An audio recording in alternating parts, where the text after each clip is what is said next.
rework is definitely true. You could have more extreme plays with the old package. And that was sparking joy. And he also had package was trash, dude. It was so trash. Nothing happened. Nothing happened except the package every game. It was so bad.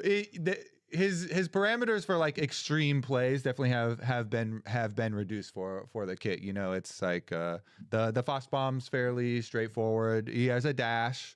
And the rocket, like the ultimate is still long range, but I guess we haven't had like a real big one rocket like having a huge effect like they kind of use. Big one is the coolest thing for sure. That kind of differentiates Corki. Yeah. I do think the Berserker play was really nicely played, but there's going to be many examples of nicely played and like incredibly impressive individual plays for Corki, but I do think it is telling, for me at least, that I feel like almost every pro AD carry I can just like close my eyes and see a highlight, and Corki I just find Corki really. All right, Neela.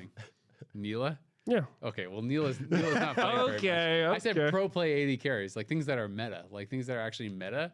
I think are Corki's not meta. Let me look at how many Neela plays we have.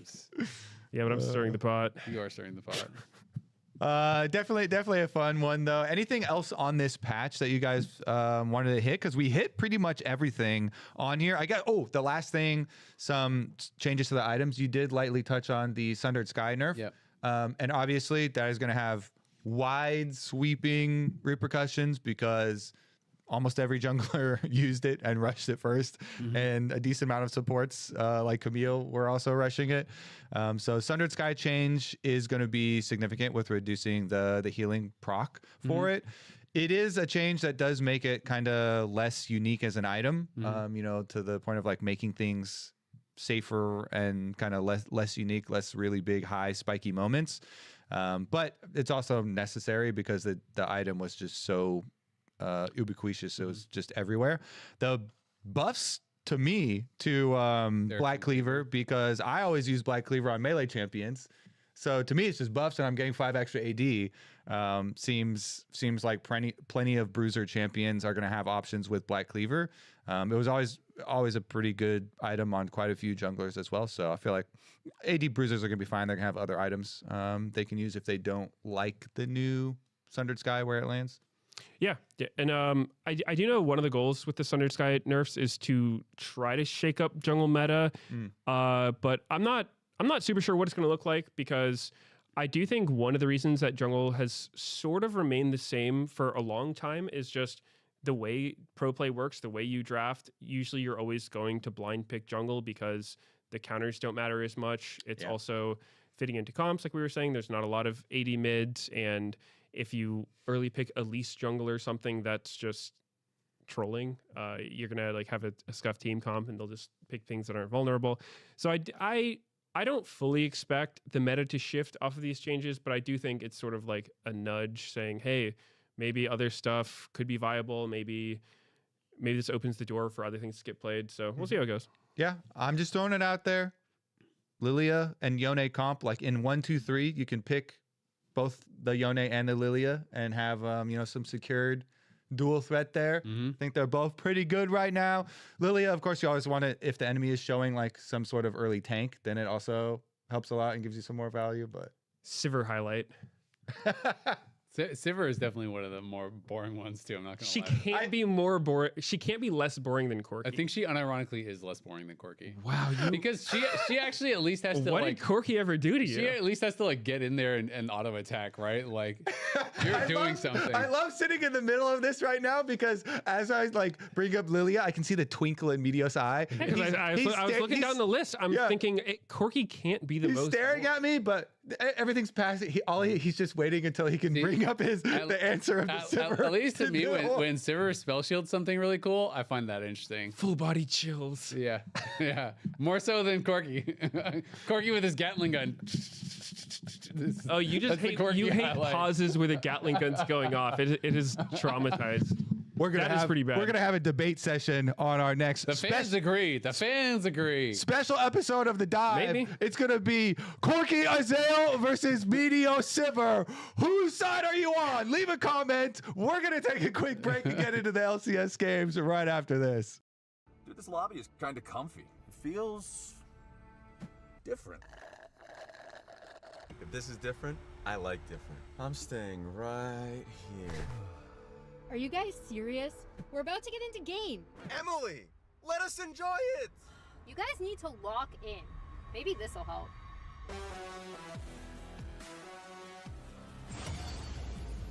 Oh no, not already. Welcome back to the dive, driven by Kia. It's time to talk LCS. You mean Sivir and Corky? Of course. Well, see, no, we're not. We're just talking about Corky is boring. We don't need to compare. I want to know, do our fans, when they're watching, do they have a Corky highlight? You got to admit it. I'm right. When you go through these 80 carries, you got highlight. Corky, struggle. Leave some comments in the YouTube. I also know that they're going to clip this out and make it our social for, TikTok and Instagram as well. So leave comments there too. We're going to tally all the votes. Yeah. Corky's boring. What can I say? So week 3 just happened. DSG played C9. That was the first one of the week. C9 did win, but again, this is one of these series where they drop another game to a projected bottom team. It is the extension of the Rise winless streak of, I think it's 9 games in a row now. Loki has still not won a game on Rise in his career, and it is kind of funny that happened again after obviously all the kind of attention on it. I feel like this game, when they lost, wasn't really as much about the Rise. It wasn't like those crazy realm orbs or anything like that. But it is funny with the record. It's funny. Super funny. It's super and it's funny. in everyone's brain for sure now. I'm really looking forward to it now. Before coming into this week, I was saying, C9, don't pick Rise, because if you look at the rest of the series, they won games 1 and 3 in 23 minutes and 25 minutes. They Omega stomped, disguised a team that is struggling extremely hard. I think beating Loki's Rise was their first win of the split. So now I'm looking forward to it. Like, I want to see more of that because it's exciting, you know. But I think in his defense, public defender perspective here, their team comp was really scuffed. I would not want to play this really ever. You were playing pretty much all of these champions that just don't scale very well. I did not see the vision with this team comp. They were playing Rise, Ezreal, Renekton, Skarner. None of these champions are real good late game champions. I feel like when you have Rise, you want to use his early game pushing and moving, and maybe that was the idea with their comp, but they just couldn't make it happen. And then when it comes to actual team fights, you just kind of get outscaled by everybody. You need a really early soul to make this work, and they could not get it done. Yeah, to me, it was actually, to me, I was really excited for DSG, even when seeing the draft, because Surdy, when we were so excited and Surdy first came into the league, it was because he was rank 1 with spamming all these range top laners, namely Vayne. It's like, this is maybe not the Vayne guy, but he's a Vayne guy. He's a Vayne guy. And he's a top lane Vayne guy. And it's such a good Vayne angle here into Renekton and Skarner. Like, you can really dance around them. And then for one of the first plays of the game, for it to be support Shen roam topside, and Surdy got 2 early kills on the Vayne, I was like, oh, this is going to be it. This is going to be the DSG game. And then it wasn't as straightforward. I thought, maybe Surdy like completely rolls them the whole game. It was a little rocky, and they had to go back and forth. They actually lost the lead for significant portion here to Cloud9. Cloud9 did a good job like retaking it, and then DSG were able to finish off and win in the end with it. But I was quite excited to get Surdy onto a top lane champion like this, because that was so much of a lot of the hype, and everyone's just like, solo queue doesn't really translate to pro play, but it does, like, exactly in this scenario. Yeah. I mean, I found myself feeling very bad for Thanatos in this one, because anyone who plays it's like top. you're Thanatos, you're the best top laner in the league, undernecking your best champion, and then you're just up against a Vayne top with exhaust who's rushing tank items. It's like, what can you do? And gets a support Shen gank really early. Yeah, well, it wasn't even him who died, right? It was he was bottom, and then his team swapped, and then Vayne gets 2 kills, and they're like, "Ooh, Thanatos, I don't think we can land against him anymore. That's all you, bud." And I'm just like, wow, he's feeling real good about this one. Yeah. So that was definitely a sad time for him. It was. I mean, I feel like this was kind of an interesting game because I do agree, like, that it's a really, really good Vayne angle. I think it can be very difficult for C9 later on into the game. But I also felt like this was one that Blabber and Thanatos did not really have great games. And I feel like, watching some of the team fights, it felt like they were kind of struggling to find when they should go in. There was times when Thanos was flashing in for a stun, but like no one's really there following up on him. And Surdy didn't get QSS until like basically the end of the game, right? And they had no Mikhails, so he wasn't playing Cleanse. So like it did feel like, as much as yes, there are obviously a lot of difficulties here, if they could coordinate, they could almost one-shot him. I remember at one point Loki did like an EW on Surdy, like not even a Q on Rise, and he did about 70% of his HP with an EW. So it's like, if they could get to him, there were ways to kill. And sometimes you'll see where, people like when Vayne pops ult, they just kind of kite back and just try to like play it like that. It can be difficult, of course, but I did feel like there were ways they could win this game. Like they obviously clawed back, got into a pretty good spot, and then, it did kind of go pear-shaped. I will say though that as much as there have been some struggles from C9 in general, Tactical has really been impressing me. I thought Tactical, even in the loss, was playing super well on this Ezreal game. I was really, really impressed with how he was playing. And I feel like just in general, individually, he's looking really, really good. In game 1 on the Casio, I thought he played really, really well. In game 3, he also played a really good game on the Caitlyn. They obviously, I think this one, game 3 was kind of Lions committing crimes, so I'm not going to lie. But they didn't get a kill. Yeah, but Tactical still played really well. So I was impressed across the board with that. And I was also really happy for DSG to be able to actually lean into this strength, to have a lot of success with it. And then I will say, to immediately go from this Giga Vayne carry game to blind picking your top laner Cassante, I thought was a little surprising. Oh, that was super weird. Yeah. That was really, really weird, especially with the rest of the comp. I thought that was absolutely bizarre because they're picking Victor bot and Nivea mid. Neither one's particularly lane dominant. And then you're going Cassante blind. I didn't really understand that. And he did play the lane really well. He was actually up CS on Thanatos, and Thanatos had counterpick. He played it well. Yeah. But of course, it just doesn't really matter. There's the rest of the game was basically over before he was even involved on Cassante. I mean, he had one death, and it was near the end of the game. Everyone just kind of got slammed. But I just thought that was weird conceptually to me. I don't think there's anything wrong with Cassante blind. I don't think there's anything wrong with that, as far as a comp. But I just feel like when you are a massive underdog in a series like this, and you have a player who's good at carries, and you have a player who just had a total pop-off game, I guess I just would have thought they'd just try to double down on that and give him another carry, try to play towards him, see if you could kind of continue to snowball that a bit. But instead they ended up decided to, put him on Cassante, blind pick him, kind of weak side him. And then this game, I was honestly just so disappointed with how Alliance played it. Even from the level 1, you're playing against Caitlyn Karma, right? They're standing in between you and the minions. That is just, you're going to have to take your lumps in a matchup like this. You're playing Rel. And then at level 1, to go for a crash down aggressively, I think is crazy. The chances of this actually hitting are so low when you just walk directly straight at them and then go for it. And then when it misses, he had to pot, lost 60% of his HP, and had to recall at level 1. And then Sajed's in a place where now you can't even try to fight for any minions, right? And your support isn't there to even be able to Targon's minions under tower. And then he had this super bizarre one where Sajed based later and was TPing back. And while he was TPing back, Lions was literally just strafing back and forth.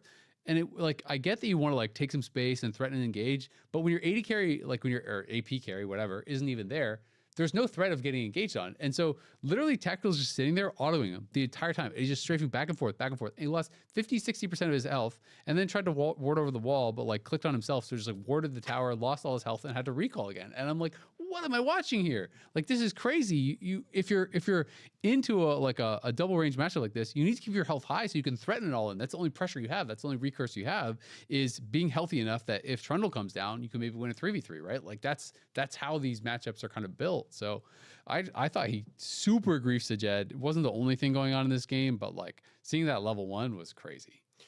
Yeah. I mean, you pretty much covered all of it. That going for a W in Israel in this matchup, it's just weird because even if you hit both of them, let's just say perfect world, somehow you hit both of them when you're not tanking minions, I feel like you still just lose. They just right click you and you die. Yeah. So obviously I'm not a bot lane expert, but by looks of it, neither is he, because that was just super sketchy. I don't know. Generally in bad realm matchups, people like use the crash down for the shield to farm under tower, right? Like that's kind of like what people use. They wait till it's pushed in, then they target a minion, and as they're getting hit by like Munch Q or whatever, they crash down back, and you just kind of use that as bonus HP to prep minions and target on stuff. But yeah, no. Yeah, you're waiting for your moment where your Trundle comes and you can get a pillar behind them, and then because of the pillar, they're gonna have to react in some way, and then like you're gonna be able to create something there, get some summoner spells or get some pressure that way. But without that, you're losing ground the whole time. And then I think Cloud9 did a very good job snowballing. Yeah. I mean, we say, oh, Cloud9, like they lost another game to one of our bottom 2 teams, but in the games that they did win, they were both stomps. Yeah, they stomp sandwich here, where they stomp first game, lost the sandwich. What's in the middle? What's in that sandwich? You don't want to eat that sandwich. It's kind of like last week when you were like, you don't want to smell those games. You also don't want to eat the middle of this sandwich. How's this for a stat? DSG got more kills on Loki's Rise than they got in games 1 and 3 on everybody combined. That's crazy. They had 4 kills in games 1 and 3, and Loki died 5 times on Rise. There you go. That's sick. There you go. I mean, Cloud9 clearly. This is kind of like why I know some people I've been talking to have like lost all hope in Cloud9 and think they're doomed. I still have hope because I do think that it is still pretty quick since they've made these roster changes, and they have had really high highs, right? They've had some low lows, losing the game to Dig and Disguise. Those are supposed to be the bottom 2 projected teams, right? So if you're playing for a title, you would expect those would be pretty comfortable series. But like you said, they dominated game 1, they dominated game 3. We can see what the high end can look like. And so I think, you're hoping that Cloud9 can continue to polish off some of these kind of like rough edges, and that the talent is there for them to get it done. But the season goes by fast, right? We're going into week 4, and then week 5 is doubleheader week. So they're not playing that week because they're going to be playing in week 6. So they're going to be playing the doubleheader in Mexico at Lions home grounds. So they have this week. After this, they have week 6, which they're going to play 2 games, and then week 7, and then we're in playoffs, right? So there's only, even including this week, 3 more weeks of play for them before playoffs. In a weird roundabout way, I kind of feel better for Cloud9 seeing them in this form, this split, just because their storyline of them just running the regular season and then fumbling is just it's just not working out for them. True, because they're not running the regular season. Exactly. So I feel like they will have a better trajectory, because I think a lot of the mistakes they make are kind of weird looking ones that could come from being on different pages or communication stuff. And so sometimes you just gotta like iron out the kinks a little bit. And I think yeah, that I could totally see them getting it together, and just because we've seen it before, right? I think Lion with this roster in the beginning of the year, they looked really sketchy early on, and then they just had a sick playoffs run, and they've been great since. So I think I don't think that we should rule them out in any way. Yeah, we continue to see the same roster lineups. We have never actually seen them in LCS use the 7-person lineup either, which to me, it actually does make me feel more confident about them and their like process of improvement, because at least you're keeping stuff the same, and so you can try and build on that. Yeah. Although we do keep getting pros from other teams on content, and they're all like justice for APA, and like APA was playing well and stuff like that. So it's interesting. I wish that we got like more more inside content too out of Cloud9 on that situation. But at this point, you just have to assume it's like this is what they are this roster is what they're building, and they're going to try and perfect the synergies here, because it was a fairly late year change, and so you got to focus everything on making cleaning up all the mistakes and focusing everything. I mean, it looks like a 5-man roster, right? Just 2 people got replaced. I think that's pretty honestly what it looks like. Yeah. And to your point, I think that's probably a better thing for them to be committed to something and putting all the games into that, because you don't have that much time. It is going to be funny though, because then if they do in playoffs swap someone in, it's going to feel to me like that's hitting the emergency button. Right? Yeah, that's not like a planned thing. If you play this 5-man roster the whole way through, if anyone else comes out, it's like, oh my God, they think the sky is falling. So it'll be interesting to see if they do stick with it. On the Disguise side, I will say I think I've seen some people with some pretty doomer takes about them. Obviously, they do have the promo relegation tournament coming up, but I do think people are not taking in consideration the strength of their opponents, right? Like in a lot of these matches. And it's like, it is a very different world to play against some of the better teams in tier 1 than it is to play against the teams in tier 2, right? And even against FlyQuest, they had like a pretty big lead and probably should have been able to win that game. Against, Cloud9, they did win a game. Game 1 against Shopify, again, they had a really big lead. It's like, these are games that in my mind, I think they get across the finish line pretty comfortably against tier 2 competition. So like, I personally am still feeling pretty confident that Disguised is going to defend their slot.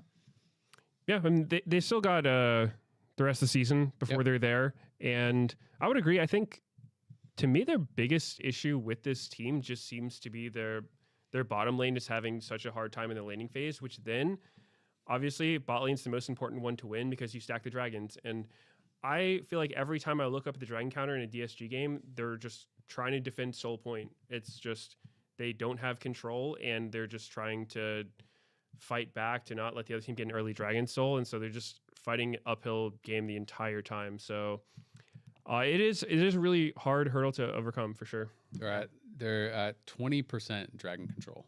Not great. Like, they're averaging 1.3 a game, which it says is 20.6% of the total dragons in the game. And to your point, as far as early game stuff, the dragons at 15, they're averaging 0.14. So so basically just never getting early. That's like getting one dragon all season or something. It is probably like they probably got one dragon before 15 minutes so far. So yeah, I mean, that's hard. It is really hard, right? Because so much of the game is played through bot lane and through team fights around dragons and stuff.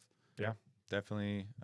Looking forward to them defending their spot. I mean, last time they did it, they kind of smashed as well too. It's kind of the same thing where people were like, "Ooh, getting a little worried. Are they gonna, lose their defense in the relegation?" And then there was not close. They defended very successfully. So we'll see this time around as well. I do think too for Cloud9, I'm looking really forward. We'll get to the matches for this week, but now them going up versus FlyQuest is, that's going to be a big challenge because you're talking about the strength of schedule that we've seen from Cloud9 so far and them having played Dig and DSG already. Once we start to see them go up the tier list, up the size of dog that they're playing against, going against FlyQuest is one of the teams that literally said, we're going to Worlds. And Cloud9, they're of the opinion that they're going to Worlds. And I don't think either FlyQuest or Cloud9 are like, we're going instead of TL and Lion. They're probably like, we're going with them. With those two teams because they're better than us, but we're also going to go. Yeah. And so in order to make that dream a reality, you got to beat each other. Yeah. So I think it's going to be super hyped this weekend when we get Cloud9 versus FlyQuest because Cloud9 have not lost this whole year to FlyQuest. And that is with, obviously, APA and Sven. Now, if they lose with the change in the roster, you better expect some drama. So it's going to be very interesting here. See if Tactical and Loki can keep it together here for Cloud9 to be able to. Well, we could talk a little bit about TL versus Fly then that happened, right? Because that's kind of looking forward a little bit to it because it is interesting, right? This is. FlyQuest and C9 have kind of had different schedules, right? C9 obviously played DSG and Dig, and FlyQuest on the other side have already played TL and Lion, right? So they played the two best teams, the teams that look like the best by a lot. And coming in, I think most people were thinking that FlyQuest would beat Lion first week because it was post MSI, it was Armeo subbing in, and they lost that. They lost again against TL as well. They didn't win a game in either of those series. And so it's like, okay, you are clearly not better than TL and Lion. Now, like, where are you, right? Like, where are you kind of in the rankings? And I think that's what a lot of people are trying to figure out. It's like they beat Disguise 2-0. They lost 2-0 to Lion. They lost 2-0 to Liquid. And now you have this match coming up against C9 where we are a little bit uncertain exactly where the middle of the pack stands, right? I think these are like really important matches for building confidence going into playoffs because everyone's goal is going to be to make it to Worlds and maybe teams really improve and things change. But as it stands now, everyone is going to expect that two of the three are kind of spoken for with TL and Lion. Yeah, definitely. I think I feel like I shouldn't be questioning TL anymore because they played so well this past weekend against FlyQuest. Coming into it, I was saying maybe FlyQuest can win because they showed some promise, but TL just looked so good. I think we're seeing Quid back in form because in the beginning of this year, he was pretty slow to ramp up, maybe just not used to the new team environment and all that. But he was just going so insane against FlyQuest. He was absolutely everywhere on the Rise. And this was right after watching a lot of Rises lose, right? And so then we got to see Quid. Actually, I think Saint won before this. But anyway, most Rises are doing really badly. Yeah, most Rises are doing really badly. And then Quid was just absolutely everywhere. I mean, that game 1 for Gakkos, again, I've been playing too much top lane. I'm just a top lane sympathizer now. And Gakkos is like, he's in this Ignite counter pick. His jungler ints to Olaf in a failed dive.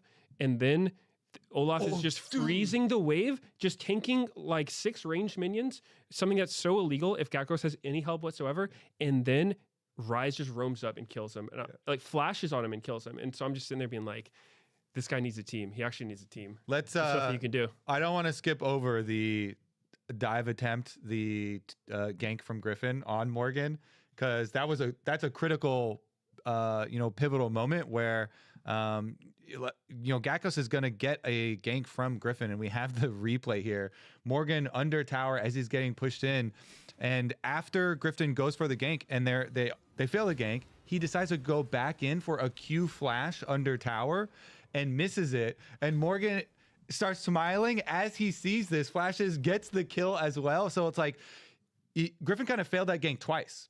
Because the first attempt at the gank, unsuccessful. Okay, walk away with your life, Not the biggest deal. Okay, you guys, failed. You took some tower damage, whatever. But then he tries to correct it by going for the Q flash with Pantheon and misses. And then Morgan flashes on him and does get the kill that you're talking about. And now the Olaf has, the upper hand in the matchup here, which is completely changes everything. The entire landscape of this game. I mean, that one was crazy, and Team Liquid were all like laughing and smiling on comms and stuff, and the comms replay was great, man, because it was like Morgan didn't say a word in the whole thing. He's just locked in, pay attention. But his whole team, it's one of those moments where I guess people were walking back to the lane or whatever, because everyone was commenting on what he's doing. And that is the best feeling in League. That's funny. Is when you get a 1v2 or you make an outplay or whatever, and people are watching you, you're getting pinged and stuff. They're all hyping him up in the comms. In the early game, it's a matter of there's not even that much happening. And if you know your top laner is getting ganked, as a jungler for your top laner that's getting ganked, you get a little sinking feeling now. You're like, oh no, he's gonna be mad if he got ganked by enemy jungler and dies. But then you see the kill feed pop up and it's Morgan has slain Griffin, and you're like, oh, we just won so much of the early game because you as the jungler, you're not there, so you get to make a positive play yourself, plus your top laner got the kill, and the enemy jungler is gonna be off the map for a decent amount of time. So double buffs and first blood. That play alone was big. Okay, wait. Backing up a little bit, I want to hear you guys' opinion on, do you think this was a good gank? Because I was watching with Sneaky, we were co-streaming, and we were debating if it was a good gank to go for or not. And I was saying that, initially I thought it was a good gank to go for, and Sneaky thought it was just super troll. So what do you guys think? I changed my opinion a little bit after watching it, but my view was that it was a decent gank to go for, but I felt like Pantheon should have started. Yeah. I thought that was part of the problem, is that Gakkos went a little bit early. He started with Counter-Strike, and I feel like if you're going to go for a risky early game dive with 2 melee champions, you need to both be standing on this guy's face and both hitting him as soon as you pull our aggro on the tower, because damage is relatively low before buys, right? No one has any buys. It's just a jungle pet and a D-blade. And so my view was, if they could have had Griffin walk in and start with point blank stun, and then you're both autoing him, hitting him immediately into the Counter-Strike after that, I think they would kill him. So I think that would be a better scenario, but looking at They're fighting the wave. Morgan does a good job and he forces their hand. Morgan clears the minions. But they still had range ones, no? So Gakko, they're outside of tower range. Oh, yeah. Those minions are for sure outside of tower range. So Gakkos is like, oh, Morgan's clearing these. We're not going to have anything to tank the tower. So I feel like it's a good play by Morgan. He focuses on the minions. And he was just doing that anyway. Because I don't think they have any wards that saw Pantheon coming over. I guess he could know that, it's full clear time. Yeah. They probably had an idea he was pathing toward them. I kind of wonder if you could just stand behind him, though, and just wait a second for the minion to come in and then go. But I guess it depends. Yeah, it's tricky because if Wukong full clears, he could read the situation. There's a lot of times in those situations you kind of get a feeling from how Jax is playing. If he's just pushing faster than you think he should, and Pantheon could be there, then maybe Wukong says, I'm just going to recall here, not take crab, and walk top. And then if you do the delayed dive, you get countered super hard. I think they knew where Wukong was, but but watching it back, Karma was heading there anyway, so delaying it wouldn't have worked regardless. Yeah, and so it is a super interesting thing because at first I thought it was a good play and it was just messed up, but I think the fact that they couldn't even force Morgan's flash in the initial dive, looking back, I was like, that's probably not that great because, like you said, Morgan just played it well and forced them to start it early in a really awkward timing. It wasn't like this huge stacked wave that was coming in that he would have to completely back off. So, and then I mean, on the other hand, if Griffin's Q flash just was aimed a little bit better, they would have killed him. Yeah. Or honestly, even watching it back, if Griffin just flashed in after the Counter-Strike hits and like maybe he kills him there too.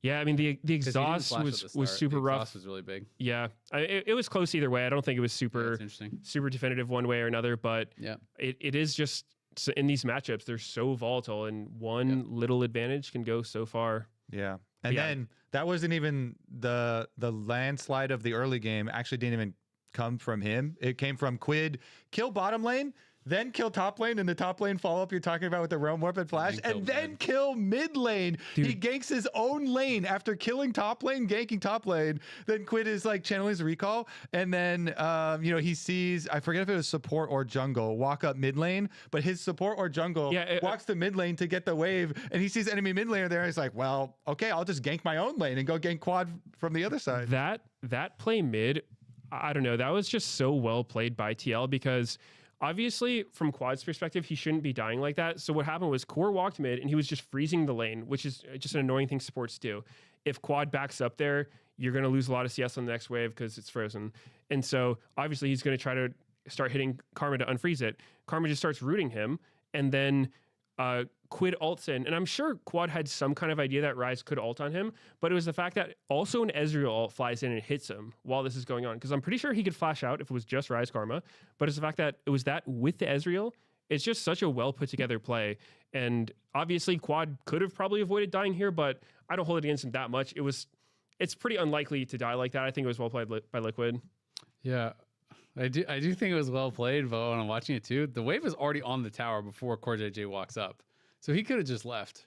Yeah. But it is one of those things where I think it's a bit of column A, a little bit of column B, right? Because I feel like the wave was already going to... Actually, yeah, you're right. Looking back, it had crashed. He went for the plate hit, so that was for sure greedy. He just autoed the tower. So to me, that is like the greedy sin, where it's like at that point, I think you could just leave once you have the wave in. That's true. Because I agree. But that is like one of the worst feelings is when...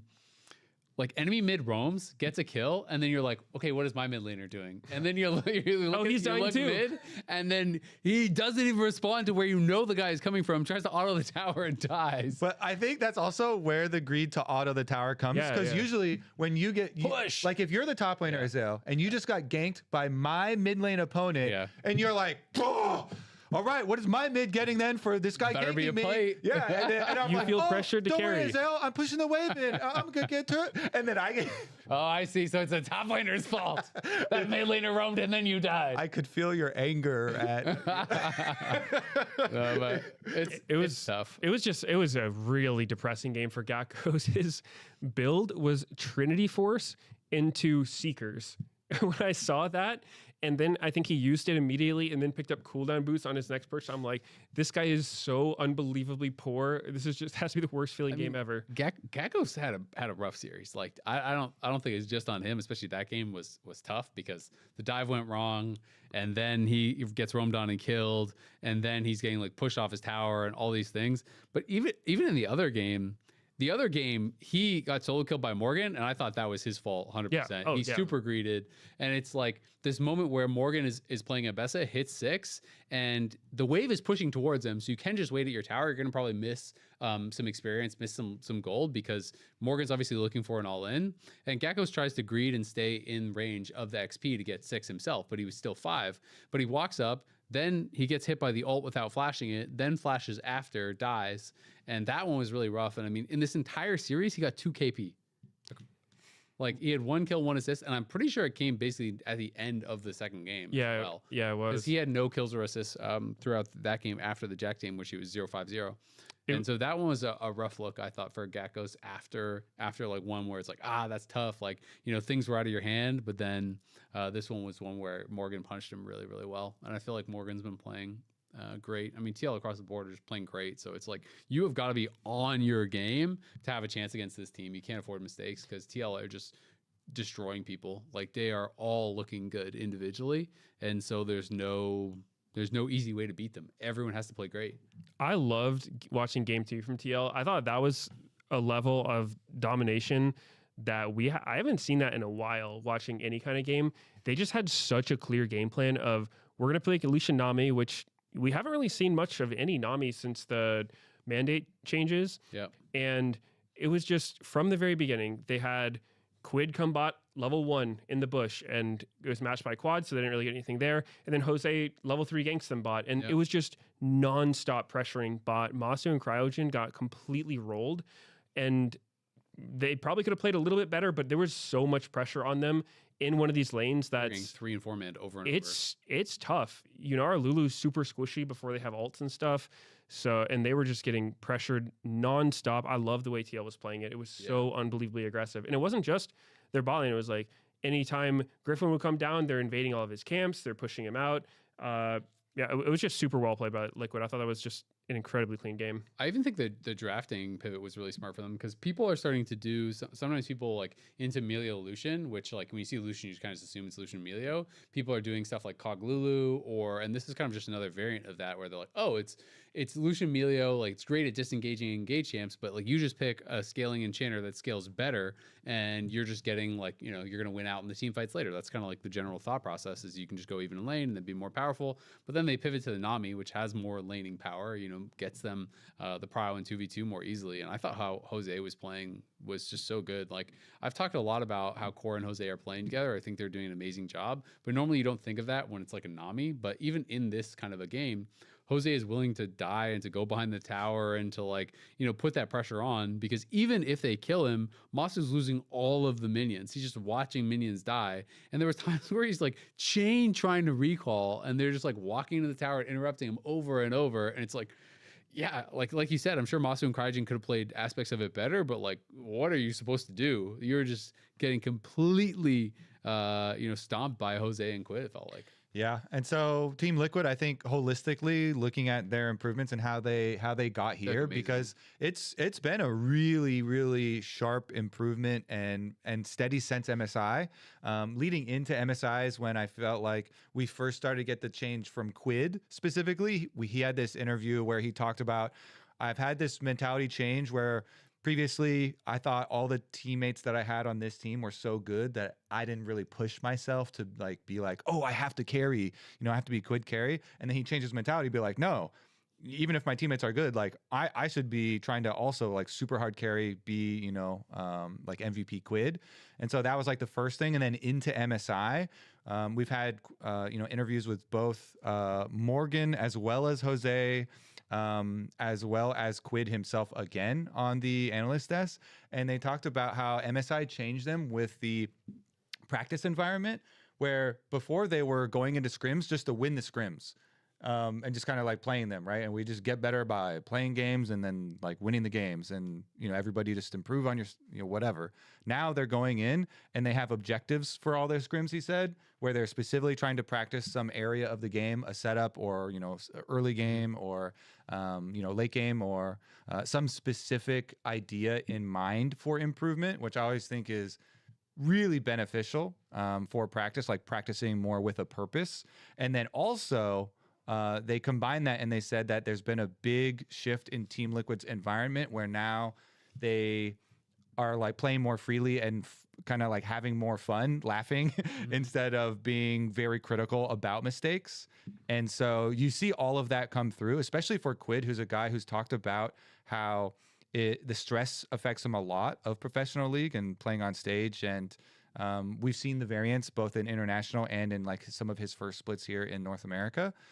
For him to say like the environment is just so fun now on Team Liquid, all these things coming together gives me the confidence to project even further for Team Liquid games into the future. Yeah. So that's why I feel so secure about predicting Team Liquid, going to be one of our world's representatives, going to be able to keep up this level of play. I mean, Jose just seems like he'd be such a good person to have on your team. Like he just Their seems, vibe seems so good. yeah, like Jose seems so unfazed. Like he is winning, losing. He's laughing. He makes a mistake. Like my bad, haha, and then just goes out and makes a good play. And like I don't know, he just seems like he's just having fun. You interview him about how he feels about it and how he keeps calm in these moments and stuff. And he's like, it's just a game. I'm just having fun. What I really like, I think why I am fully bought in now is that I haven't heard a word about their scrim record. This season. I haven't heard a word. I've just heard they have good vibes, and I see the way that they're playing. Yeah. That speaks volumes compared to. And I think, like you said before, they were trying to win scrims. Like that was their thing. But in reality, it's like just that doesn't really matter if you can just get good at certain aspects of the game. Maybe they practice a lot of like, let's just pressure bot as hard as humanly possible and see what happens. And that's pretty much what they did on stage. So it's great stuff. The last quote from Jose that I loved when he was on the analyst desk was when they asked about their communication, because they were talking the whole time about like Dignitas's communication. They're like, "Oh, what's comms like on Team Liquid?" And he was like, "Well, some of the times like they just speak Korean, and then I just vibe and do whatever I want." It's not like it's good to have him. He's having fun and having good mentality. He's like, yeah, they make their calls in Korean, and that's okay with me. I see a good play. I'll kill the Gromp over here. No problem. I thought it was really good though, because sometimes it's hard to fit in if you are a different language, member on a team that is speaking Korean. We talk about those things all the time when some of these teams are made with a lot of imports or like, good players, but how are they going to coordinate? And don't worry about it. Yeah, just have Jose on your team where he's like, just vibing. How you gonna communicate? Don't have to. They can talk. I'll just do my thing. I speak League of Legends. I'm having fun. Yeah, he's smart. We can ping. Shopify, SR and Sentinels. That was a match that we kind of highlighted as a pretty important one. And most people I spoke to were predicting the Sentinels side, just ever so slightly. People thought it would be close, but most people were kind of on the Sentinels side. Shopify did win, and Fudge is having some more really good games. I really think he has had a crazy glow up this split compared to what we were seeing from him on stage in Split 1 and Split 2. And it's a really important win now for Shopify, given that it's like this is based on everyone's expectations. Doesn't always end up that way, but based on expectations, this is their closest opponent in the standings, right? And that is going to give them a good chance of going into week 6. I think they have a relatively easy opponent this week. They're playing against Dig. If they win this week, they'd be 3-1. I think going into the week 6 week, and you're already in playoffs at 3-1, right? Like obviously they have a lot of tough teams left to play, but still, it feels like things are moving in the right direction for them. Yeah. So one thing that I was pretty disappointed in from Sentinel's perspective is that before this series, I might have even mentioned it last week, but I feel like Zinni, they are just full on throwing band-aids at this mid lane situation. Yeah. And he's going to play Galio. He's going to play Anivia, and then Annie, right? It was like going into the games, I was saying, what is he going to play besides these champions?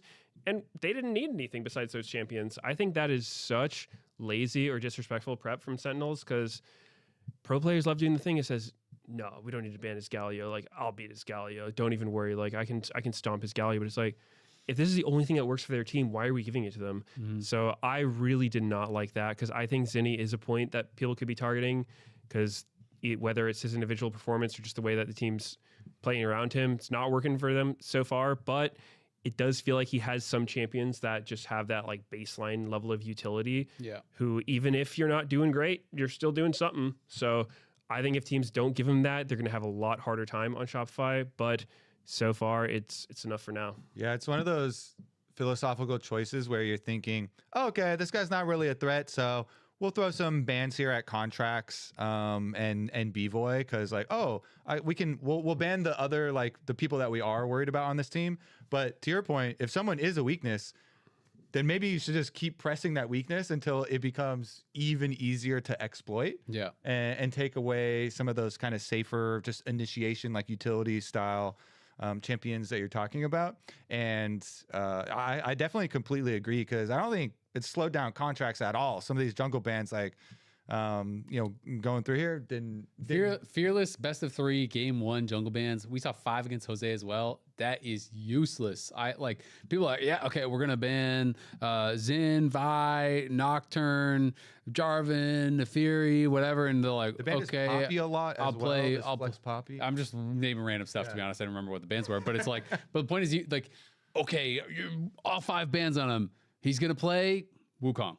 Yeah, he totally got fine. You can't ban a jungler out in game 1 of Fearless. Contracts played Neferi, Jarvan, and Wukong this series. Super meta stuff. Which of those was he unhappy getting? Those seem very meta to me. Yeah. So super weird stuff. I think if I was playing against them, I would absolutely target the weak point. I think that usually gets you the most mileage, right? Against teams, it's a lot of the time at the highest level. If a team has a weak point, that's a lot easier to win through than trying to go through like your own team's like one point of strength or whatnot. So yeah. But Shopify, they have been playing better. I think Fudge is looking better. Impact struggled a little bit against him this past weekend. Mm-hmm. Yeah, I think does anything is definitely going to be a big question going into playoffs and just in general, because it does feel like they're just in win now mode, but it felt like they were in win now mode from week 1. And the reality is it's like either Zinni has lost confidence or his team has lost confidence in him. Otherwise, you just don't put your guy on the same picks every single time, like these same utility based picks. And I asked Fudge, we had Fudge and contracts on the couch for the analyst desk after an interview, and I was kind of like, oh yeah, you guys have been doing this a lot. Like he's been playing a lot of Galio. Like, is that a concern kind of like going towards playoffs? And because of best of 5 Fearless, either people are going to be pre-countering it or banning it, or you just, even if you get 1 win, then you still have to win 2 more, right? And Fudge said that he didn't think it was like necessarily like a mechanics thing or a skill thing for the mages. He just thinks that it was like a knowledge, basically a knowledge gap that Zinni like necessarily can't play those other picks as well because he's like lacking knowledge. So maybe something that he can kind of like gather through scrims. I took that as more of a like he knows how to pilot the champ, but he doesn't know what his job is, or doesn't know how to play the map as well, or whatever. And some of these champs maybe simplify that, right? If you're playing Annie or Galio, it's like your role is much more clearly defined, I think. One thing I thought was interesting is I saw Zinni's solo queue stats. He's like, I think it was around 1600 LP, and he had like an 88% winner on Galio over a lot of games. So I think it might just be something he's super confident on. Mm-hmm. But again, I think it just goes to show it's like, hey, maybe we don't give him his best champion for this series. And I think that is something that when playoffs come around, people probably, you start focusing more on your opponent come playoffs, where during the regular season, you're probably just thinking about what do you want to play? Yeah, like what do you want to work on? That sort of stuff. You're not as worried about draft, but we'll see how it goes. I think Shopify, if I was in their position, I would probably still try to branch out a little bit, make sure Zinni has enough stuff that he's not getting just banned out come Fearless BO5s. Because, yeah, I mean, it's great to get into playoffs and whatnot, but if you're just going home first round, it's not a huge difference. Yeah, because like you're saying, when moving from best of 3 to best of 5, even if your opponents don't decide, hey, we're going to focus on your weakness and we're going to, ban more of Zinni's champions, you're going to get more Fearless. He's going to need more champions anyways if the series does go late. So definitely going to have to work on that. But they did get the win, and it has been working for them here. And they are going to be going up against Dignitas. So I think that I will probably, I mean, that one's a banger. I actually think Dig might win. It's the Palafox Revenge Part 3 versus Shopify for replacing him with Zinni. And so Dignitas with Dardoch and with some extra time. Dardoch's acquisition was very quick. And so they didn't have a lot of time, playing with him and adapting and changing as well. And one of the biggest things when we were interviewing Dardoch a whole bunch that whole weekend, obviously huge story having him back. By the way, I thought he did extremely well in his interviews, and I was even closely watching after they lost the losers interview to see is there gonna is there any I had my popcorn. I was ready to record. Kobe's with the binoculars in the bushes. Is there any hint of anger? And there was no hint of. I feel like he is completely sold me in a single weekend. I've been completely sold on the reformation of Dardoch, where all of the tier 2 casters and and players in tier 2, both on his team and against him, were all talking about he's changed so much. You know, he's such a leader, and has really grown. And I was completely sold on that with, you know, the entire weekend. But and he was Smurf in game one. But yeah, but back first 20 minutes of game one, he was so good. Yeah. That was incredible stuff. I don't know how they lost that game.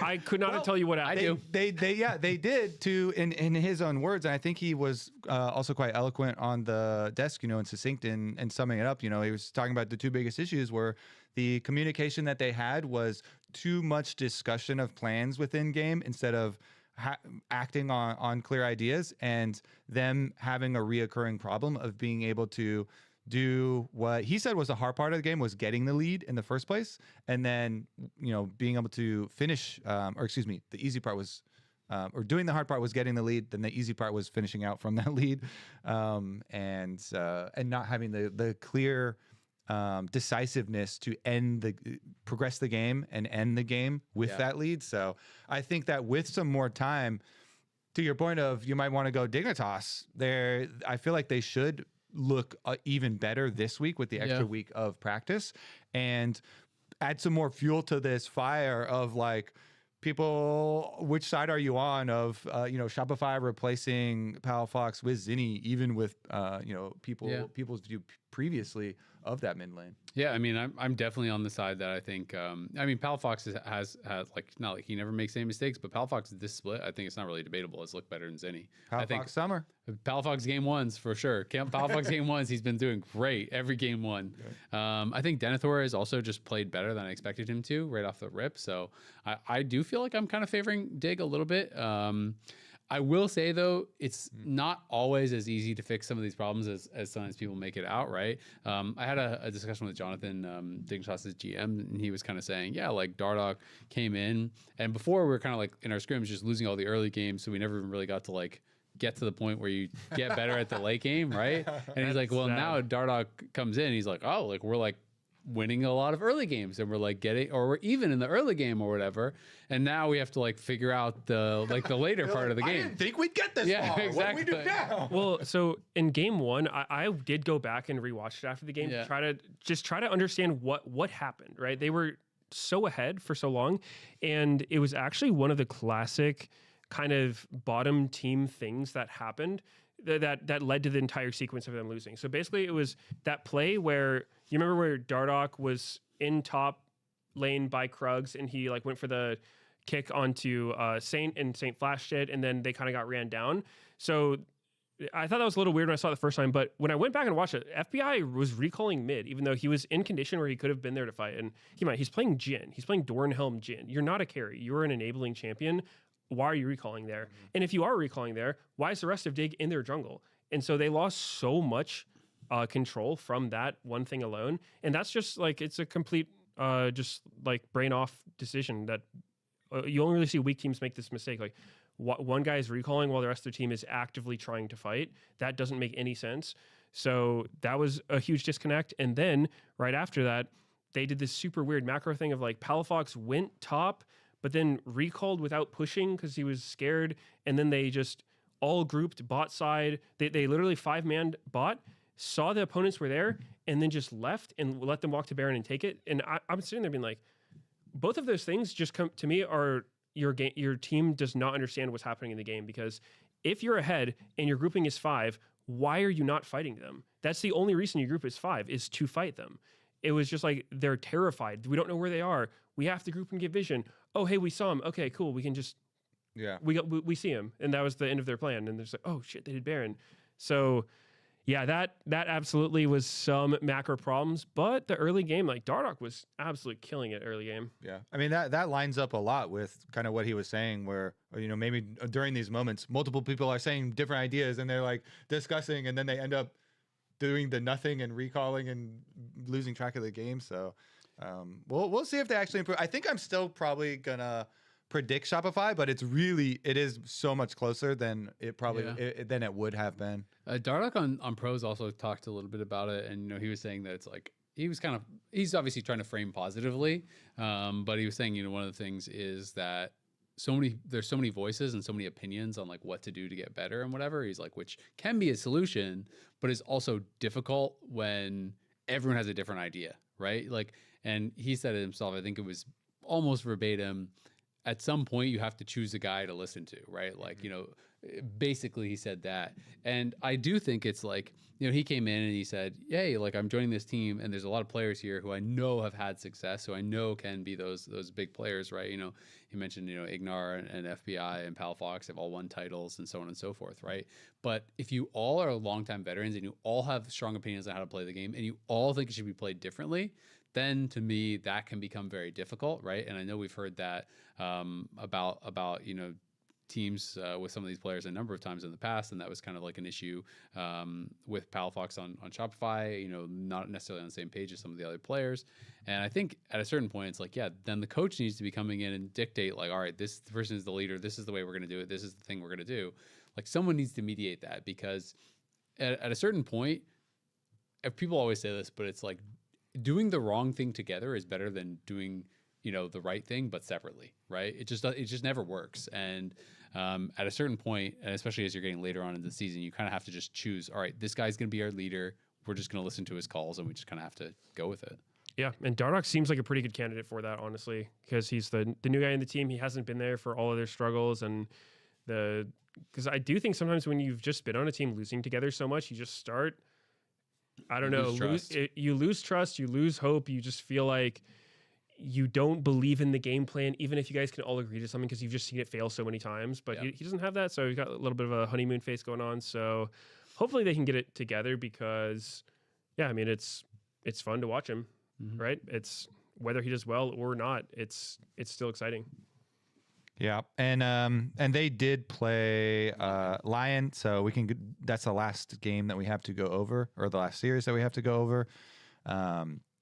Which was a continuation here of the God Armeo, the God Jungler, Undefeated, the undefeated, coming in here to Dude, I loved his interview after the games where they were like, does this make you want to come back to pro? He's like, no, I'm just getting carried. Like, I really don't want to play pro. This is a reminder. And he's just like, he's playing pretty well, honestly. Obviously he's playing on the best team. You can definitely say he doesn't have to do as much as other people, but he could be doing a lot worse. I think he's holding up great considering the just spot he's coming into like this.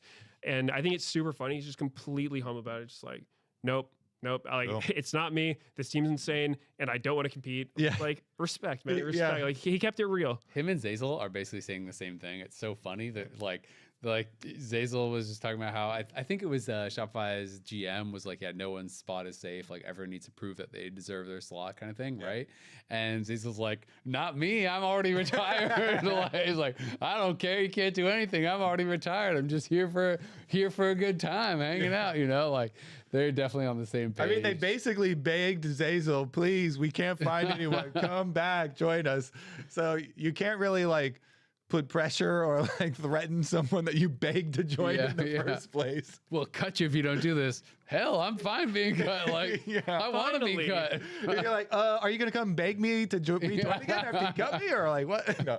But I do think it's really cool that Zeyzal did end up joining, you know, for his case. And I think it's cool for Armeo to get kind of this, I don't know, it's like a victory lap kind of for him, kind of like a, you know, I'm moving on to other things and stuff, but he gets to kind of run the LCS with the top team for a little bit. Yeah, I mean, victory lap, that's a good way to put it, and that is like how he's going now. It's a great way to end, especially just I like the narrative about him and Dardoch running into each other again, because they started together, and then here they are just how many years later? Just so many years, 10-ish, maybe more. Yeah. Crazy. So really cool stuff.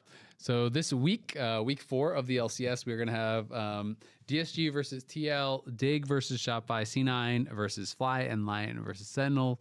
To me, the two that I think I'm most interested in is C9 versus Fly. That feels like the obvious one, and then Dig versus Shopify, because this does feel like an important one for playoff race.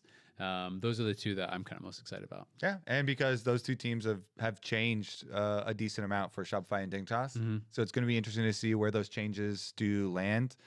With Dig incorporating Denethor and Dardoch and Shopify, their gameplay and the improvements of their players. really kind of changing it. And this question of, are you going to continue to focus on Zinni? But yeah, I think I'm going to stick with, I would go Team Liquid to win for sure. I'll stick with Shopify on the dig for Shopify. Cloud9 has not lost the FlyQuest, even though that is one of the interesting ones. I think I'll stick with Cloud9 to keep their streak alive, even though they have changed 2 players, and there will for sure be some posts and some drama if they lose and crack their streak. And then I think I'm also sticking with Lion, even whether they have Armeo or whether they get inspired back in time or not. I think TL and Lion are the ones that we're probably all agreed on. I feel like I'm gonna go dig. I think that like Palafox to me has been playing well enough that I actually see it as a significant advantage in mid lane, especially Zinni. I just do not think has been playing that well. And while some teams are going to look past towards playoffs, I do not think Dignitas should be looking past Shopify. And I would expect them to come in with like a real draft plan to try to punish Zinni, because I feel like he is kind of an obvious weakness. And Palafox, I think, has been playing well. Oh, yeah. I mean, if the team does not want a draft plan to punish Zinni, Palafox for sure is going to want to anyways. Every time you play against the guy that replaced you on the team that kicked you off, it doesn't matter, what else is going on, but I think he's definitely going to look to win those individual matchups for sure. A motivated Palafox is a threat. We've seen it a lot over the years. Even in times where he's not playing great, he could still have games where like it shows. So I'm actually going to also go with Dig here, because I think, like you said, I think it looks so good against Lion. They were just destroying Lion in the beginning of the first game, and it just seems like they genuinely don't know what to do because they've been losing for so long. And I think with someone new coming in who can shed perspective, because Dardoch, I'm sure he understands the game well enough. Like, they could look at that VOD and see what went wrong and know what normal macro play looks like. So I think you just need a clear direction and some confidence, which I think I assume they'll choose. That's what they're getting from Dardoch coming in. Yeah, with the next. Yeah, and so I expect Dig to improve a lot coming up, and yeah, I think they should be better. C9 or Fly. C9 or Fly. That is tough. I think I will say C9 on this one, because I think I've bet on Fly the last 2 times. Granted, it was against Lion and TL, which were really hard opponents, but I think that Fly's not looking as strong as they have before. Hey, honestly, it could have just been their opponents. Maybe they're getting like the short end of the stick with the schedule so far, but I just think that Fly does really well against teams where they can out lane their opponents. I think that Gakkos and their bot lane especially are really, really good at playing their winning matchups. But when you're up against a team who also has good laners, who might have a bit more synergy than you, they can struggle. And I think that sometimes they don't look as connected, especially with Griffin. Like, they can be at different pages and stuff like that. So I would say C9, but not by a big margin.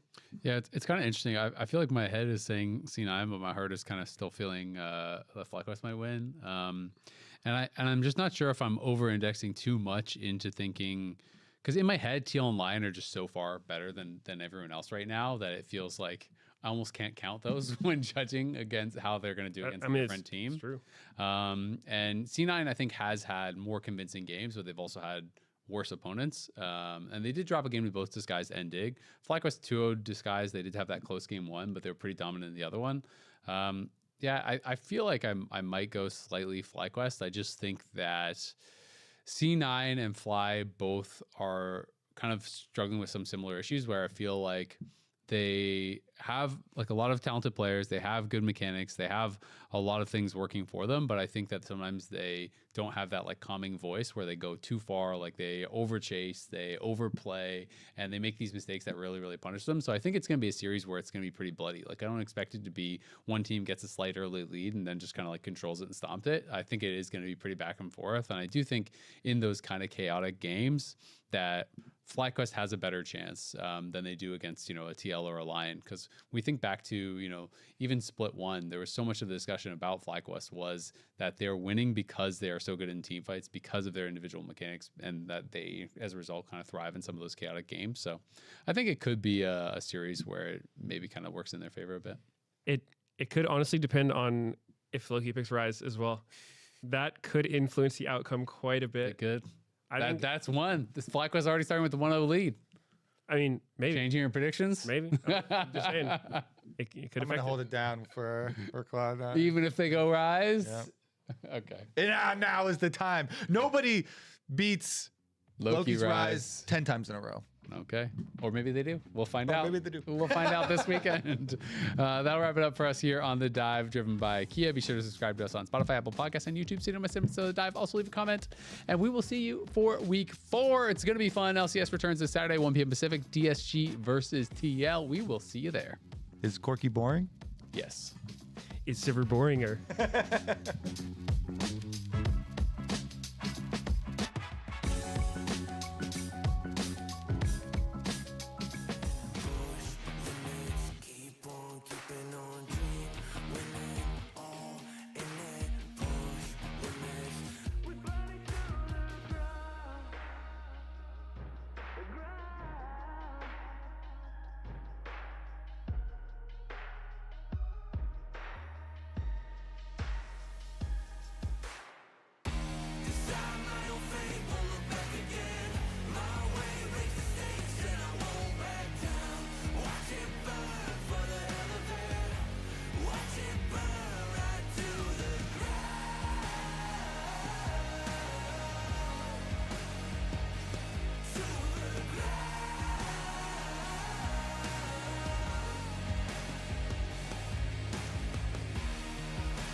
Goes the way that we want.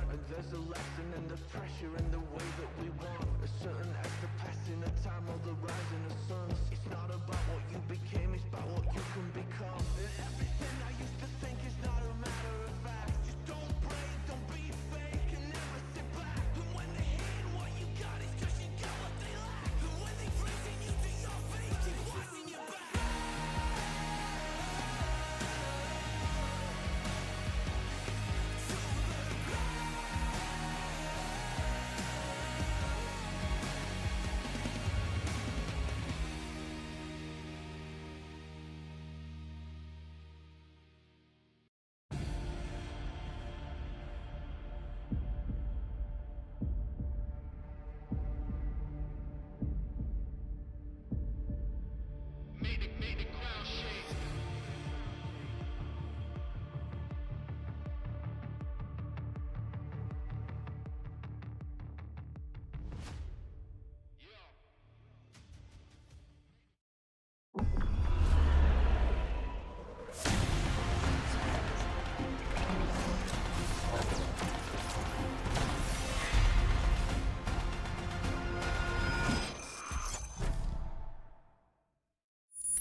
Welcome to week 4 of the LCS. As you notice, I am using the pre-approved LCS sippy cup. Yeah, Raz.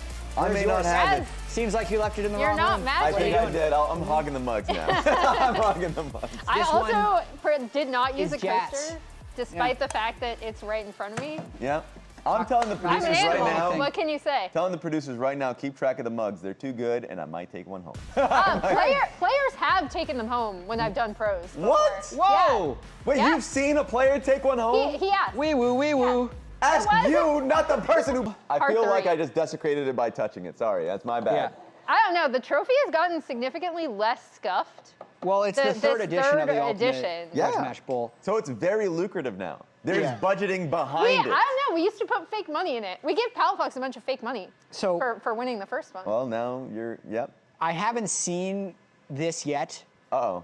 but I have voiced a very important video. We're going to be getting to Team Liquid versus DST shortly, but first, we have to take a trip down memory lane with the Ultimate Grudge Match Bowl. Since the dawn of time in 2013, North America's premier League of Legends league has been there to witness history. Sometimes the proverbial butterfly wings of NA League flap so mightily that the course of fate changes with it.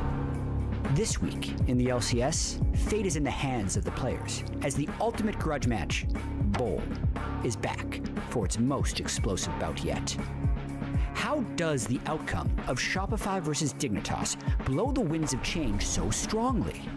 When they first played in Lock-In, Dignitas' decisive victory over Shopify saw a Palafox clapping so incisive that both United States hockey teams claimed gold at the Winter Olympics, while American Alyssa Liu, or should I say, Dignitas' jungler Spica, dominated the free skate to win the gold.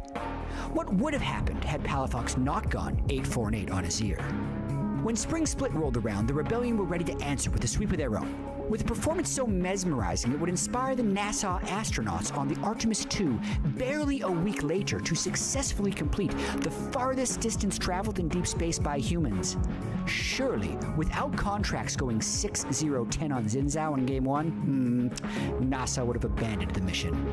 But how do the Knicks, winning the NBA Finals for the first time in 53 years, or Spain defeating Argentina in the World Cup final, affect the legacies of Palafox and contracts? Does that diminish the run of 2023 NRG? Time will tell. Is the downfall of Messi a bad omen for the continued success of Palafaker at the height of Palafox Summer? Or is Spain's victory an omen of the razor-sharp margins this best of three is about to play out on? Will New York's blue and orange be a burden to the longtime NorCal sports fan contracts? Or is his smiting prowess the reason the Knicks are where they are in the first place? Does Dardok's fateful return to the LCS provide an eerie sense of deja vu? Or was this strand of fate necessary to weave so that NA could become the third best region in the world at MSI?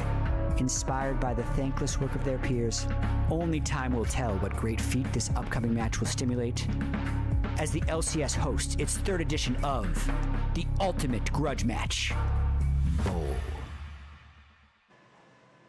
The Ultimate Grudge Match Bowl! Let's go! I do look forward to this every split. Yeah. Yeah, same actually. I really hope that they keep the grudge for a long time. The trilogy usually has a twist. I don't think there's any universe that would have foresaw Dardok coming in for the third one. That's Dardok true. joining is huge. That is a big time pickup. It adds a new dimension to the Ultimate Grudge Match Bowl. Yeah. Zazel comes in as well as Dardok. You're bringing the old in with the new. Oh my God. And we get to present, this is a definitive winner. Yeah. It's, I mean, probably the only time. So I think what's actually really interesting about this edition of the Ultimate Grudge Match Bowl is Shopify could be 3-1. If they win, they're gonna be a top 4 team in the league when they head as the 4th team Raz, as for someone the who Lion put them last Roadshow in in your Mexico power City. rankings, how do you feel about this? I decline to speak on this matter. I decline to speak on this matter. But everyone was memeing Shopify when they saw the week's schedule. Like, okay, we're going to send Team Liquid, Lion, C9, and then Shopify, like the stupid dragon. Yes. They're going to be 3-1 if they win this. But at the end of the day, if Dardok comes in and Dignitas stays winless as well, they kind of have to win this one. They need to win this one. They need to prove it because a lot of the teams that we're seeing at the bottom of the bracket are like making marked improvements. I know that DSG has been talking about the scrims looking better and better for them, and they've gotten a little stronger. But then you're like, Dardok gets a big punch towards Dignitas, and then you sing Shopify Rebellion. First, everyone's like, Zazel, side grade. That is an astronomical side grade if I've ever seen one in my life. So it's getting scary. Yeah, it's been really fun hearing Zazel on comms. And then to the Dardok point, that game 1, that Lee Sin game, obviously, they did end up throwing that game, which is unfortunate, but like they looked so much more cohesive as a team, and his performance in that game individually was really good. It was, and that's why even just hearing from Dardok and how he's like talking about how he already has a clear idea of what the solution needs to be. Too many voices, you're losing the game. You have a lot of like experienced players on the team, so naturally they all want to talk. Like he has a very clear idea of what to fix, and he has a week to do it. So this is going to be fun. We're also on live patch 2616. Has some big changes. I believe the request was pick one thing to talk about. Yeah, I didn't. However, Raz and I did not follow those instructions. We have a few extra things to discuss. So look, mine go together. I don't know. Raz listed in our chat like 50 billion things. Shall we start with Emily? So my two actually do go together because I wanted to cover these in tandem, right? So one is Hail of Blades was nerfed adjusted, right? So basically the bonus, they adjusted the bonus true damage, and then the attack speed got nerfed, as you see. Camille, they nerfed her passive shield specifically at early levels, and then adjusted tactical sweep. The goal of these changes, essentially, because we talked so much about, roaming supports, but there was an obvious queen of the roaming supports, and it was Hail of Blades Camille blasting you at level 3 in the top lane, right? So I think these two in tandem, I am curious to see how it affects, like, how strong Camille can be early. Because even though I think that she's going to be obviously weaker at those early levels, I still think just based on her design, she's still going to be picked, she's still going to be played. So I am curious to see how much that might decrease. And it's funny because like there's a triple nerf to her as well as a roaming support. The experience, of course, from supports being lessened if you are roaming and coming back to lane, all this stuff. So now you're kind of like more tied to playing the lane out, which weakens the champion. But I want to talk about my picks, all right? Yes, sir. And you may think this to be a little bit complicated. Let's start with Azir. I'm going to start with Azir a little bit because for me, Azir has not just been buffed on this patch. His Q on every rank has just been buffed, flatly. But also on top of that, on the prior patches, they made it so the itemization is a lot easier. You're getting a lot more impact based off of like being able to pick up something like Leandri's tournament, right? And so that was like a pretty core build path anyways for Azir picks. And then on top of that, Azir players were already going press the attack.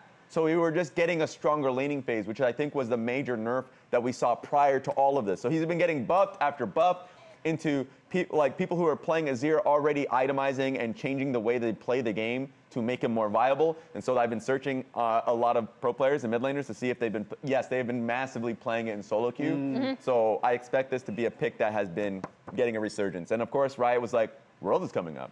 We gotta get Azir. We gotta get Azir in there. It's 0 o'clock. Where's Corki? we need the. Corki's already here. Yeah, there it is. And then the AD carry changes. See, it's not that difficult. Okay, there's a lot of AD carry changes. Yeah, I was like, that's. I talked about the support role quests in particular and how that's changed. I want to focus a little bit more on AD carries because, as per usual, AD carries are crying, and when AD carries cry, they receive a bit of changes, specifically to deal with mages. So, good example is Fleet Footwork getting a marked buff and getting a lot more healing, so now you have more of an option. And then, yes, AD carry magic resist. As you can see, the affected champions, Akshan, Aphelios, Ashe, Caitlyn, Corki, Draven, Ezreal. And an AD carry that exists is going to get straight up 3 additional magic resist straight out the gate. Tristana, who had less, so 28, because she was a mid laner. Just got straight up flattened bad up to 33, so you're probably going to be seeing a lot more Tristana because she just got a big buff in comparison. Yeah, I already thought she was a really good response to a lot of the mages bot lane. I also personally, I know there was this, LEC did this whole scroll of like LS's like massive tweet storm. However, I also do think that mages are still going to be viable bot and that AD carry players should at least be practicing Ziggs. Yeah, there was one other thing that I've been waiting for a long time because the entire jungle meta has been AD junglers who rush this item. However, let's pull this nerf up on the screen because I've asked around. I don't feel like this did much. No. If you're going to decrease the healing by 10% for the melees, most junglers I asked were like, so the Sundered Sky guys are still going to just rush the Sundered Sky? Yeah. And some of the people I asked said, oh, I forgot they changed it. Does that say it's a help buff? They literally buff? didn't even notice. And some cost stuff. But so essentially, it did, when I looked at the win rates, the non-Sundered Sky junglers have increased in win rate. Okay. So this was actually a nerf. Yeah. But I think it's going to be a while until we actually see if it changes the meta whatsoever. So I was a little let down when I had heard about the fall of the Sundered Sky junglers. It's not that yet. Okay. Especially, I was really hoping for this because I think it's always interesting when AP junglers are more viable, and it feels like it's been so long since we had AP junglers viable, and I know part of that is also linked to the state of mid lane. We've had big discussions about this. I was hoping that Sundered Sky would actually receive more nerfs, but if you're saying that there's might been some moving the needle, at least in solo queue, maybe. Okay. Maybe Some a little big more changes. Skarner, maybe a little more Lee Sin because he rushes Eclipse, maybe a few more Trinity Force junglers. Like those guys all get like marginally stronger, but it's hard to feel. Yeah. I feel like the concept of feel is going to be important. The moment AD carries see the changes, even if it feels like mages are still playable, even if you still can play the Ziggs. You should just be still playing Ziggs. Ziggs is really good. No, we're going back to Yanara. This is a hefty board. I wanted to play a game. Okay. It's about your definition of an S tier player. Ooh. But Why feel did like you make to be, Inspired's head so small? I didn't do this. I feel like if you want to talk about S tier players, it's who is alone as the best player in their role, and I want to debate a little bit here. So currently, Core JJ and Isles Agreed. would be the two best supports in the league. Full agree. Yeah. But do you feel like Isles is at the level where neither of them can be S tier because they're too close to each other, or has Core JJ's performance so far made him the S tier support? I think it's just made Core JJ the S tier support. I'm sorry, Isles. Yeah, because only because I feel like the consistency from Core JJ has just been there, and he's at the right place at the right time for me. Yeah. I can never say anything negative. I think you just want your take to be right. Yeah, that's what I was going to say. This sounds a little biased. So I actually only Definitely had them not Hoodie. print 180 carry because I don't even think there's a debate at the moment that Berserker is the S tier 80 carry, Emily. Yeah, this is when you introduced the concept of like who is the S tier. I was like, it's Berserker. Yeah. Like there's no one in the league currently who is playing close to how well Berserker is playing in every single game. Yeah, I will say there's gonna be people that look at the stats for Yon this split thus far, and they're gonna go for him. But Berserker thus far has stomped people. Yon has had insane stats, but for me, their games have been so close. But Quid is the one that's getting all the star power for Team Liquid. He's my S tier mid laner. However, Raz, you are making a pretty compelling argument for Saint. Yes, both have won Player of the Week. Going to throw that out there. Saint has done incredibly well throughout, and I feel like the consistency that we've been wanting from him, he's been showing. And it's just been 3 weeks. We're on week 4 now. Yeah. The conversation could change instantly based off of what's happening now and when they face off against each other. This is my board, though, so I'm leaving Quid there. Well, damn. Yeah. Wow. Interesting conversation here.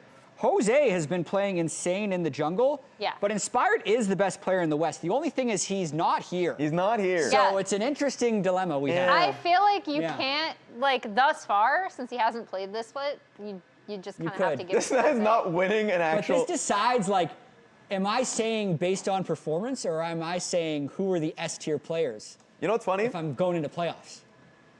Inspire's not going to win a player or like an All-Pro. He's not winning All-Pro. He gets to be my S tier. This is my board. Yeah, this is my your board. But that man is not winning a single All-Pro going into the end of the split. Okay, top lane's the most. I printed 3 top lane heads. We got Dokla, Morgan, and Thanatos. Why does Morgan look that so are in shocked? conversations? But why is Dokla's head so big? He's big dokes, Raz. All right, understandable. Fair enough. Okay, do you have any thoughts on the top lane? I'm currently I would say there are no S tier top laners based on the definition that there can only be one. Yeah. But I'm curious if we have other opinions. No, I also think it's really interesting because Dokla is having such an amazing career resurgence. Yeah. Morgan still has really strong laning, but looks way better with the team. And Thanatos is still just like such a reliable top 4 C9, regardless of what they're doing with the rest of their roster. I would agree by your definition, just because I feel like I value different things for each of them in terms of what they give their teams. I wanted to just make this more chaotic because I was like, throw Fudge on there. If we may not have a Fudge head, but so, you throw Inspired up there as a representative. Someone, I don't know. I do think there is but like for the clippable moment real quick, final question. Does this team have a chance to win Worlds? The answer is going to be no. no. Raz! But it's a good team. It's a good team. It's a good team. It's a good team. This is it's mostly that team Lion. does not win Worlds. it's mostly Lion. Was saying for good. I mean, maybe Lion's got a chance. Hey, you know what? They got 3rd place at MSI. So that's a harder tournament than Worlds, some would say. Exactly. Yeah. I think a team like this has a chance. I like it. I like the take. I like the call. I think the board. This is a nice board. Yeah, they did a good job with the. I feel like this was previously our like rate lane by lane board. Yeah. Don't be so surprised. Yeah, production nice has taken offense. I think there's been an obvious despite the fact that Lion have been winning, I think TL have been our S tier team in terms of performance. And I put together some highlights about, I call it the Happy Gaming Telestrator reel from their recent performance. This is from Jose kind of doing 3 camp into bot lane gank to be honest, Masu and Cryo. Being near the old guys does make me feel younger.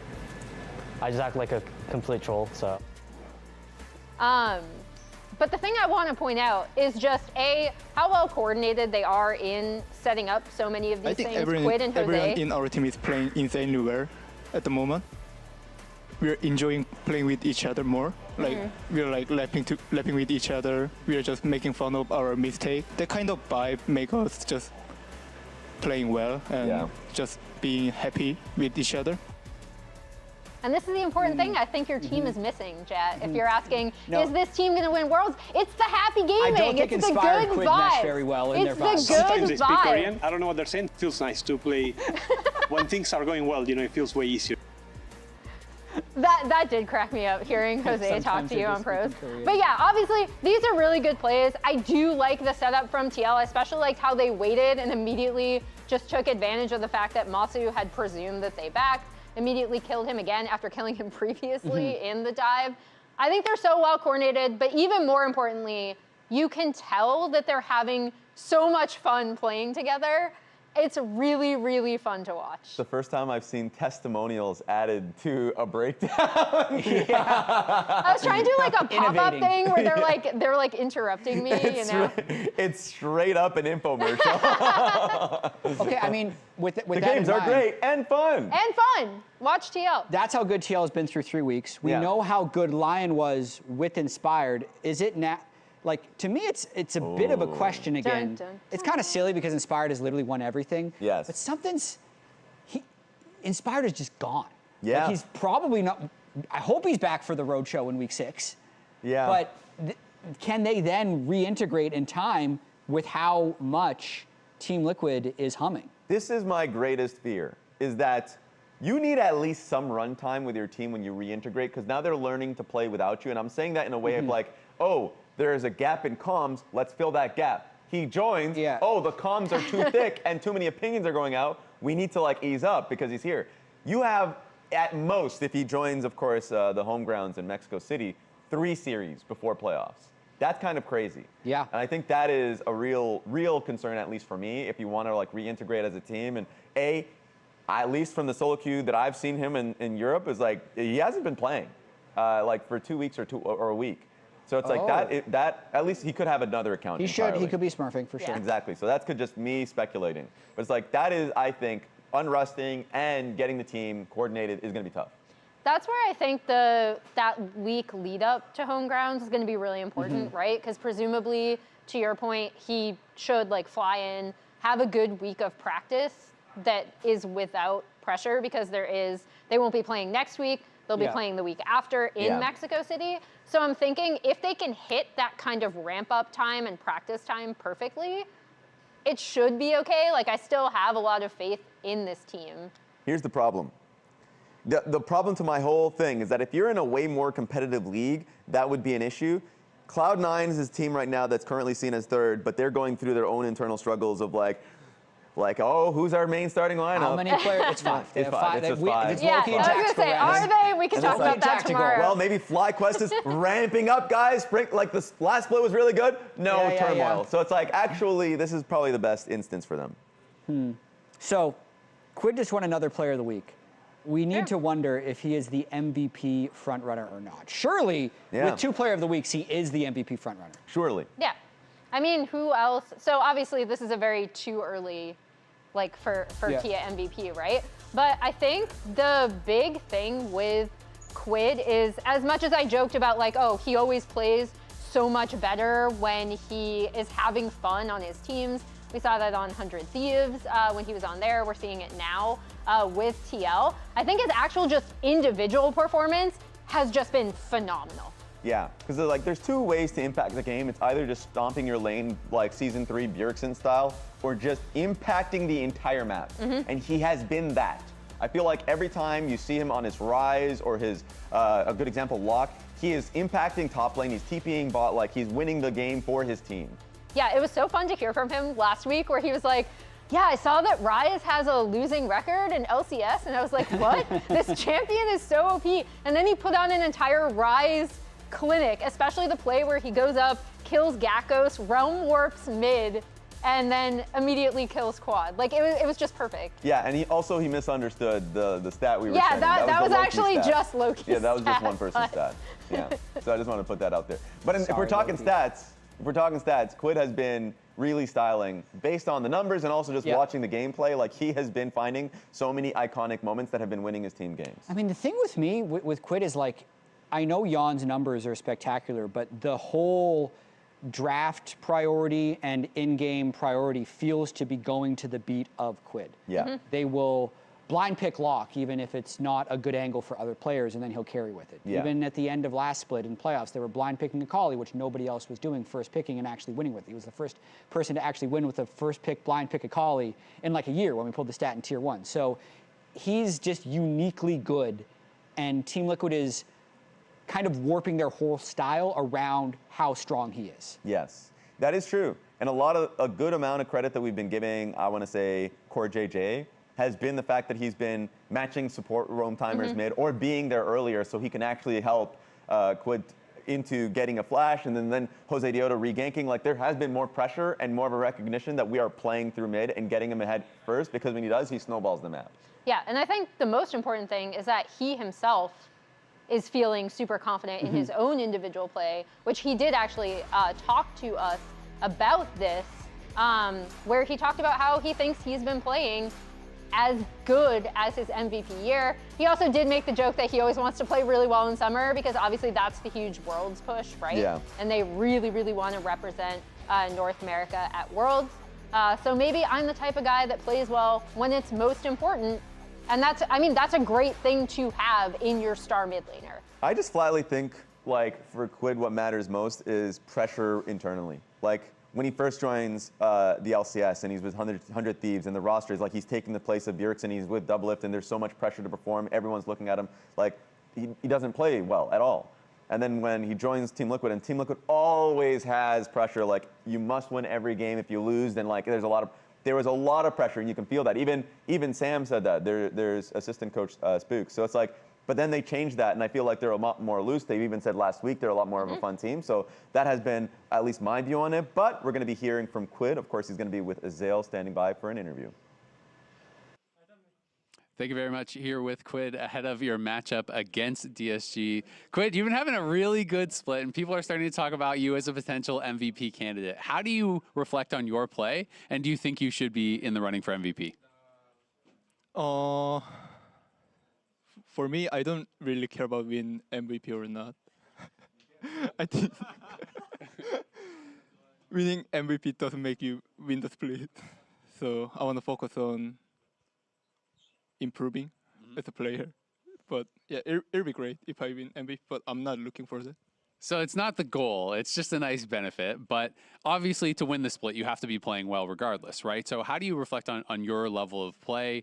It feels like from the outside, at least, you're playing the best you have for Team Liquid by far this split compared to the rest of the year. Are you seeing that improvement in yourself?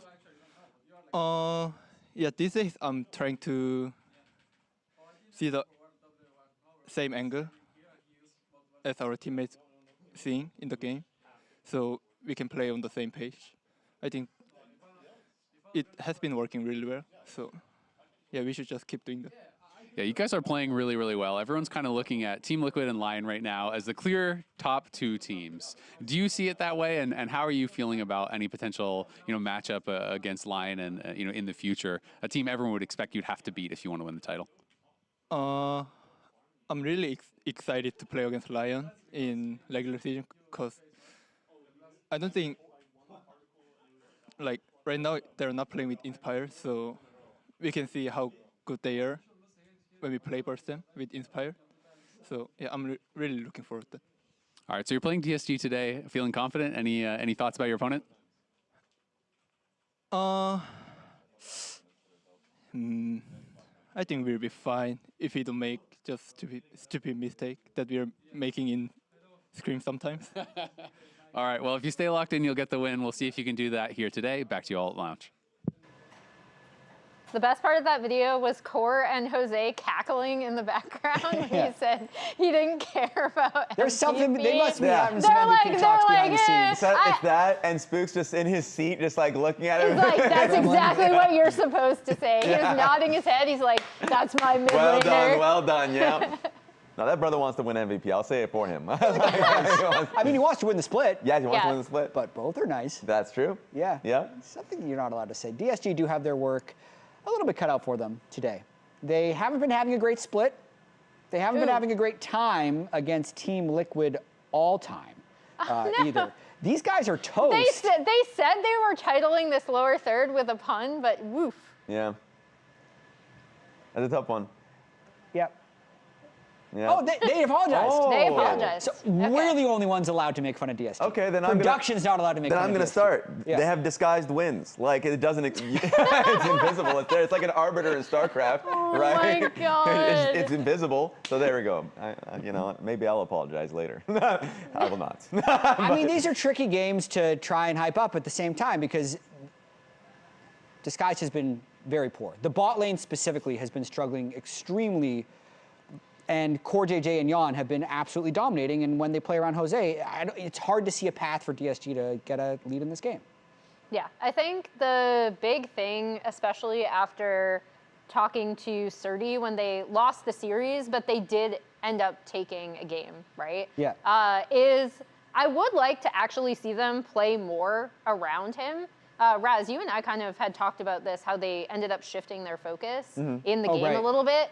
And I think that could be a path to victory because in the Vayne game that we did see, he absolutely popped off and really, really helped in so many of their team fights. And just like straight up confidence and not second guessing yourself. I feel like when they won that game, a lot of it was based off of seeing versus Cloud9, Renekton on side, and they were trying to retake space, and they're like, oh, it's a 5v4, let's go immediately and hunt for a kill. And I think whenever you ask members on that team, like what is going wrong with them, a lot of the times, at least in the prior splits, it was like, well, when you lose a lot of times in scrims, you start to second guess yourself on stage and don't make the confident decisions that you made at the beginning. And I feel like their first split, they came in, started punching a lot of people. It was like, oh, this is a super confident team. But then the losses internally really start to hammer you down, and I feel like they need to rekindle that. Yeah, all you guys are trying to be professional, say like how DSG is there. Meanwhile, on my fantasy team, I picked 5 TL players and Spawn. I am all in on this being a high kill stomp. Yeah? That's what I'm rooting for in this game, is Team Liquid not only beating them handily, but with a lot of kills. And you know what you want, Disguised? You know what you guys need? To prove that man wrong! Look at his face. Take a screenshot right now. Pause, screenshot. He's the enemy. Dartboard, look straight for his head. Go ahead, Disguise. Prove him wrong. Start the show.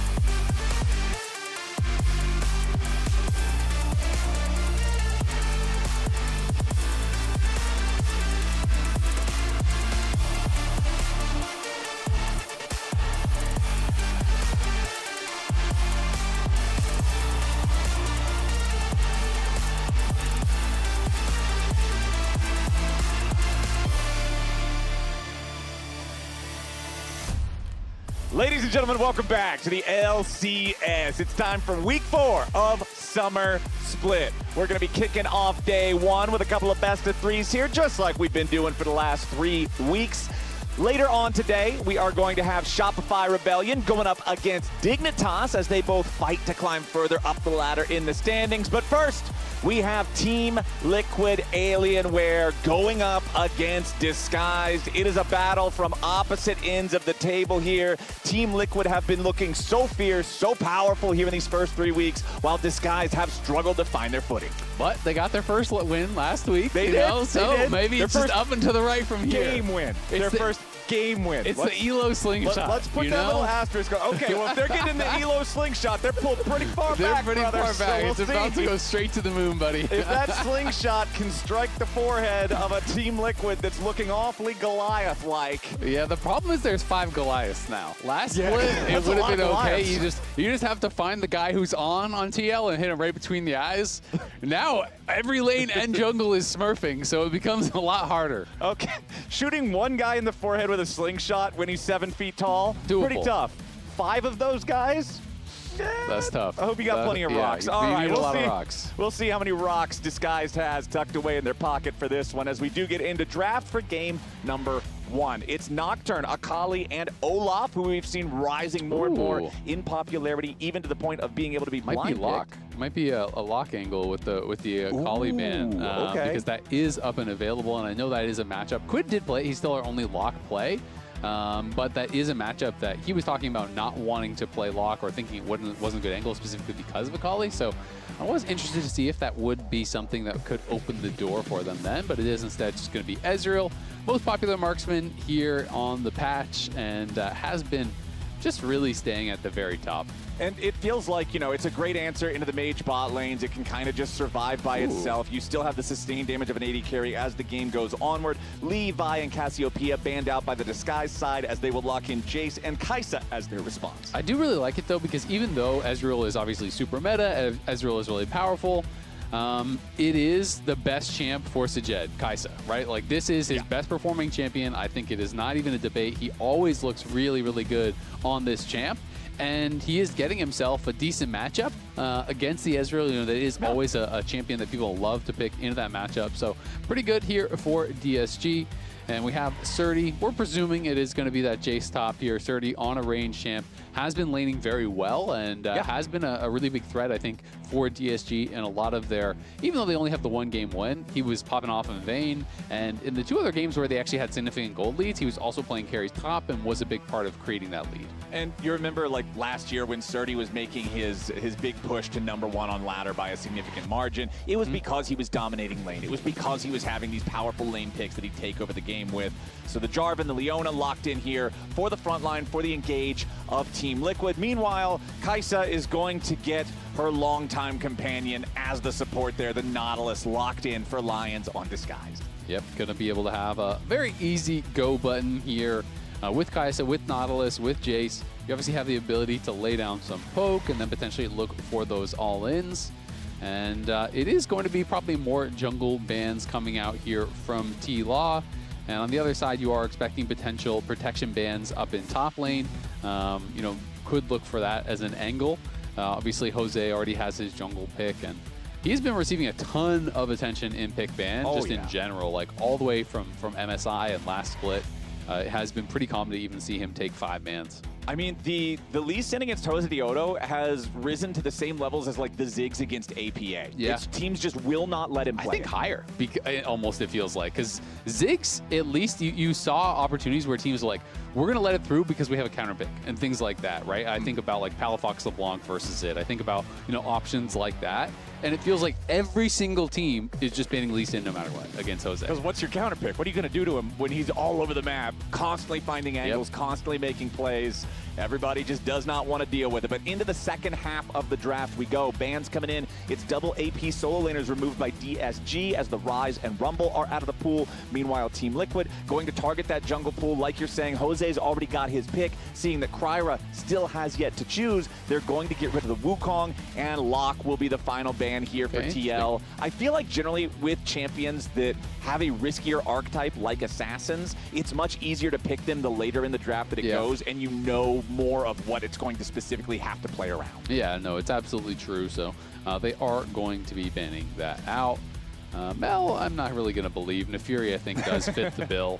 Nefiri, you know, alongside Kai'Sa Nautilus, you are looking for more dive. Nefiri obviously going to slot in pretty easily there. And DSG is at least maintaining the threat of a flex on this Jace, that it could be top, it could be mid, so you have to watch out a little bit and maybe not get as easy of a counter up on that top side.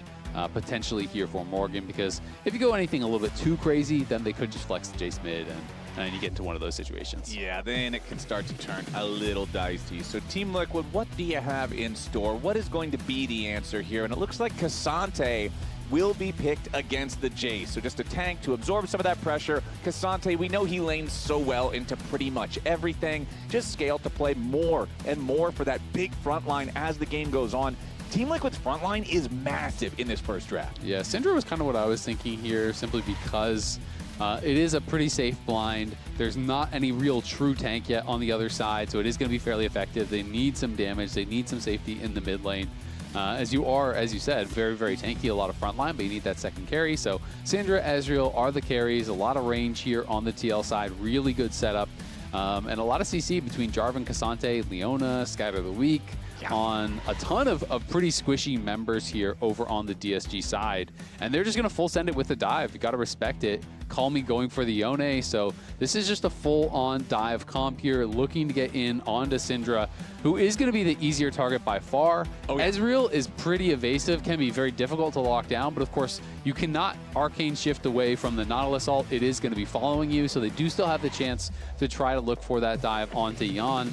But that being said, if you go in a little bit too far as that Yone, as that Nefiri, you can easily get point and click CC'd here by the Leona, and you're probably just going to get burst down. And also for Nefiri, she kind of has that same issue versus Ezreal that something more traditional like a Vi does, where once you press the ult, you are going in. So if he just uses the arcane shift, gets back closer to his team, you can find yourself in the middle of everyone where you do not want to be. So pressure will be on Kryra here to make sure that he has that proper target selection, can try to find access to those value targets in Quid and Yon, get past all these meatballs here in the front line, but it's far more easier said than done going up against Team Liquid. These guys, we called them 5 Goliaths at the top of the day. They're all playing individually so well, but even more so, they're so on the same page. Their game plan, their team cohesion, they're just always moving as a unit, and it's really difficult for their competition here in the LCS to be able to keep up. It really has been, and you know, it's interesting because I think coming in, you know, especially coming off of last split, you know, we'd been seeing the improvement of teams like FlyQuest, you know, split over split.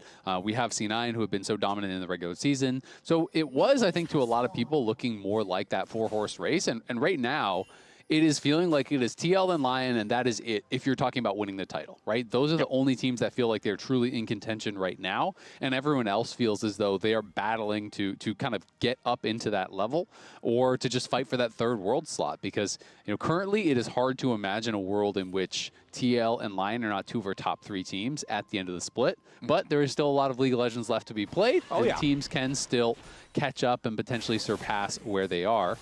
Also worth noting, Fleet Footwork buffed on this patch. Call Me is playing that. And the Tier 3 Merc Treads were nerfed, and Tier 3 Berserker Greaves, plus as well as the I don't even know what the name is when they're actually upgraded. The Gunmetal Greaves. Gunmetal Greaves. The Greaves in general. Yes. All are getting 5% attack speed. So those were a couple things that people were thinking were going to help Yone and Yasuo potentially, you know, quite a bit as far as, you know, mid lane champions. And Yasuo, of course, can be played top as well. And so he's using Fleet, and I'm expecting he'll probably go in towards Berserker Greaves, but maybe feeling like with Leona, you still need to go for those nerfed Merc Treads regardless.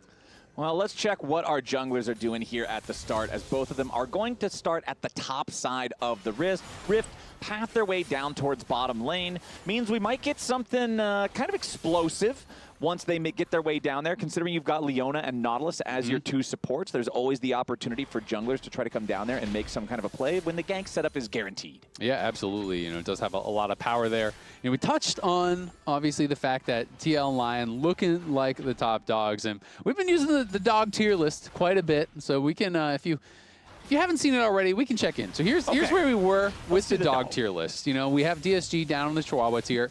But I have been thinking that even at the top, that dog is not big enough for TL not a big enough and dog. Lion. It looks like a pretty big dog. It's not a big enough dog. Okay. They have been separating themselves from the pack. We have updated and upgraded the dog. And now I feel like this is more. It is the Chad Doge. This dog can be just bench pressing those other dogs. This dog is looking strong. I don't know, but I don't know if that dog's all natural. He might be up to some He's enhanced by Koreans. Activities in the locker room. That dog's looking a little too strong. Some performance-enhancing kibbles for that dog. Some PEKs. He's having a great time. Well, we do have a dog in the mid lane here with Kryra, too, who is not going to get slowed down there by Quid. Does go ahead and immediately use the call to pack to get out of any potential damage. But yeah, he just drives by, throws out a Darkened Dagger, whatever. Going to be going up towards that top side. TL had Prow on bot side, so he knew he could not actually fight for that scuttle there. Leona was moving, so just crosses through, obviously not really looking for a gank so much as he is just getting across to be able to grab that topside scuttle. As much as we've been watching Quid just poke and prod and hit Call Me over and over and over, Call Me was chilling. He's even on farm and going to be feeling really good about that situation on that first base. And it is Quid playing Storm Raider Surge. Obviously a lot of utility there, but it is going to be less power in the laning phase. You know, more about being able to escape in these team fights, being evasive. And we'll see if that does pay off later on. Because, you know, since he's not playing First Strike or Airy or Comet or anything like that, you are obviously a little bit less powerful in that early 1v1. Right, exactly. The trades are going to have just a little bit less every single time. And if you're trading frequently, it does add up eventually to make it a little bit less scary here early on for Call Me to maintain that presence in the lane. Just keep his farm nice and close with Quid, which you can see he's doing perfectly fine right now. Would be down only 1 minion if Quid farms all 3 of these, as Call Me just continues trying to keep the pressure on. And we can see our junglers just going through their second clears here again after those first recalls. Meanwhile, up there in the top lane, it looks like Morgan is having no trouble whatsoever laning up against Surdy's Jace. Push currently in favor of the Team Liquid top lane. Yeah, and Surdy clearly is looking at this as a farm lane. I don't think he's playing it to dominate. He went tier coal refillable as his first buy, right? So you're basically saying we're just going to be scaling, and that is how I'm going to play it. Ooh, nice follow-up there from Jose Diodo as Quid finds the scat of the week on Call Me to get this quick trade started. Now, of course, Call Me doesn't have to spend the flash to get away from that one, but Azael, he's not down to 200 HP, and remember, both these guys have already teleported back into the lane, so Call Me in a pretty rough spot now with Quid getting that unleashed power. Yeah, exactly. That is the real fear, but Call Me was well aware of it, that he would be down XP because Quid had the push there, and Call Me himself was about a minion away from getting 6, so he knew he had to back up, wait for it at the tower, and they're going to look. Okay, Lions rotates over, but so does Core JJ. Lions going to hit the dredge line, so just a little damage onto Quid, but its Core is there. They can't try to pursue any further. If Call Me went in, he would die instantaneously, guaranteed. So unfortunately, Lions just has to try to protect his mid laner here, allow Call Me to farm up whatever he can, as we do see both junglers now also making their way over. Kryra stepping up here is Core JJ, going to get hooked in by the dredge line. He'll be the first target, but again, as soon as they know it's an even fight, Disguised has to back off. They need an advantage with their jungler being this low on, or with their mid laner, excuse me, being this low on HP. Yeah, they absolutely do, but he is slowly sustaining up. Kryra playing around with fire a little bit here, and Lions can be in trouble. Oh, yeah, Core JJ starts this one off. Lions already very low as the unleashed power goes in. Call Me positioning aggressively here to prevent them from killing off his supporters again. Jose Diodo looking for Kryra. Finds the quick combo with the EQ. Nobody dead on either side. Still, despite it being a 3-man party from both teams for the last minute.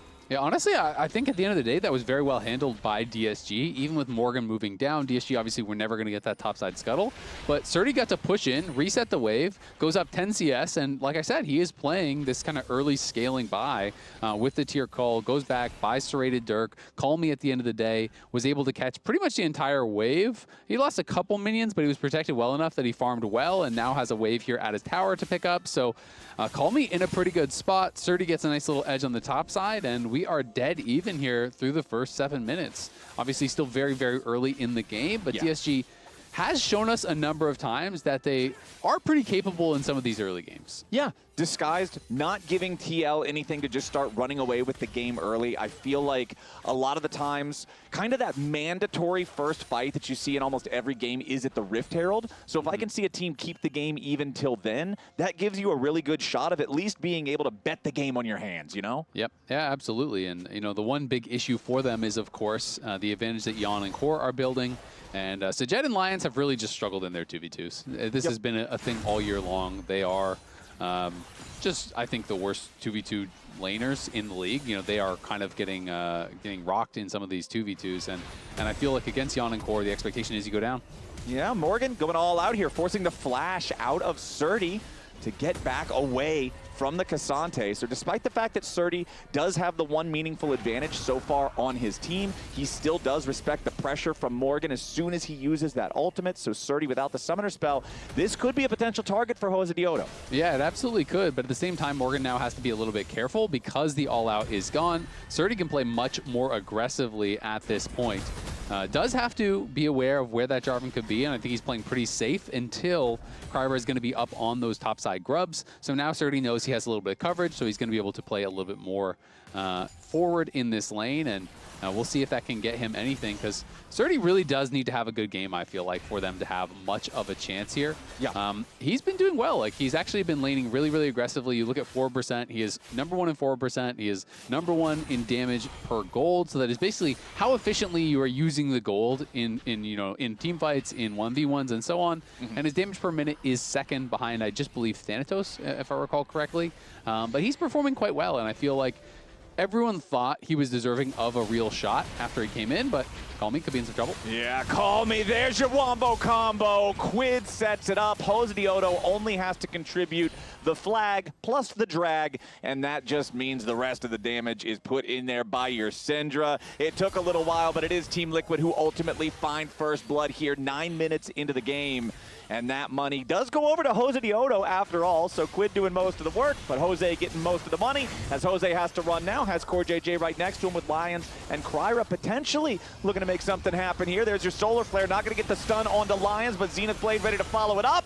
And with the rest of the team right behind him, Core JJ leads the way to kill #2 here for Team Liquid, and Quid does get the money on that one. Yeah, nice pick, and Sajed now. Oh no, Sajed in some danger. Has to use both summoner spells just to get away. Needed the cleanse, needed the flash, still barely hanging on to 1/3 HP. Call Me is back alive, trying to make his way down here into this bot side river, but Quid just easily fending him away, protecting Jose Diodo as he does take the Drake. This was a pretty big sequence here for Team Liquid, Azael. Right as we were talking about how Disguised is doing a good job just keeping the game nice and even, nice and quiet early, Team Liquid found their moment to pounce. Yeah, they have been playing this very well in the last couple of minutes. Basically, in the last 3 minutes, they went up, a good 1,500 gold. That entire lead was created over the last couple of minutes, and it kind of all started here with Call Me getting tagged. And this is one of those situations where, yes, it is a little bit of a nitpick, but also you need to be able to buffer CC, you need to be able to flash something, and he just didn't expect it, gets tagged there by the scatter.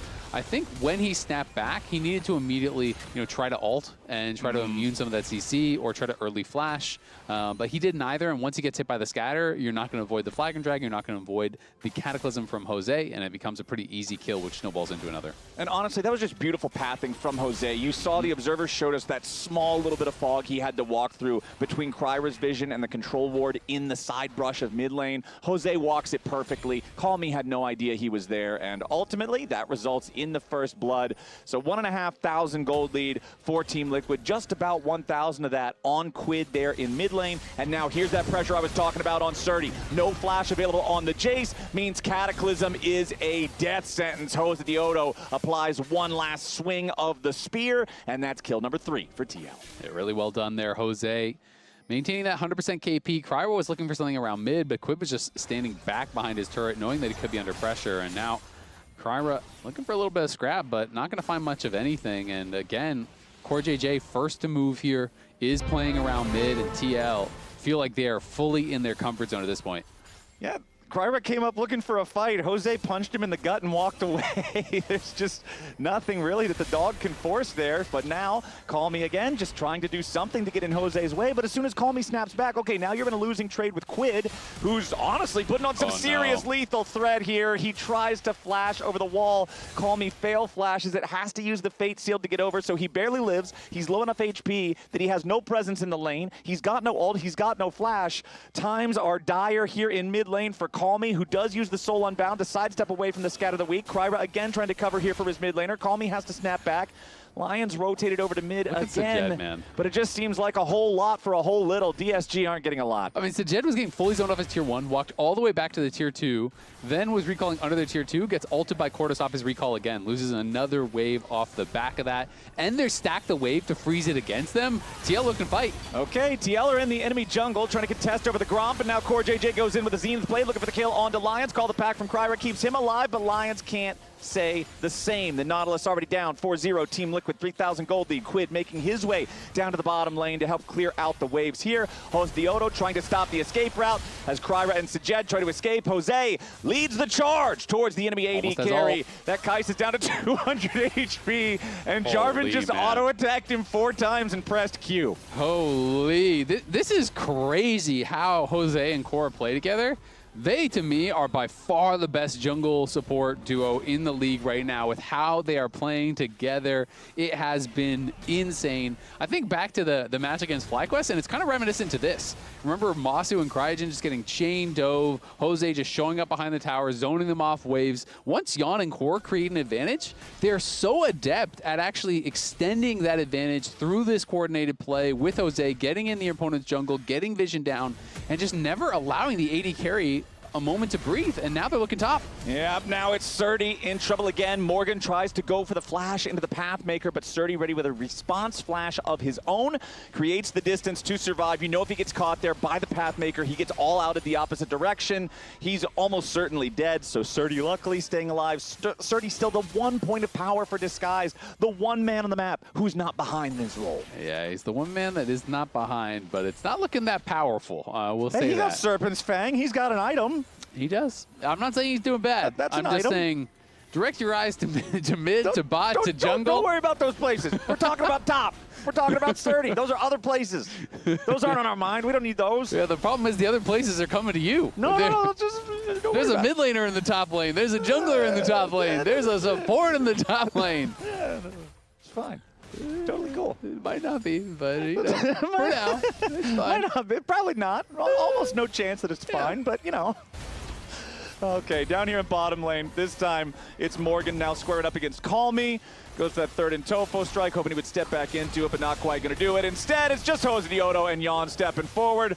Call Me was, unfortunately, just way too far away from his turret there. You could see there was at least 2 inches of space between him and the structure, so got punished for that little bit of an overextension. Yeah, Gunmetal Greaves, the 5% attack speed, surprisingly not enough in that situation. Yep. That fraction of a dagger does not quite pay for a tower defense in a 1v3 as the True Shot Barrage is fired from Yon. Jose Diodo just stealing away the blue buff from the enemy jungle. Disguise, they're trying to get the Rift Herald, trying to see if they could at least take something here off of the map, and it looks like they should be able to secure that one, considering almost all of Team Liquid's firepower was around that bottom lane, getting the kills, getting the turret there to follow up. Now the problem with them getting this Rift Herald, Azael, hold on. Call Me going in, finds the stop on the recall on Yon, but the Soul Unbound is just going to take him right back to where he started. Yon's exhaust makes it so Call Me can't do enough damage to secure the kill. Yeah, the exhaust is going to keep him safe, and Jose on Pros was talking about how they are treating scrims in this split versus the other splits. He was talking about in the past, they were basically just playing to win scrims, right? And even in a game in this example, he says, we'd be up 50-3 in kills, and it's like, what can we improve here? Like, what are we learning, right? We're just killing them on repeat. We're not doing anything. Yeah. And this split, they've been playing to improve, not necessarily just to win.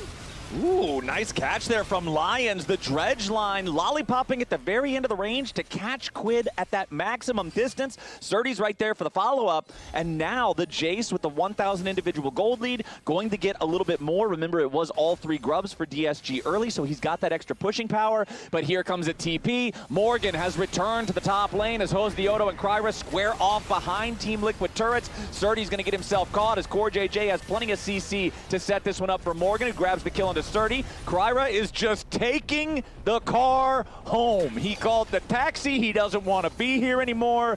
The bed is calling. He's going to sleep because he does not want anything that Team Liquid's bringing to the party. Jose Diodo goes in. Kryra, however, dodging away from that EQ combo with the call. The pack stays alive for now, but the Herald was not able to be used for any sort of a siege because it had to be summoned as an escape mechanism. Now it's cleared away. Now Morgan is back up underneath that tier 1 turret there on the top side. Sajed gets grabbed by the Zenith Blade, immediately popping the cleanse to get away from the follow-up CC of Team Liquid. As Core JJ goes in the blast cone over the wall, and Kryra with a Hound's Pursuit chases after him, ends up having to get back out of the fight. Yon flashes away from Sajed. Defensive Solar Flare coming out from Core JJ, guaranteeing Team Liquid's escape. Yeah, a lot of summoners being spent there by TL as, Lions tries to catch Jan, but cannot connect. And now Jose back in. But at the end of the day, they do not die. It is 7-1, 3,000 gold lead. So it has shrunk a little bit, was up over 4K, but TL still very clearly in control. And I want to bring this quote back up because I just thought it was very interesting, you know, talking about the focus on specific things. Like they're drilling specific things in every scrim, not just playing a, you know, kind of as mindlessly, if you want to say that, and just focusing on winning and getting kills. They are focusing on their setups. They are focusing on their coordination, on their dives. And you can see that, I feel like, in the game. And now you can see CoreJJ going into the middle of 3, wants to lead the charge. Beautiful scout of the week, ready to follow it up. Fate Seal counterattack comes in from Call Me. Disguise might have brought more men, but it's Team Liquid fighting better. Call Me tries to get away, immediately has to snap back. Another multi-man use of the scout of the week is going to find 2 more kills. Morgan with a flash forward goes in for the Pathmaker. Sajed, he's got no way out. Triple kill for Jan. Even when Disguised finds a good play, Team Liquid find one better. Yeah, it is the lone bright spot, the fact that Sajed got about a 900 gold shutdown there off of Jose, so that's something. But of course, TL gets that much more. Jan gets 3 kills. TL picks up so many and are now pushing in as well here. Going to be able to deny more minions, take more plates, and extend that gold lead almost back up to the 4K where it was earlier. Disguised, they brought the extra man down. They had what looked good, but it just wasn't. I'm going to keep going then. No, Kai'Sa coming, Kai'Sa coming. No defect. She got through. Coming slowly. Coming. I'm coming. Chase the upside. Chase the upside. Okay. Nafiri, Kai'Sa no flash. Yeah, she can't behind coming. Kai'Sa has flash no. Yeah. You need to come down. Kai'Sa flash. All the flashes, all the flashes. I'm going behind. I'm going behind. Everyone no flashes. Let's go. Let's go. Oh, yummy. Good comms. I mean, they're just talking through summoners, talking about how they want to fight it.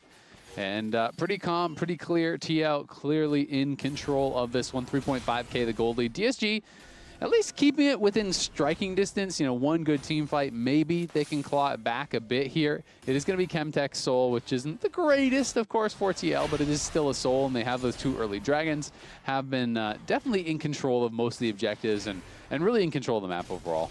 And to be fair to Chemtech Soul, I feel like Cassante is one of the best users in League of Legends of that Soul, just because it benefits you when you're on low health. You've got the shielding and the healing from the little drakes themselves, so could still be very scary stuff. We still have 3 on the Team Liquid side who have not died a single time in Morgan, Jan, and CoreJJ. Jose Dioto's 1 death came from trading it for 4 kills. So that's not bad. Yeah, I think he'll take that deal most times, as 4,000 gold is the lead. 30 seconds until the next Drake spawns. Team Liquid should have total control over the area, but you can see some pings from the Disguise side in the Dragon Pit. Yeah, you can. And you can see some pretty big gold leads, obviously, but also the experience differentials. Jose's about to hit 13. Kryra is still 11.5. Jan is over a full level ahead of Sajed.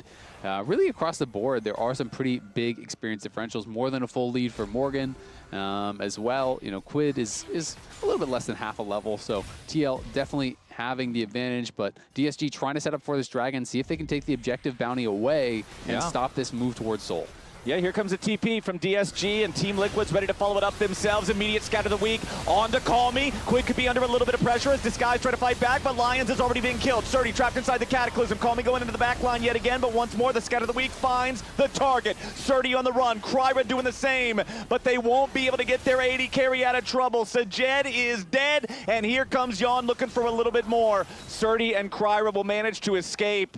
But that went exactly how I expected it to go. Disguised, they feel the pressure. They try to fight TL. They try to stop the Drake stacking, but instead they lose 3 for free. And now, since 21 minutes, 40 seconds is what reads the clock, it's time for Bear and TL. They'll take their soul point and they'll walk over, claim the other objective on the other side of the map. I mean, TL are just playing so well, man. Every single game, it is nearly flawless. It is feeling like this team is just team fighting better, is laning better, is coordinating better, is advancing the game at such a quick pace as well when they get advantages. It is really, really impressive stuff here. As this initial hook from Lions made me think there was a real chance onto Quid, but part of the problem is, like, not everyone is there to actually follow up. Not everyone is in position. Yone is coming in on the TP. There's the hook, but he gets scattered right as he arrives. So look at that CC on to Calmy. He can never follow up because it was scatter on arrival into Leona stun, and then Quid is able to dodge away there from the ultimate as he comes in. And then this was just desperation for Sajed going into the middle of everyone with the killer instinct to try to make it happen. You know, the hook was good. Had Calmy been able to actually just mash R and get that off as he arrived, maybe they win the fight.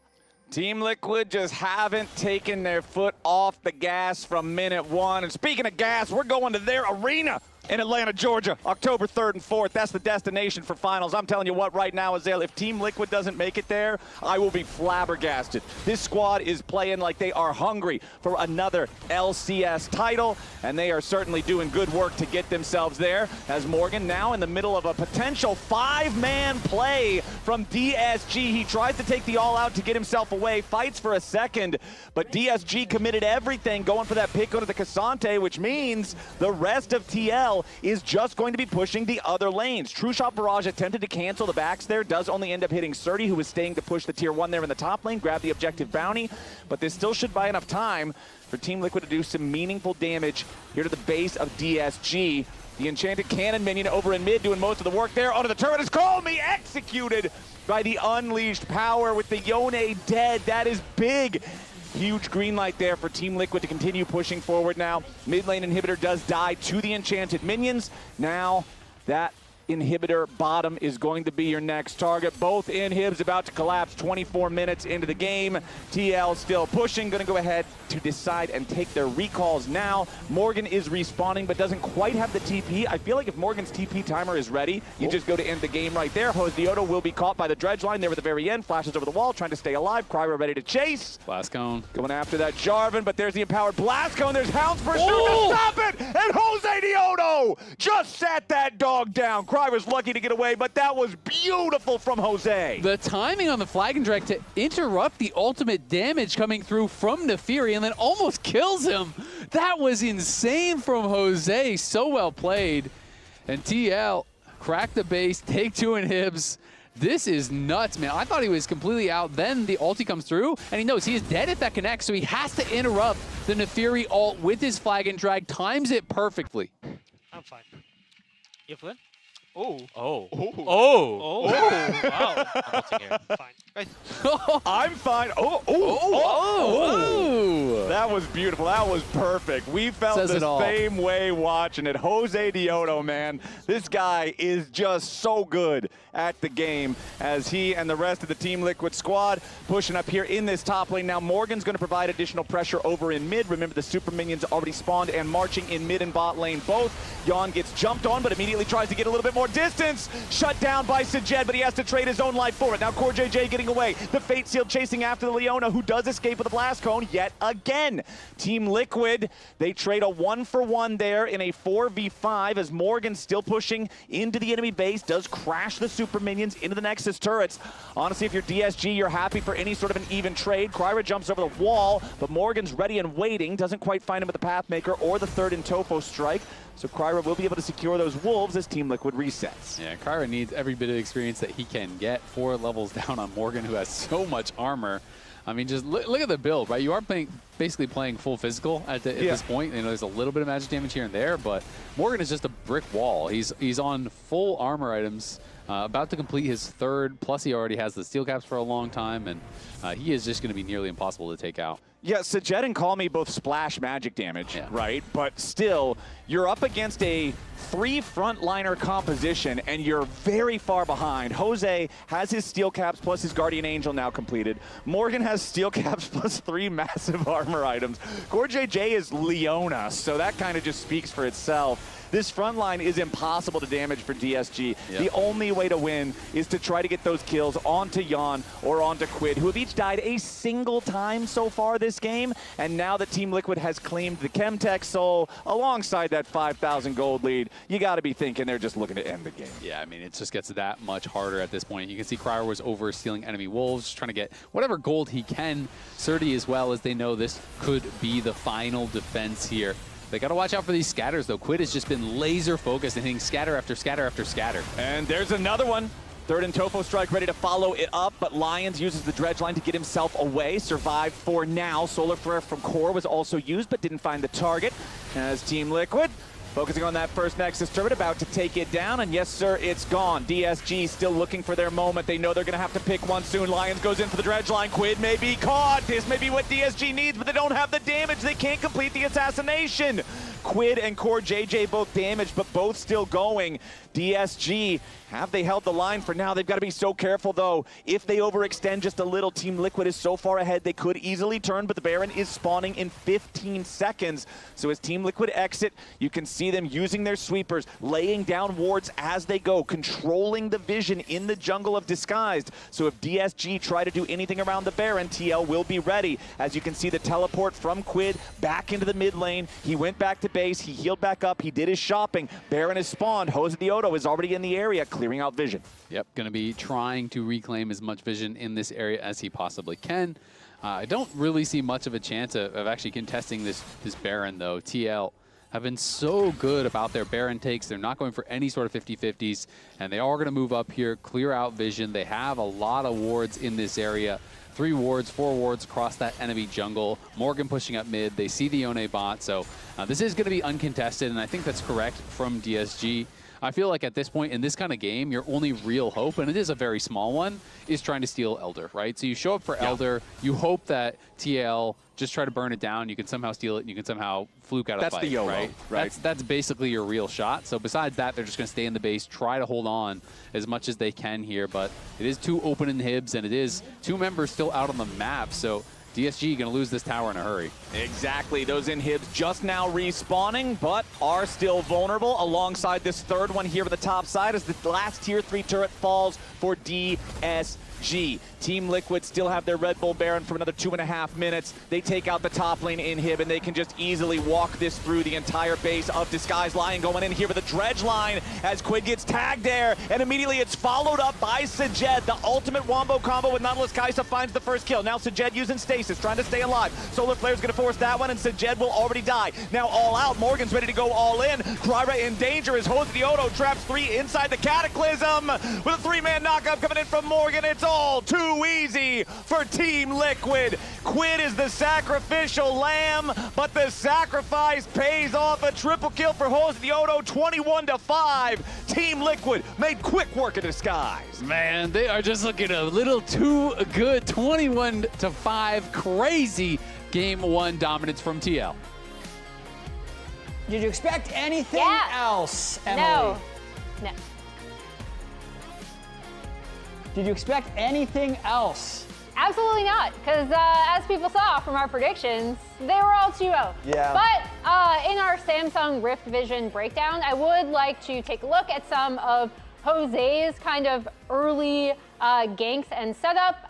So we're going to start with this ward in the River Brush that he actually manages to avoid as I toggle the Fog of War here, right? So he is essentially going to end up popping in from nowhere, immediately get that kill. I'm just gonna adjust our vision back because we're gonna check and see what's going on in bot lane because this leads them to be able to set up and start their Drake setup. Yawn is pushing in this bot wave, and Lions and Kryra decide, okay, they're gonna contest for the crab. But guess what? Syndra is already TPing in. TL have already decided exactly what they're gonna do.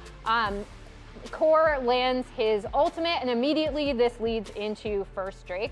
I just absolutely love how coordinated this entire team is. I think it starts with Jose, which is why he was my personal player of the game. However, this entire team is just firing on all cylinders. There's a reason why they are the biggest dog.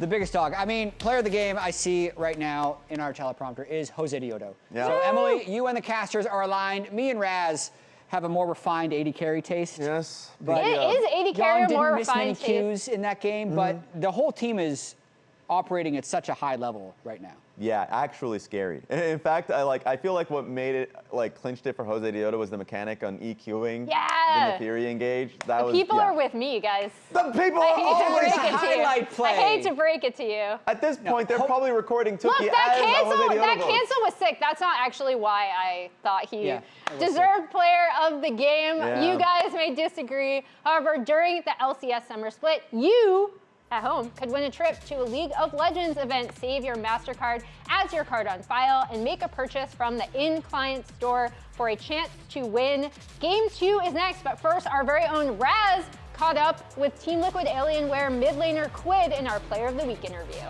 That's me. That's you. Welcome, everyone, and congratulations, Quid, on winning your Week 3 Player of the Week. That's 2 this split already in such a quick amount of time. What's been going on, brother? Yeah, it's nice to be here again. I think I'm happy that we are showing better and better as a team on stage. Yeah, I think this split has been really enjoyable split so far. I don't want to see you here again because I'm running out of questions. I'm gonna just put that out there. You've been here before. Do you know how the game goes, correct? All right, rapid fire questions. I'm gonna start in 3, 2, 1. Your solo queue name is Oh My Golly Gosh, #Gosh. Where does that come from? I don't know where did it come from, but I think someone in my team was using that, like whenever something bad happened. Oh my golly gosh! Someone? I'm pretty sure it's Sam. Spooks. Spooks. Yeah. Okay, that's what I expect. That sounds like it. Because you also got the the donut solo queue on account as well. Yeah. Stupid donut. That also came from Sam. You're just at some point he's gonna ask for IP. Anyways, we gotta go to the next one. How many times have you been banned? Banned? Yeah, solo banned. queue. Solo queue. When I became pro? When I became pro player? Or just like in general? Because the socials team seems to be putting out lies out there. I'd say it's 5 or 6 times. Yeah, it was actually, I thought they were lying. Oh my God, that's perfect, that's perfect. Who on your team should be banned? Based off what you're seeing from how they take in solo queue or anything like that. I would say Jose. Who? Jose. Okay, Jose, there it is. Who in solo queue has impressed you? Impressed me? Yeah. They don't have to be a pro player. I think there was Joey Love, both you. Okay. I think it's Yoju and Cupid. Oh my God, there's a lot of people talking about that. Impressive. Any feedback for Spooks jungling? Because I feel like you've been doing with him yesterday. Now's your time to flame him. Not sure. I don't think it's fixable, but his mechanic looks a little bit sloppy. It's really sloppy? Even on the Jarvan? I don't want to say it.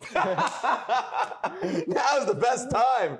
But honestly, that's going to be time for us, so I appreciate it. You guys are going to be going up against DSG. What do you think DSG needs to do for them to beat you today? I think they should be willing to fight us in an object situation or in a 50-50 situation. Yeah. And they should actually take the fight and win the fight to beat us. Okay. I hope they do that so game looks at least fun to watch. All right. Appreciate the answers. Thank you very much. Maybe we're looking for a Player of the Week number 3 after this week. Let's see how that goes. Thank you. Dude, this lobby is kind of comfy. It feels different. If this is different, I like different. I'm staying right here. Are you guys serious? We're about to get into game. Emily, let us enjoy it.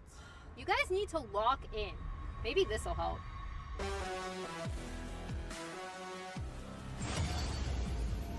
no, not already.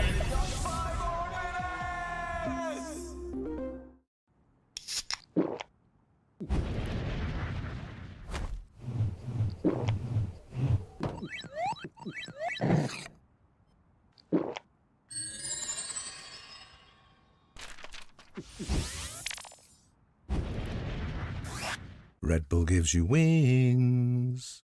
Rich in the ground before Dove can even get there. In time to try to knock out as Impact gets bursted. Don't feed. Get fed. Scan the QR code for deals only on Uber Eats.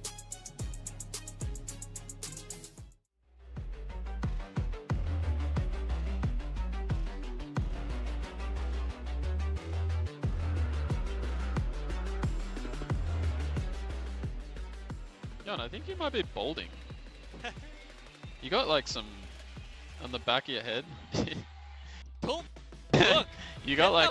Go away from me, Quid. It might just be the way the hair is turned over the headset. Why them get to see and I don't get to see? I don't want it to show him either. And your hair's not as thick as Quid's, for example. Said I'm balding. You might be balding. No, I'm not. But- Take that back. Jon, it's only very slowly. Like Take that back. it'll take years. What? You're trolling, right? No, it's. Oh, Quid. Is he trolling? It's just like. Kind of trolling, but I can. Kind of troll. That is future then. Nah, it's just Jon. It's just the headset. It's just the headset. I can see it. Jon, it's just the headset, man. We lost Jon. He went to the bathroom to check his hair. Probably.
DSG cooking tier list. Who's master chefing and who's burning down the kitchen? 6 Kryra for sure. Kryra 6. Kryra's definitely the without a worst. doubt. If Castle was here, he's number 1. I don't cook. I've only ever seen him eat takeout. I think I know he's one. What? No. Last place, Kryra, and then Pepe. I don't know. Is it Pepe? Yeah, it's unseasoned chicken breast. Yeah, but it's like easy. I don't know. Yeah, it's easy, so it's not very good. And I just like survive, you know? I just do the simple stuff, so maybe I will be 5. I can make like 4 things, like steak, eggs, like... That's better than I've seen everybody else do. You got 2. No, Ido's probably better than me, because Really? he's older, you know? He probably has more experience. That's true, he's pushing 40. I think I'm definitely the best cook on the team. I think Pepe might have that unlocked with his chicken breasts. No, it looks dry as... 30, he comes, his girlfriend makes food. Yeah, he's 4. No, he's 5. He's 5. He's getting carried. No, you're 6. I should have taken a photo of the steak I made last night, but the crust was immaculate. I'll say that Yeah, much. so I just don't believe you. And Okay. there's no verifiable witness. Yep, my bad. Position 3, Shikun 2, Ido 1. We agree? I feel like you're trying to sneak yourself into first a lot here.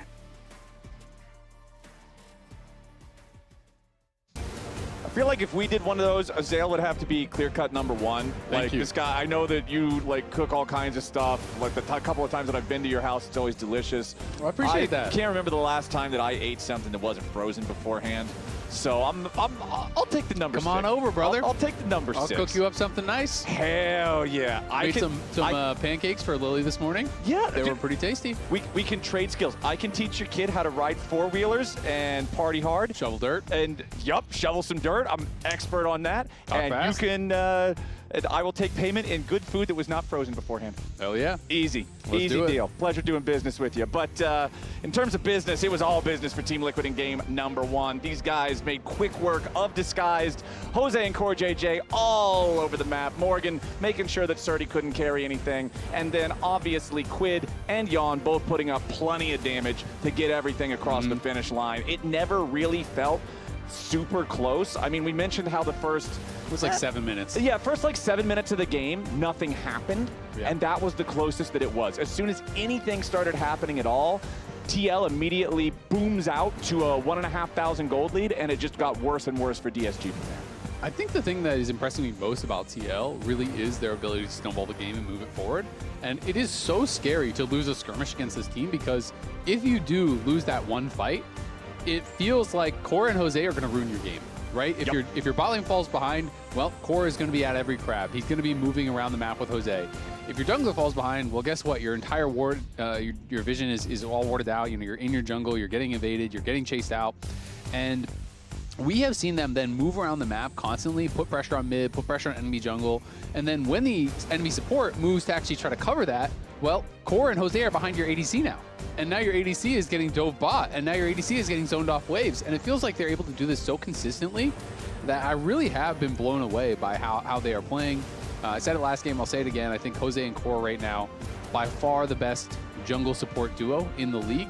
And they are playing at just a ridiculously high level. I feel like TL is looking the best they have looked since, I want to say, they're back-to-back championships. Since the quadruple. Yeah. That was certainly an impressive run in LCS history. I mean, it's the only LCS squad to ever do the 4P, right? I feel like they haven't looked that good since. Yeah, and this is just a nasty look. It's like they had their performances at MSI where the only games that they lose are against T1, and they're like, wait a second, if we put our minds to it, we actually are the real deal. Well, and the thing about that is Jan was playing pretty poorly in that series, and now Jan is playing really well. Jan was playing pretty poorly last split. It's not just some cope of be like, I just didn't perform against the T1. Yeah. No, he wasn't playing well in LCS in split 1 or split 2. And he didn't play very well at MSI. And he is playing really well. And he was supposed to be the guy, right? This is who they were kind of rebuilding around, was Jan and Core. And so when Jan is back to, playing at a really, really high level, and Quid and Morgan are playing at the same level, and Jose, who is kind of the expected, I want to say almost weak link at the start of the year, people are like, we didn't get inspired. That sucks. Like, how's Jose going to do? He wasn't that good on FlyQuest before. Well, Jose is an MVP candidate. Back-to-back splits. He's playing insane. So now everyone, it feels like, is playing at that ridiculously high level, and I feel like if you put this TL in that series, they're winning some games. Yeah, TL is certainly looking ferocious. Let's catch up with where we are in the draft. Bans are already done for the first half. Cassiopeia, Nocturne, Vi banned out by TL. Disguised getting rid of that Jose Diodo, Lee Sin alongside Akali and Poppy. DSG elected for first pick. Team Liquid's on the blue side. TL are going to go for that Lucian there for Jan. They've got Jose Diodo on the Pantheon right beside it. Meanwhile, Disguised, they first picked the Olaf. I mentioned in game number 1 how this has become more and more popular. It's very blindable now. You also have the Caitlyn Bard bottom lane for DSG. You've got Lucian Nami bottom lane for TL. Now here's where I'm at, Azale. I feel like normally Caitlyn Bard is one of those really oppressive laning duos that you can try to use to keep other powerful lanes like a Lucian Nami in check. But we talked a little bit about it last game. Jan and Core JJ are on fire recently, and unfortunately for DSG, I feel like individually ranked, if you took a tier list, they're on fire too, just in a different way. Yeah, if you took a tier list of all 8 starting players across the LCS, I think Sajed would be the rank 8 AD carry and Lions would be the rank 8 support. So that means there is so much pressure on this Caitlyn Bard against this Lucian Nami, because if it goes bad, brother, it's going bad. Yeah, no, I absolutely agree. And I also think it's really interesting because in Tier 1, this split, there has been one Nami play. And you probably know who played it. It was Core. Core brought it out last time, and I think it's actually a really smart adaptation. These days in pro play, when you see Lucian, Melio is coming, and you know that, right? And Melio is generally a lot weaker into some of these kind of range versus range matchups. He really does have a lot of success against the melee champions, denying the engage. That's the where he's kind of fire kick. Exactly. That's where he's getting a lot of that edge. And if they try to go for all in, you have double shield with warm hugs. You have healing, obviously. You have the additional range from Cozy Campfire. So there's a lot of power, So not to mention the Breath of Life. They're fun names. I love them. Yeah. But Nami is much more of a champion that is lane dominant and also really strong in these range versus range matchups because of the additional sustain, because of the poke, and these short trades that can be so powerful with Lucian. So it is really interesting to see them go towards it.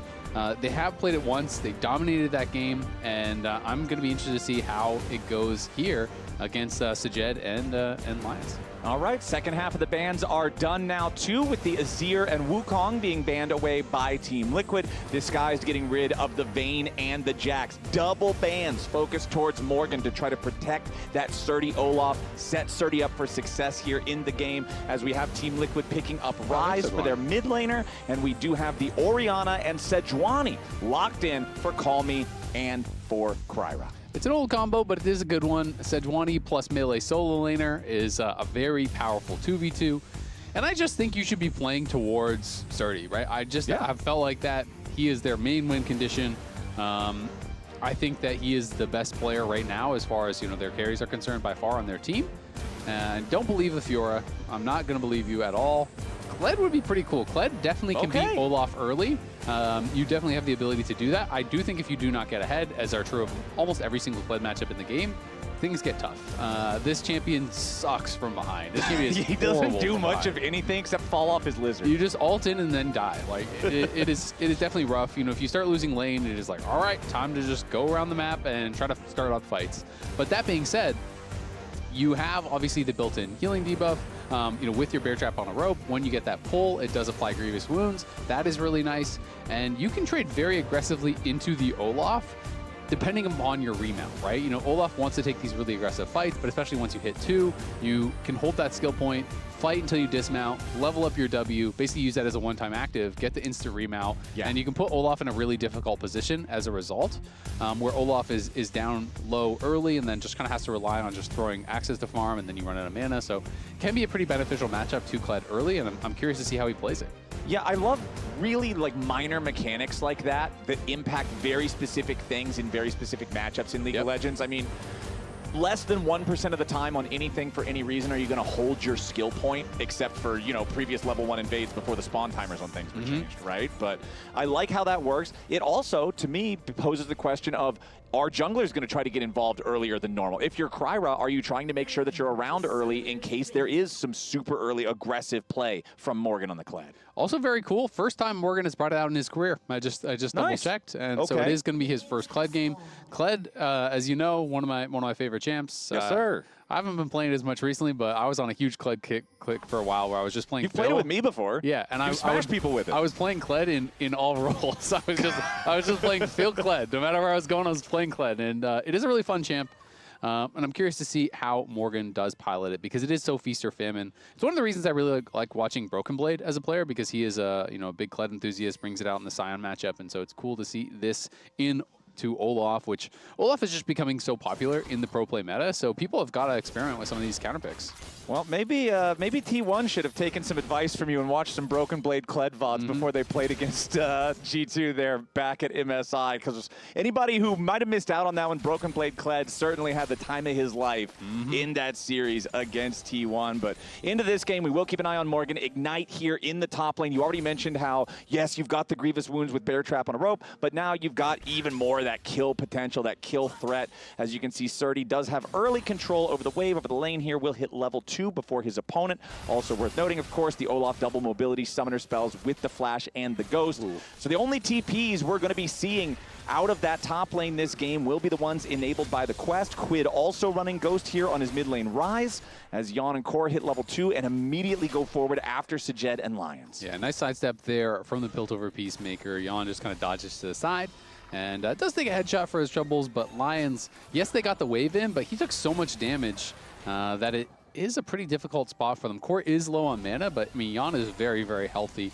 Lions is low on mana as well, and Lions is just going to head back to base. So it should be a pretty easy reset here for Yon and Core.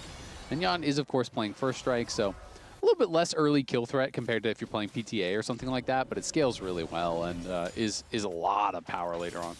Plus, in North America, for those of y'all who remember years in the past, there was a long time when North America Lucian was very, very just shameful. Was not a good pick. Every time you saw it, you were just groaning out loud. Yon was one of our players who kind of broke that stereotype. He earned his right to lock in the Lucian, and so I always enjoy seeing him on this pick. And Morgan, if we can click on Morgan, you can see his skill order. He's level 3. He has 2 skill points, so he's holding onto the W, so he is playing for that. I assume he'll put 2 points in Q. Yep, there's the 2 points in Q. He's still holding that skill point. So now he's going to just try to fight and force this interaction where Surdy has to fight him. He gets the dismount, and then he's going to level up his W and get an insta remount. You really want to try to force it off of a bear trap on the rope. So he hits that here. And if Surdy hits him, he knows he's going to take that trade. So Surdy doesn't want to dismount him just yet. But it's going to allow Morgan to just get this push in. And of course, you're eventually going to level the W, even if you don't get this force. But they might be able to even try to threaten a dive if Surdy's not careful. Yeah, if they can get this dive going. Oh, but Kryra is here, and luckily there is the ward in the brush from Jose Diodo to see the Sejuani. Morgan now has to be a little bit careful, does sidestep the first undertow. Surdy about to pick up that second axe. Meanwhile, over in mid lane, it's Jose Diodo over the wall! Rune Prison to follow up the Pantheon stun. They make it so easy. Jose Diodo with the flash over the Raptor Pit wall gets first blood. I mean, that is just a beautiful play here, and it's a multi-part play because he goes top. He puts the ward behind the top lane tier 1. They see Sejuani. He knows he cannot get counter ganked, so that allows him to go for the super aggressive play here. And Morgan hanging around. Of course, he is not playing TP. He's still holding that skill point. We'll see how long he holds it. He's going to have this thing at level 6, dude. He's going to learn his R before he learns his W. Yeah, I mean, sometimes people literally will just hold this because it is so powerful to have for that 1v1. So Jose gets spotted, but he moves up here, gets a ward down. That spot's... Oh, meanwhile, back at live, Sajed just barely surviving with the barrier, but the second shot from Lucian's double tap. Yawn calculates it and guns down Sajed in the 2v2. Wait, Lions had heal. Did it come up after he died, or did he just not I get it hope off it came in up time? after he died. If that's, if that was available when Sajed fell, that is a massive blunder. Yeah, especially, I mean, because it was double flashes there from TL, and the final auto, the passive auto, killed him. So if you have heal, he lives 100%, and they lose both their flashes.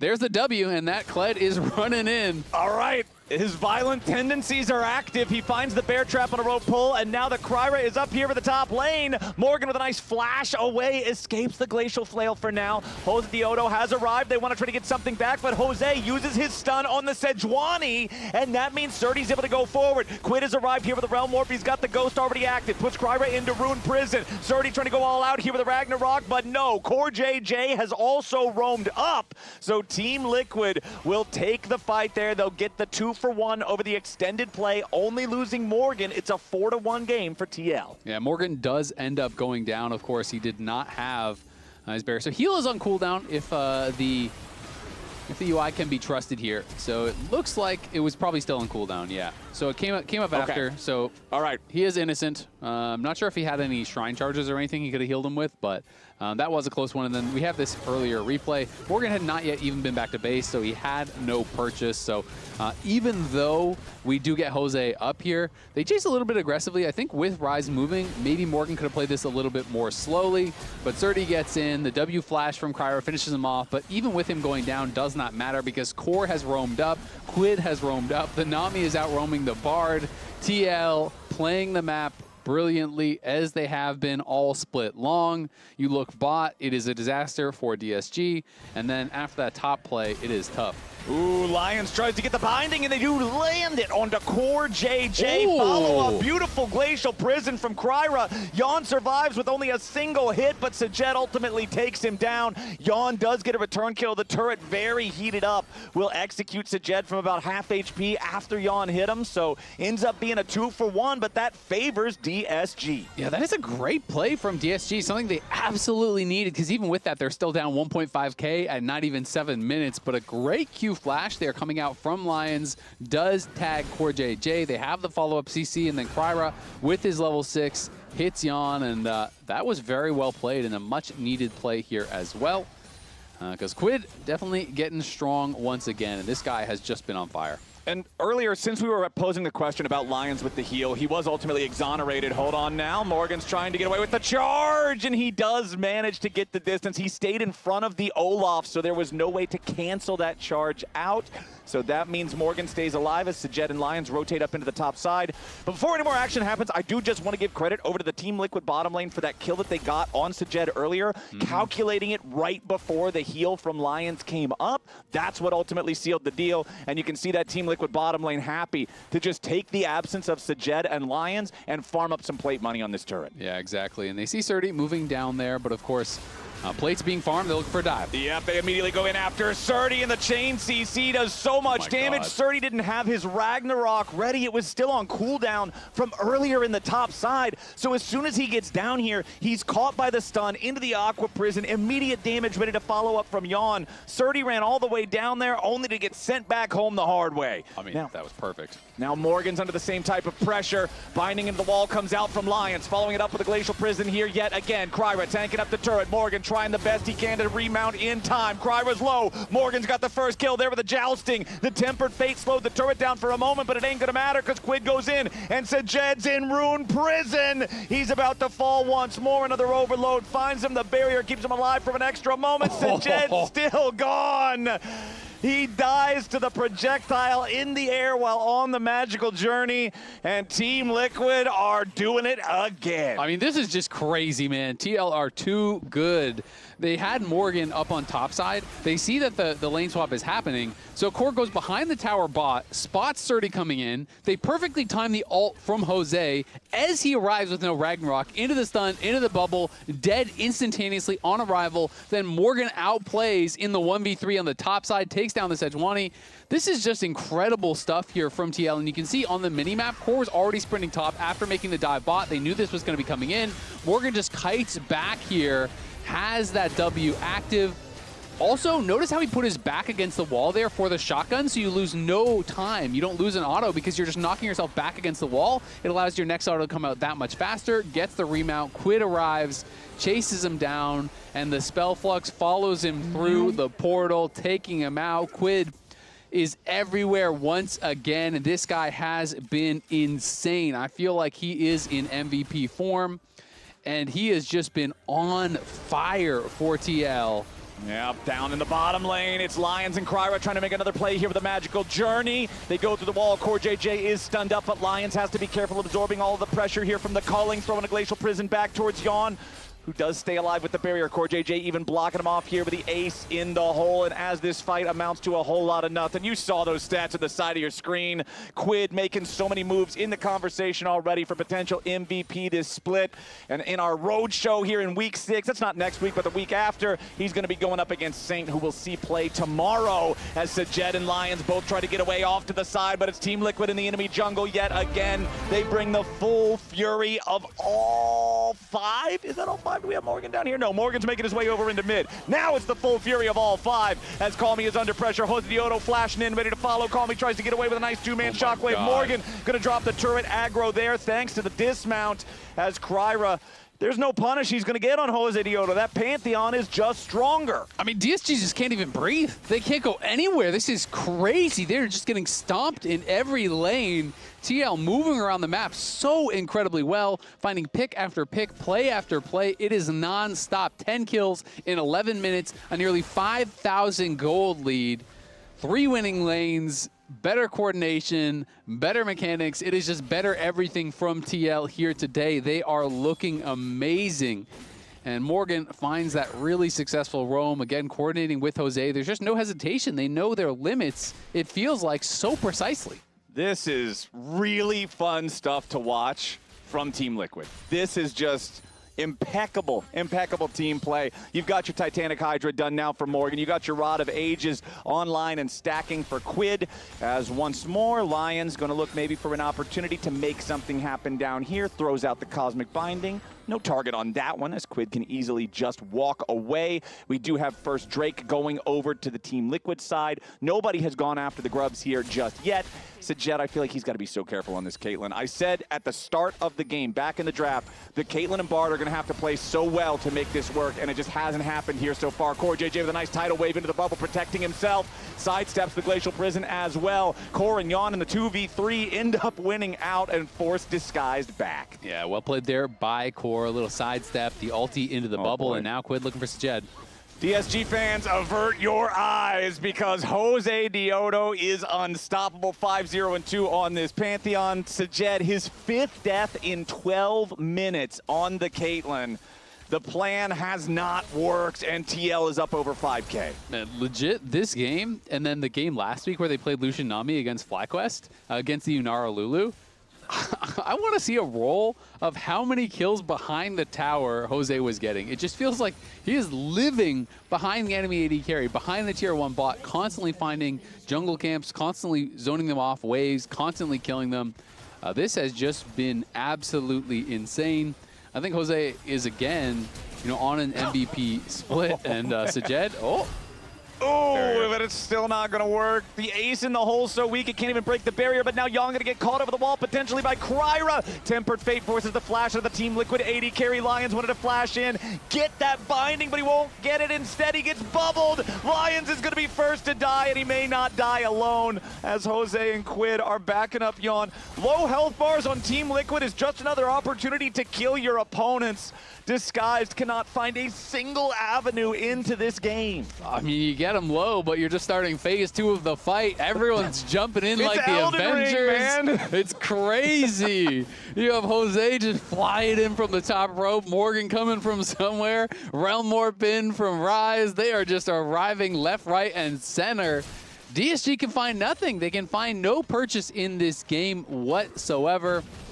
Surdy, he's doing fine in the 1v1, but it just does not matter because this game is just completely out of control. They're going to keep trying, though. 4 members, make it 5 as Sajed is heading up towards top as well, but oh boy, not sure if 5 is going to be enough because TL has 3. I was going to say, I don't think it is. 3 versus 5. Team Liquid probably just wins those. Morgan's going to step back. He has all 4 stacks of the Sejuani stun on him, but you can see how much he cares. He steps back up to just farm the minions. And now DSG recognize, okay, this play didn't work. They got to send Call Me down to the bottom lane because Quid is crashing the wave into the tier 2 turret.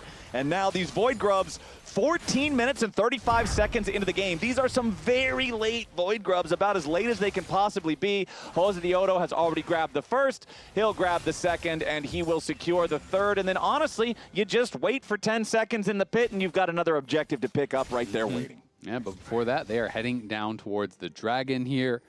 And TL, it's starting to feel like there's not a lot of champs you can give them. I mean, you're chain banning out Jose, but Quid, every time he plays Rise, this guy's Mr. Worldwide. He's ganking every lane. He's winning his mid lane. He's coordinating with Jose. He is playing brilliantly, and Quid himself said he thinks he's playing the best he has since he won MVP in spring of 2024. And I agree. He is looking really, really strong. Quid, I think, was not living up to expectations in the first couple splits after joining TL. This guy was kind of like the blockbuster signing of the offseason. Everybody wanted him. Exactly. Even the French. Yeah, even the French. Europe was after him. Everyone was after him. And TL was the one who won the Quid Lotto. But it was feeling like they lost a lot to taxes once they cashed in that lottery ticket. Just a quick government hand in the pocket there. Yep. But, he's scaling. He's looking incredible here once again. And it has been kind of just a total mindset shift for TL. They didn't click immediately. And I remember talking to some of the TL members and hearing them in interviews, and they were kind of like of this mindset that they joined a team with such good players, and they're like, oh, well, when I played against TL, Yon always carried. Oh, when I played against 100 Thieves, oh, Quid always carried. Or when I played, and they're all kind of just like, well, I'm up the by other guy will CS. care. I won my lane. Like, I don't need to do anything crazy. Yeah. The other guy will get it across the finish line. And so they weren't pushing their advantages in the ways that they had in the past, but I feel like now everyone is kind of taking their own individual ownership, looking for angles to carry the game, looking for angles to push things forward, and that has resulted in a TL that looks like this. Yeah, I'm not going to act like I know what all the conversations behind the scenes look like and kind of the revelations that these guys have had as a team. But what I do know is that whatever it is working, right? Oh, yeah. This is clearly 5 guys who are on the same page, who have the same goals, who are coming to agreeable conclusions. Even if there is disagreements in what they're doing, they ultimately seem to align on some plan of attack very quickly.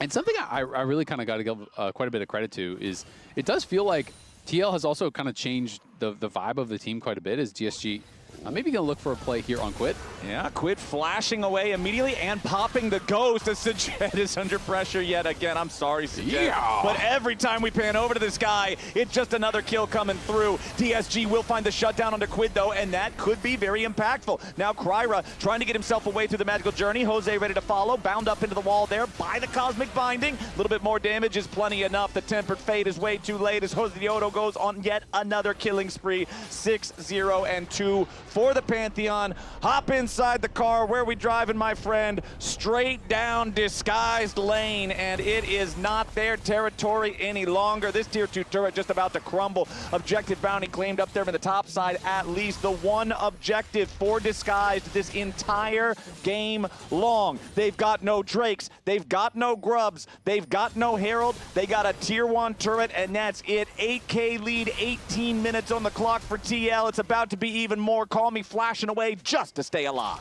If you want some good news, I don't have any. If you want some bad news for DSG, watch the inventory of Jan as he goes back to base. Okay, I'm watching the inventory. My eyes are on the items. Click the buttons, Jan. He's waiting. Okay.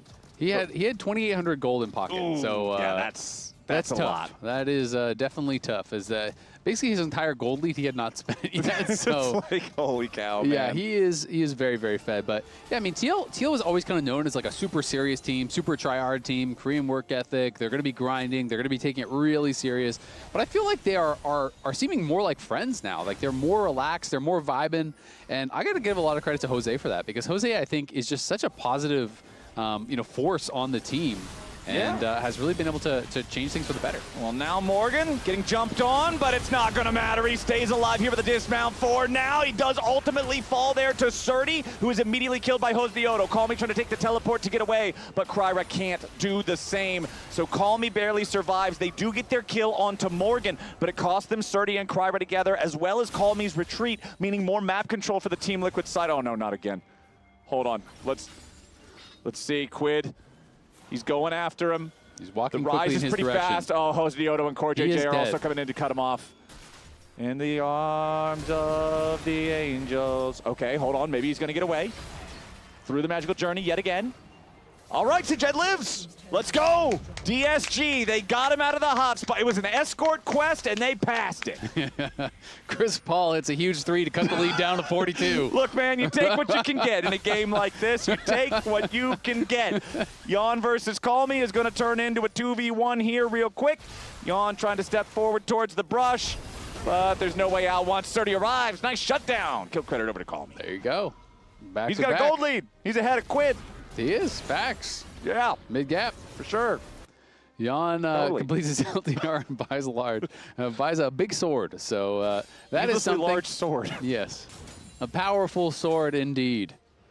But remember, TL is one of our best teams. You know where the best teams go? Probably the Gas South Arena. The Gas South Arena Yes, in sir. Atlanta, Georgia. You know where we're going to go? The Gas South Arena. South Arena. And you know where you should be going? The Gas South Arena. Hell yeah, brothers and sisters. See you there, as these guys are not going to the Gas South Arena. They're going straight after Disguise. Team Liquid going forward yet again. The Tempered Fate at least slows them down enough to get Disguised out of danger. But Isaiah, we've got 10 seconds on the clock until the next Drake spawns. We have DSG afraid to enter their own jungle because Team Liquid are just going to be there first. Call Me at least trying to get whatever minions he can down here in the bottom lane. Does have 2.5 items here on the Orianna with the Blackfire Torch and Leandri's double burn itemization. Has the Blighting Jewel in inventory for that magic penetration as well. But look at Hosdioto's inventory. He's got his core of Sundered Sky and Black Cleaver, and he's got the pieces of his Guardian Angel as TL go for this dragon. I mean, it makes sense to be scared, because if you were a Chihuahua, would you want to be fighting that dog? The Chad Doge. Would you want to? One of his pectoral muscles is bigger than the entire Chihuahua. It's true. It's scary stuff, but he can probably hold on now. Potential catch onto Jan. A lot of burst damage on the Lucian. Beautiful shockwave to pull him back. Call Me goes on a rampage. DSG finally one of these attempts at one of the VIP targets on Team Liquid pays off, and they get a shutdown. Oh, that's huge. There you go. They get another kill. It is an 8K gold lead though for TL. 16-7. Yep. 3 dragons in their favor. 3 grubs. At least they're getting some kills. You know, they're getting a little bit gold. They're still trying. They're still out there fighting it out. But TL are just looking so damn good right now. Jan has to be a little bit careful, though, a little bit respectful, because the only thing DSG can do at this point, obviously, is just group 4 or 5 and just hard send it on someone. Just YOLO it, yeah. So, you know, maybe they need to be a little bit more respectful of that. Wait until they can see people in other lanes, then push forward, because anything that's even close to an even number fight, TL is going to win, right? Yeah, there's no shot. Exactly. You just need to make sure that it's not like a 2v5. A 2v3, that's probably completely fine. I honestly think TL could win a 3v5 at this point. But if Which you can, 3 are you taking? Who are your guys? Who are my guys? I'm taking. Give me Morgan, give me Quid, and then give me anybody else. I think it'll work just fine. Call Me's already got the kill there onto Jan, though, as Team Liquid is coming in looking to take the potential 4v5 right after. Hosdioto going after Call Me as Morgan has already killed off Lions. Call Me going to be your next target. Realmore ready to reset the positions of everyone else as Sejed has also fallen. Call Me on the run, Morgan on the chase. Hosdioto ready to try to cut him off as Quid goes over the wall. Kryra immediately stunned up by the Pantheon. Gunned down by the rest of TLAW. The law has come to town, and Disguise surprised are going down. It's Team Liquid picking up another team fight 4-1. There is just no escape for DSG. They get another pick onto Jan, who seems to be getting bullied a little bit here, but TL come in, they get their revenge, and Jan having a laugh there on the player cams. You can see all TL laughing about it a little bit. He's like, oh, Jan, you died again? These guys, they're ganging up on Jan on the playground. They're kicking his ass, and then his 4 cousins come to town and tell him that that's probably not the way they should behave. They beat up the little chihuahua, and then you look over your shoulder, the big Doge. The big Doge. Ready to rock and roll. 10,000 gold lead for Team Liquid. Made a mistake today, brother. Oh, and that mistake is going to keep on hurting. We've got ourselves 2 minutes and a half until the next dragon comes up. Surdy trying to stand and fight up against Quid, but immediately forced back. Seraph's Embrace Shield going to keep Quid alive. Hosdioto shows up, and Calmy is just forced to realize the gravity of his mistakes. Jan on the side here with a culling, takes off half of Kryra's HP. Surdy still getting away for now. Jan has flash. He's hasted by CoreJJ. How does he want to play this? He dashes forward. Kryra's already down. Tidal wave there onto Sajed. Caught up in the Aqua Prison. Jan still dies. We're just laughing, man. Oh, why am I having so much fun with this? All right, Hosdioto's running in trying to... You know what? You know what I realized after that? After seeing that 1v3 bot? What? Quid might only need one more guy. He might not Maybe even he need the does third. just need... Quid and Morgan versus all of DSG. I give him even odds. Yeah, I actually think it's pretty close as a 2v5. All right, Morgan's going in. The charge. Hosdioto right behind him. Yeah, the Tempered Fate locks up Team Liquid, but Lions is locked in there with them. Now he's the first to die. Calmy's going to be your second target. Hosdioto alive for now. Will resurrect with the Guardian Angel, but he's on the steps of the enemy team's fountain. He will drop. Nice use of the cupcake there from the Caitlyn as this mid lane inhibitor almost dead. One more plink. There it is. The cannon minion getting it done. We'll say, I think they're getting a little bit fast and loose. And Jose told us there was no more just farming them for kills, 50-3 scrims. Well, we have 25 kills in 25 minutes just from TL. Yeah, this one feels like a scrim. This one feels, this one feels like a scrim. Maybe having a little bit of fun with it. Yeah, perhaps. League of Legends is a video game. Video games are fun, right? At times, depending on the game. True. And the teammates of the game. Yeah.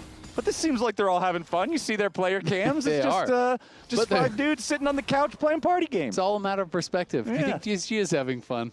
No. Exactly. Probably there you not. Go. As I said, all depends on the game and the teammates in the game. Yeah, that's not a very fun party over there at the DSG LAN as they try to hold on, but it's 10 seconds on the clock until the dragon spawns. It'll be Infernal Soul for Team Liquid. Their Baron's going to expire right after that Drake is live. Defensive Glacial Prison from Kryra. He does get away, but now that ulti's no longer available. CoreJJ caught up in the Tempered Fate. Morgan knocked off his Lizard. As the tidal wave flies forward, Kryra down to half HP. Another Comet Spear flies out. CoreJJ targeted with Ace in the hole. Nobody bothers to block it. Nobody cares. CoreJJ's down to half health. DSG's down in the bot side river. At least Kryra's starting up the Drake. Recall from Morgan. He doesn't have his teleport, so he's just going to walk back out to the fight now. So, yeah, he's got the ult. The charge is ready to go. CoreJJ with a flash away. Hosdioto here jumping in after Calmy. Throws out the shield, defending himself for now. The Dragon still at about half HP. DSG looking for their opportunity. Surdy goes in. Surdy goes down. Jan staying alive for now. Quid behind enemy lines as Morgan grabs the kill on Sajed. Quid should probably die here. The raid boss is down, but what about the ads? Hosdioto tries to get a little bit of vengeance as Lions and Calmy and Kryra, they're all alive, but they can't do anything about this Infernal Soul going the way of Team Liquid. It's a 2-for-1 trade favoring TL. Morgan just wants to get the blue buff to add insult to injury. Kryra will stun him up, does manage to buy enough time to Arctic Assault back over the wall, but that's Infernal Soul, Team Liquid. Yep, 10K gold lead, Infernal Soul, 27 minutes in here. Honestly, the fight was kind of closer than you would expect given the state of the game. As they almost killed off Jan, so Jed flashed forward, tried to finish him off, just didn't quite have the damage. And on the side, we did see Quid get taken down, but it just has not mattered. TL, they are feeling inevitable, and Jose and Jan maintaining absolutely enormous gold leads, nearly 5,000 in the favor of Jan, 4K in the favor of Jose. And TL are looking really, really good. Team Liquid is the the Avengers Infinity War Thanos that wins. Okay. Except Yon is being turned into the Avengers in-game beginning of the movie Thanos, who gets his head chopped off because that's all that DSG is doing. They're just trying to chop off Yon's head while he's sitting at the farm. But we chop off Yon's head enough times, then eventually we can win. we end up in the timeline where we win, right? Unfortunately, that's not how the movie goes, and that's also not how this game goes. is going. I mean, DSG are holding on, but they're like a climber, you know, they're at the top of a very tall cliff, and they're only holding on with their pinky. And they forgot to attach the rope thing. No rope. The rope thing was accidentally left at base camp. And you're hearing the thunder in the background. It's like, oh no. My rope thing. Where is it at? It's got to be a rough feeling. It's tough. Stuff out there.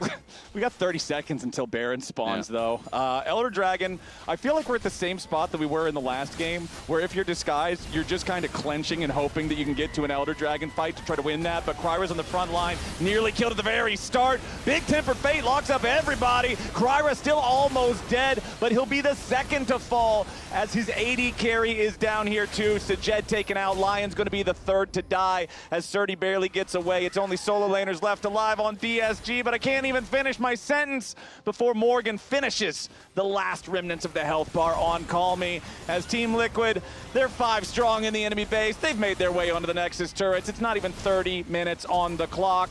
As Surdy is your last target, gets to the steps of the fountain, does buy a Seeker's arm guard just to see if he can stay alive. But even then, it won't even be a 30-minute game.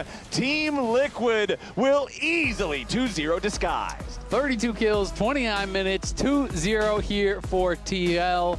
As this is the last time we'll see them before their road trip down to Mexico, where we're going to get to see them fighting off against Lion. That is what everyone is excited about. That is also going to be the expected return of Inspired. It's going to be, Quid versus Saint, clearly our best 2 mid laners. Jose has looked like the best jungler in the league for sure, but Inspired's going to be back. There's going to be so many exciting battles. I am hyped up for week 6.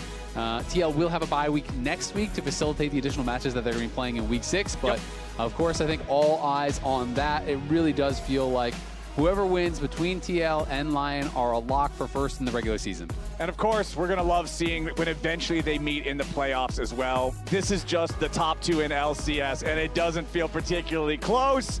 And now with that series all wrapped up, easy peasy for TL, let's toss it on back to the lounge. Woo! 32 kills in under 30 minutes just for Team Liquid. Yeah. Your fantasy team is undefeated. looking great. It was a good strategy to all in Team Liquid. I want to hear what Jan has to say, though, about the scrims being a little bit better, about how they're not playing super aggressively, and they dropped a 32 ball. They just, yeah that was pretty damn aggressive. Yeah. I feel like that goes counter against everything they've said thus far. A little bit. Jan! Woo! Welcome. Why am I here again? Well, because, we have a little we have some thing we need questions. to address. We have some questions for you. Yes. You did die the most on your team that game. Yeah.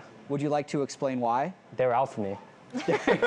Motherfucker didn't kills me. Even at the end when I'm screaming, cleanse, maybe I misspoke. Maybe you didn't understand.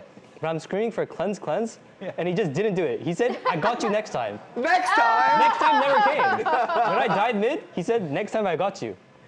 It I never think he's doing it on purpose. He's doing it on purpose. Yeah. He's trolling you actively. Spooks was looking at the back of your head during one of the drafts. We heard that. What's going on there? Yeah. He's lying on his ass. Where is he? You're not balding? He says you look good. That doesn't sound convincing. He said you look good. We have imagined what you would look like if you are in fact balding. You tell me. Production, take a look. They made the shot. We have an actual. Is that an actual? TV? It's a bald cap, man. Chill out. It's a bald cap. Wait, that isn't even Photoshop. That is. That's actually just what you look. That is you. That is just a bald cap. Yeah. Yeah. Why does it look that so look? natural? Did you like that look? Is this what you guys brought me on for? It was Raz's idea. Is that the only reason I'm here? It's possible. It's possible. But also, just like talk about how it's been so far. You guys have been pretty loose. And also, I thought you guys weren't going to be dropping like 20, 30 bombs, but this was a very, very, very active game. Yeah, I think that was quite hectic. Yeah. I think people were having too much fun. Maybe I died a little bit. I died the most, you said? Yeah, I mean, I think. Yeah, at one point it was true, but so did Sajed. So everyone, like the 80 carries, were just having a rough one. Allegedly, you said that like the solo laners have been the ones that have changed the most different from the Korea trip. But they accused you to be the most different since the Korea trip, that you've liked it in Korea the most. Koreans are great at gaslighting. I'm American. Don't worry about it. Yeah. Who do you think got player of the game for this one? I see you looking at the screen. You've been here enough times, you know where it is. Oh, they scrolled up. Yeah, they don't want you looking. Maybe, it's hard to pick, but I think Quid. Oh, yeah, okay, well, you nailed it. There we go. Yes, it is Quid. Quid Rise is aggressive. I mean, Jose Dioto had like 12, 13 kills on Pantheon. I mean, it was just a crazy game. I do want to ask, what are you guys going to be working on the most in the next 2 weeks? Because you have a week off, and then you go to play 2 games in Mexico City. So what are you preparing for with your undefeated record? To be honest, we've been working like just like 1 or 2 things at a time, so I'm not too sure what will be next. Okay. Hopefully, Spawn will have some stuff because he'll be in person next week. Oh, nice. Oh, nice. Yeah. And he'll be joining you in Mexico? Awesome. In your opinion, what is the thing you need to work on the most? Because I know it can be really hard to kind of focus inwardly when you guys are stomping so hard. To be honest, we just, like I said, we were also just mainly working on like 1 or 2 specific things on like each day kind of thing. So, oh, okay. Yeah. So there's not like one not thing like one you can thing. pick We're just out? like, let's just focus on this, guys. It's been a problem for like a couple days, something like that. Okay. What are you expecting going into Mexico City, having to go up against Lion that has won 2 titles so far this year in LCS? But this is going to be, I'm assuming, the first time that Inspired is going to be playing the split. Yeah, assuming Inspired is coming this week. I'm assuming that. Assuming? He'll probably be here by this week, right? He's not playing this week, but he'll be there in yeah. 2 weeks for sure. Yeah. They're still a good team, so excited to be the first team to play Versa? Second? Yeah. I'm not sure. Who's first? I wouldn't know. You that I'm assuming weekend. you. Yeah, but I don't know who's playing because there's 2 weeks. exactly. It's Saturday and Sunday. Yeah. Maybe it's us. I don't know. It'll be fun. Okay, well, Jan, thank you very much for seeing you. We're not going to see you for 2 weeks. Yeah, cool. I'm glad you guys really brought, you guys couldn't have brought Morgan here. Yeah. No, could not have. We talked to him last week. All right, thank you, Jan. Shopify vs. Dig is up next for the Ultimate Grudge Match Bowl Part 3. We'll see you there. Let me see your hairline. I saw that.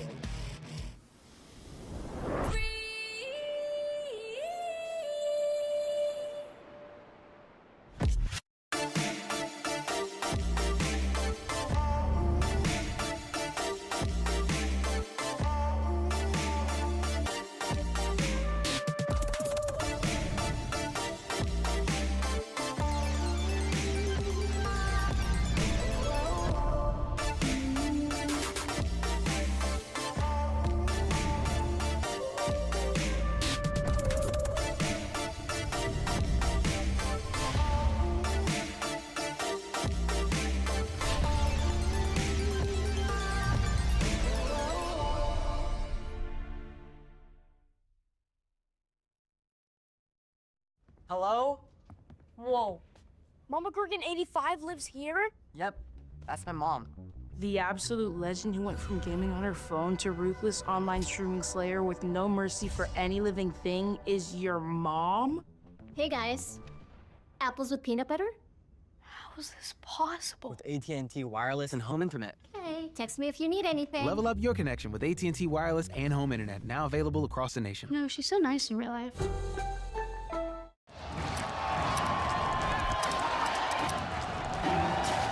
Red Bull gives you wings.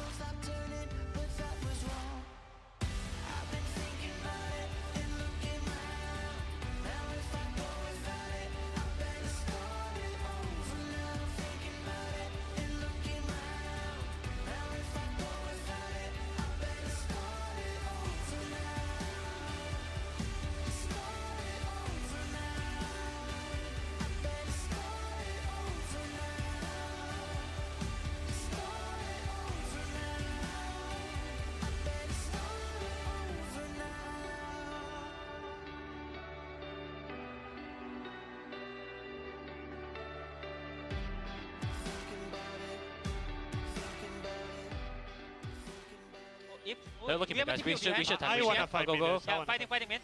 I ulti heal. Ori no shockwave. Ori no shockwave. Go, go, go. I'm on Ori. Titan no flash. Bard no flash. Ori no shockwave. Ah.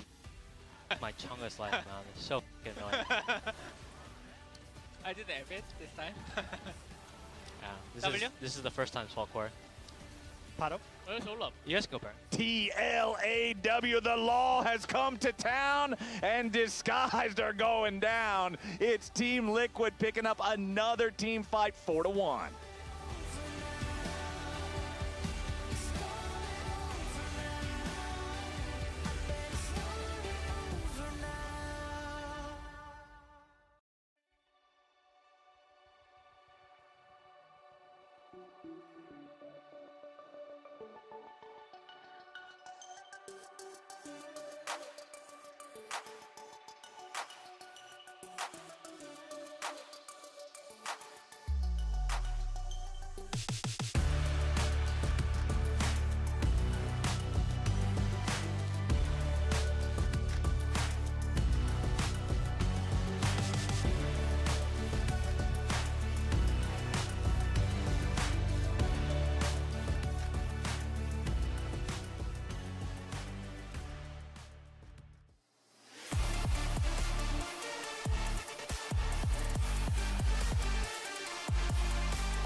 Welcome to the Ultimate Grudge Match Bowl Part 3!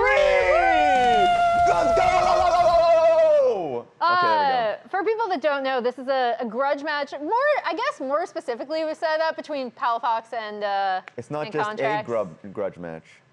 The Ultimate Grudge Match Bowl Part 3. There it is, oh my God. I keep saying Part 2 Yes, because Part 2 was the last time. But this will decide who wins the Ultimate Grudge Match. Yes, and of course, as per usual, you end up winning this bowl and the series. I think the series is very Last incredible. time we have money. I think we've traded a more secure trophy for the lack of money. I don't know if I like that. I don't like that. It needs to be beat up. We need like stitches or something We got on to it. hand Palafox some wads of cash the first time he won it. That's true. And I hope he doesn't believe that's legal tender. I hope he doesn't believe that. We should have put our faces. That would be scary. But yeah. You don't want to be a currency? I do not. That could be fun. I feel like with every trilogy, you need like someone to come in and just like big it up. Dardoch is that member, but of course it's going to be, I think we got an interview. It's an interview with Jad, so let's take it away, with Jad. The Ultimate Grudgers. Let's see if we can work. Ultimate Grudge Match Bowl, Part 3, Palafox, formerly of Shopify, now on Dignitas. The current record this year is 1-1. So how, tell me about the importance of this grudge match contracts. Honestly, it's not that important. Just another LCS day. I mean, if we win, we make playoffs guaranteed. So that's a pretty big accomplishment here for us in terms of solidifying our future. But to be honest, it's just another day. Do you want to stop that from happening? I mean, I fucking hate Shopify. We gotta win. I just can't lose to these guys again, I mean, I don't think I'm gonna lose to a guy that doesn't wear shoes. So this guy's got no shoes on. Oh shit! He said, "I hope they don't show the shoes." Yeah, and I did it on purpose. Yeah. That was off camera. My goodness, the grudges go deep. What do you have to do today, gameplay-wise, to win contracts? Probably not much. I think they'll probably int the games away for us. But I can probably, Christian gets a little bit emotional when there's no vision around mid, so maybe deny some vision. Same question to you. Honestly, I think I just got a nut in team fights and we'll win. I think that's it. I don't think Shopify does anything special. So there we go. Yeah. Okay, this is the Grudge Match Bowl, Part 3. Starting next.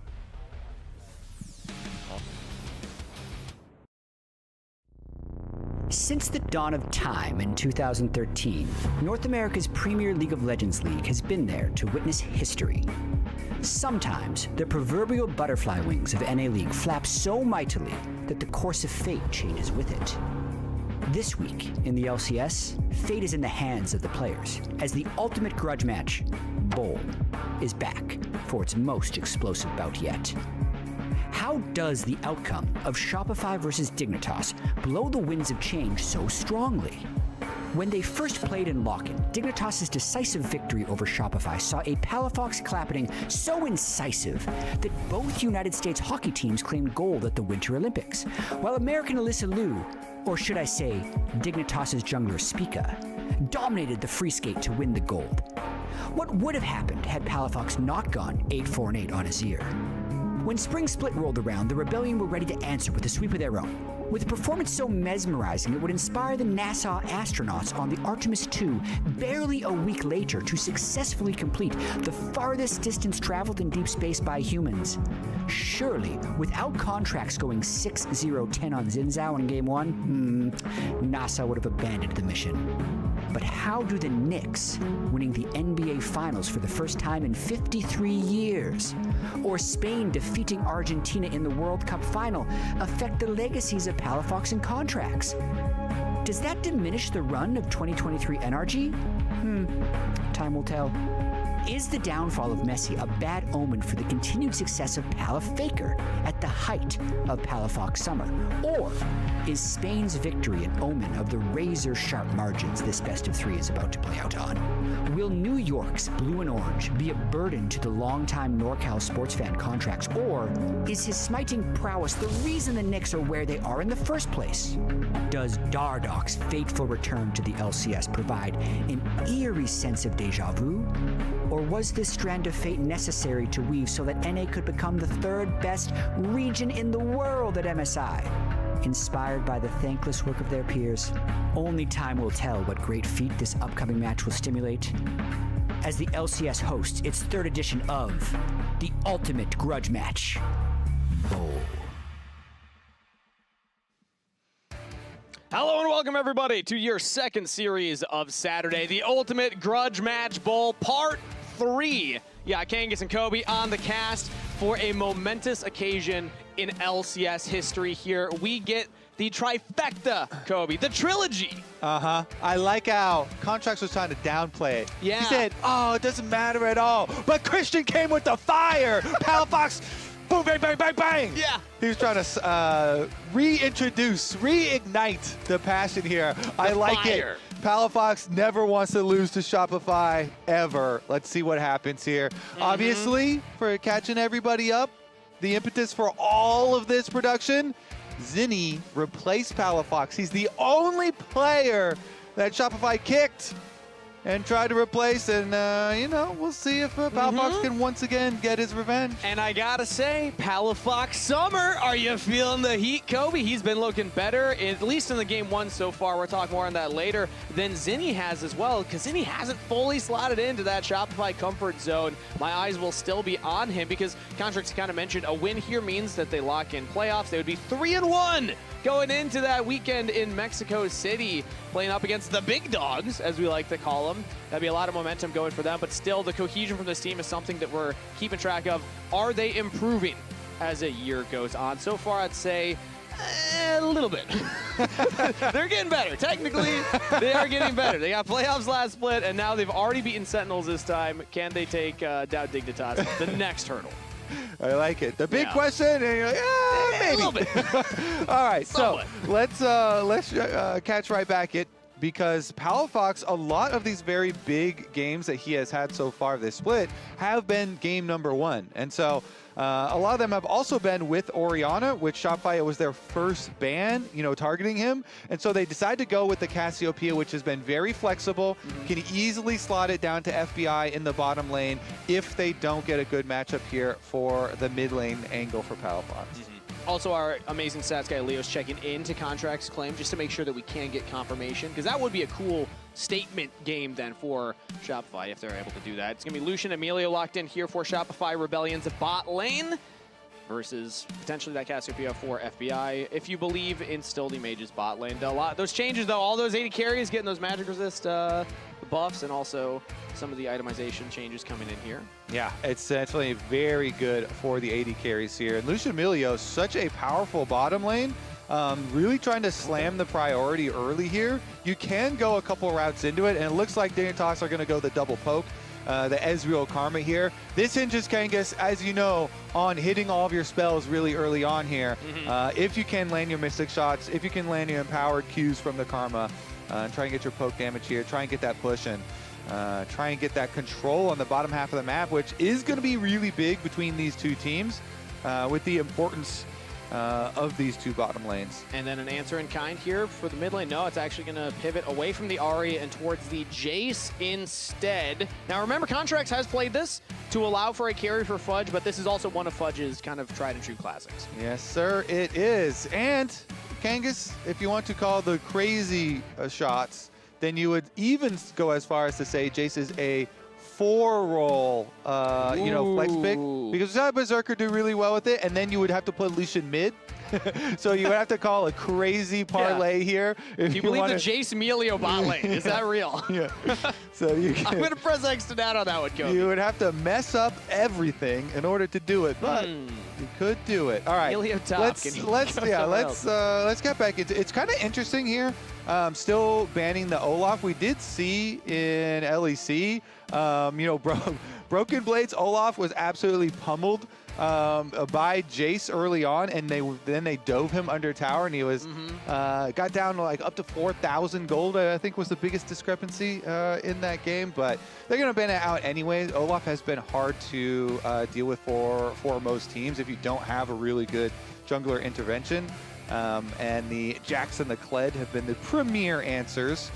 But we'll get back over to answering the Cassio, since that was the thing that Dignitas did reveal in deciding, hey, we're going to try and get the double poke here against the Lucian Melio. And so they're trying to ban out a lot of the good laners into Cassiopeia. Victor, it just farms well and scales well into it.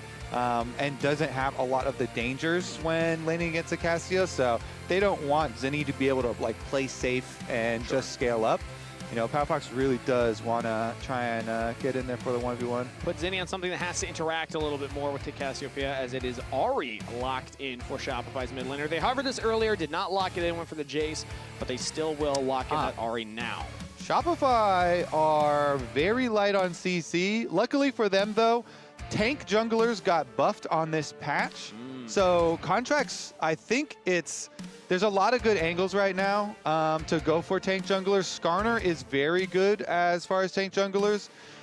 Probably it's also the most common for pro play at the moment, but you know, obviously you can still, you would rather have melee synergies to go for a Sejuani, but you can also do the Maokais or Zacs. They're just even less common, but right now they're running so light on structure for their team fight. I'm just expecting Shopify to try and round it out with a tank for Contracts here.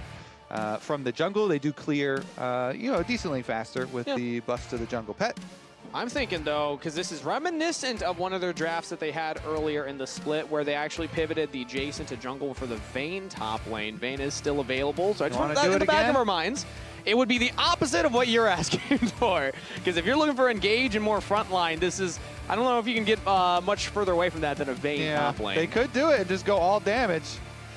Or they could go for more of a bruiser jungle, still not a, you know, point and click hard fast engage tool, but can get in there, can be a frontline, absorb some of that poke range damage from the Ezreal and the Karma. And the critical part here is the early game dueling for the Xin. You know, if you got pushing Jace on top lane, you have Ahri to look for kills too. So with flashes for Xin and Ahri, they can fight a lot early on. Contracts here, I definitely expect them to be very, very active.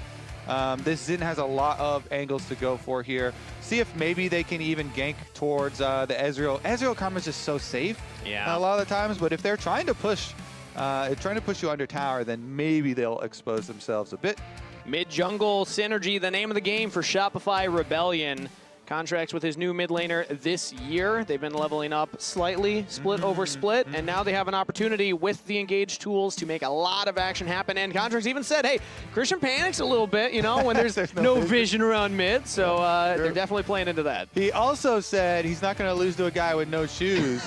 And then Powerfox picked Cassiopeia, which got updated to now be able to buy shoes. But the character model still doesn't have shoes. True. So pick your side, really, on which one you think that reinforces here. Shopify Rebellion versus Dignitas. A tale as old as 2026 as the Ultimate Grudge Match Bowl Part 3 is underway. All right. Yeah, a lot riding on this series, as you saw with the intro video. You know, could alter the course of history. Reputations, player fines, all kinds of things on the line here. I mean, the fall of empires.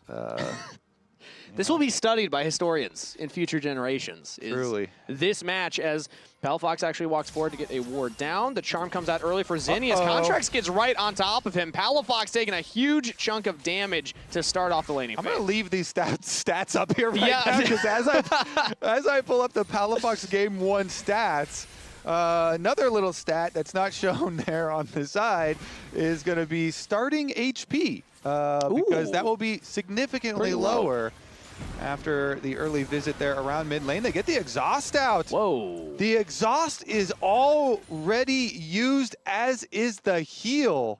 Okay. From the bottom lane of Dignitas.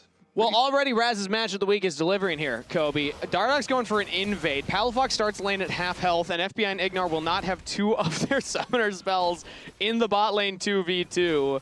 So no kills early on here, but definitely a lot of early action set up as Bvoy and Zeyzal will control the wave, hit level 2 earlier, and have the confidence to walk forward because there are only flashes available for Dignitas' bot lane. And I do want to point out that Dardok circumvented the ward on Raptors. So he did red, and then if you're watching the minimap, he wrapped around the red, jumped over the barren wall, and then has gone for this invade. So that's why you get some question mark pings there from Shopify, from Contracts.